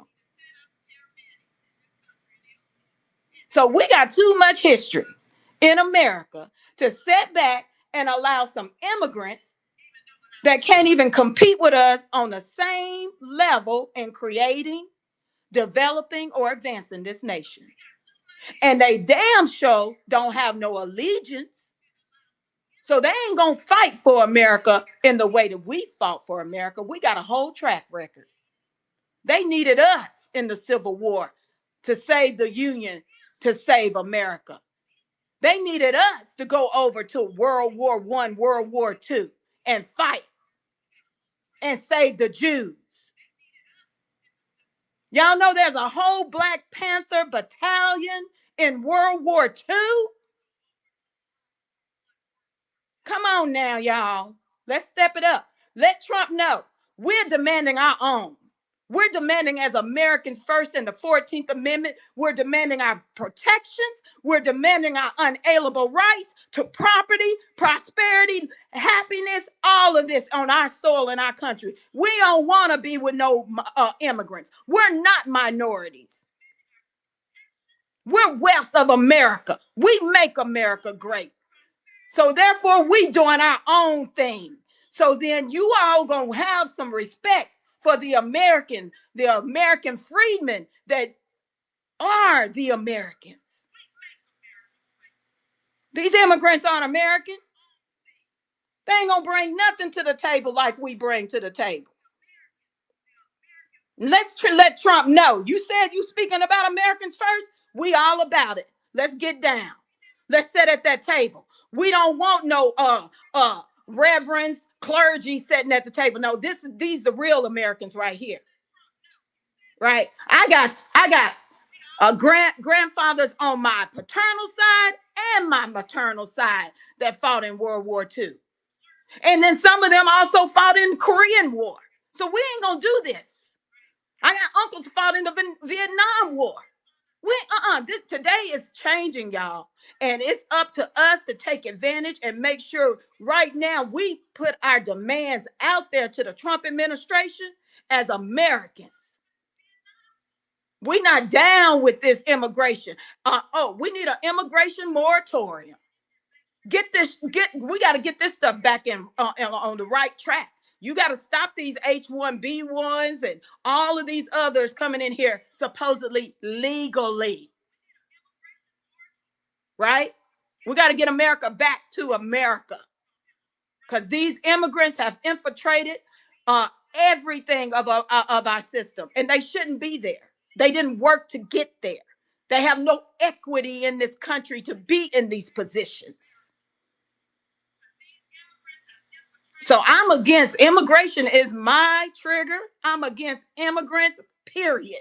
Legal and illegal. You not aligning with American philosophy and you coming over here trying to tell me I don't deserve anything in my country and I have a lineage here before it was a country. You got me, but this is not, no. This is not how this is going down. That's where I'm at. So please, you all sign the petition.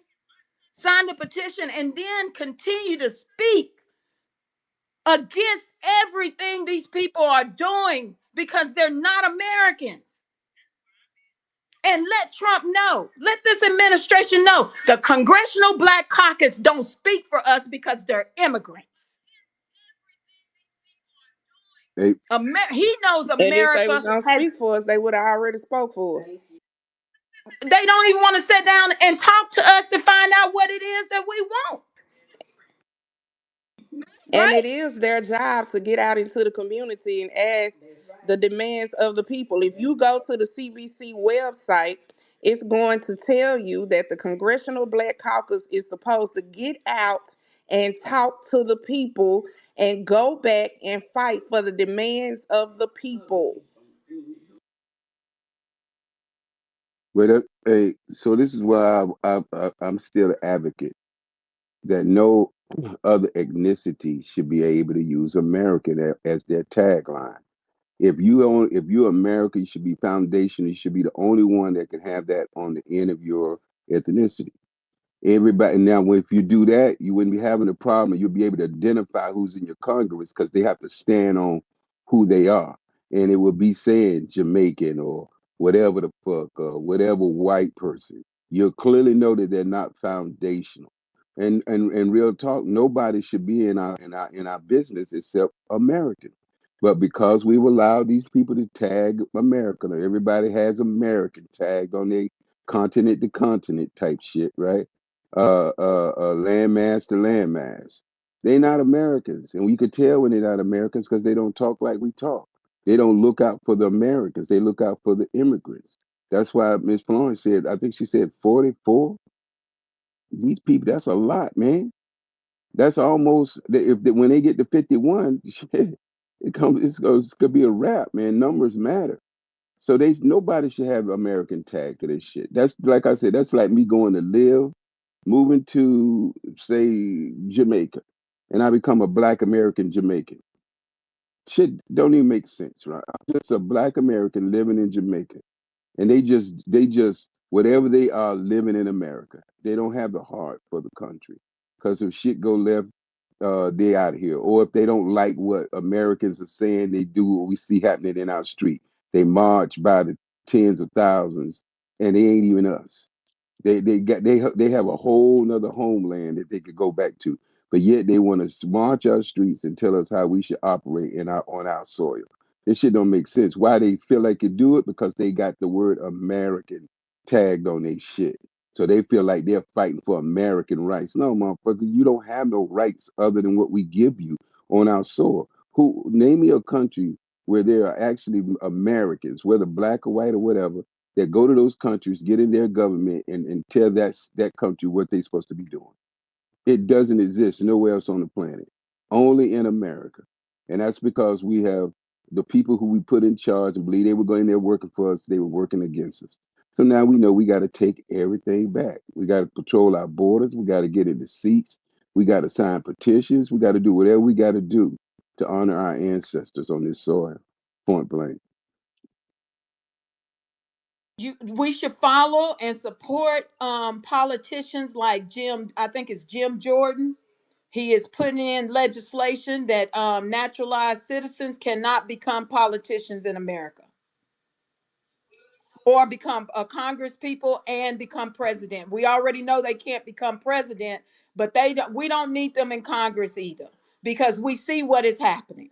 Sheila Jackson Lee was a Jamaican. She decided after our ancestor transitioned to take over our HR 40 and put a Jew in with her. Two immigrants. You can't speak for us. You don't have our experiences. You don't have any ancestors that went through Jim Crow on this soil. This is what I'm talking about. We got to remove these people. And this is why I say it is a coup in our American government. And Joe Biden and Kamala Harris were a part of the coup. Because how is an Indian going to tell me now you black just because you attended an HBCU and you didn't grow up in America, you grew up in Canada? Then you got Joe Biden sitting in NAACP meetings and them fools sitting there not saying nothing when he was so disrespectful to them and telling them they got to join up with the Hispanics and Latinos. We Americans, we ain't got to join up with no freaking body. Telling these people now they writing books. America is a nation of immigrants. It was built by a nation of immigrants. Where was they at on the That pisses plantation, me off. Harriet? I'm trying to figure that out. Where was they at on the plantation? What were they working at? Where was they at when we was getting beat and worked to death and falling out in the fields and in the house taking care of the white women, children? And where was they at? I'm trying to figure that out. Nikki, we got European blood and we got presidents of United States blood up or over here, right? Thomas Jefferson, James Madison, sleeping with the slaves, breeding children with the slaves. Breeding You farm. think you're going to come here and tell me now that I am not worthy or my people ain't worthy? We everything up in here and how America started. Yeah. I'm trying to figure out where was they at doing Jim Crow. We didn't see them doing Jim Crow. It wasn't no people of color coming down south doing Jim Crow. They came up north where they was free. That's the reason why you see many of the black diaspora in New York. They didn't come down here to get hung and castrated and treated like shit. Where was they at that time? I'm trying to figure out all of these imaginary Jim Crow victims and slavery victims that didn't exist.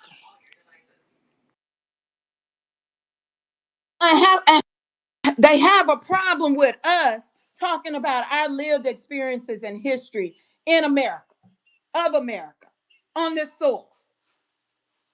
And they have a problem with it. And you immigrated over here. You ain't got to be here. Go do your work in your country and go complain about your country and your government. Go do something about them. But you ain't gonna come over here and talk crazy to us. Because we fight for justice over here. And I'm a little bit slow, Harriet. Okay, so somebody help me out. Maybe Miss Florence or somebody can help me out. Have anybody zoomed in on any immigrants that was in the civil rights movement? Were No, ma'am, there there was any no immigrants immigrant, in the civil rights? I mean, just help me out. none. And some of them that did show up here and there, but it was no numbers where they were fighting alongside with us or standing in solidarity. You got even the African diaspora that never ever supported us, and Mhm. knowing what was happening to us on this soil. Now we remember a few celebrities. What was that? Sidney Poitier, Harry Belafonte. Yeah, they ain't had no choice though, Nikki. They ain't have no Yeah, other they fight. had They could to. they couldn't fight for no Caribbean shit. They Mhm. didn't even have the numbers. They had to fight for blackness, and they blend their shit in it.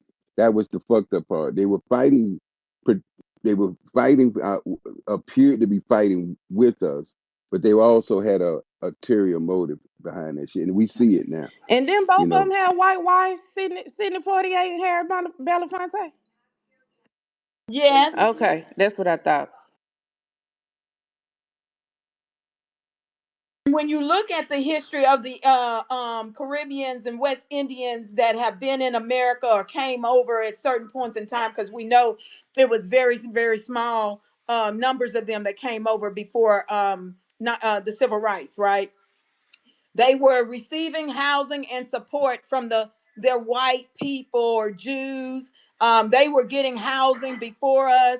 They were also getting education before us. These people have never been for us or standing with us. And we're not including them in anything. They can go, they have their separate claims. And locations of all of these people, as I said before, Sidney Poitier, Harry Belafonte, Cicely Tyson, those people weren't they all in New York? Yes, Okay, ma'am. that's what I thought. They went down south getting sicked on by dogs and water hoses and hung from trees. The real Jim Crow victims, right? I'm just trying to figure this out. Well, they came later.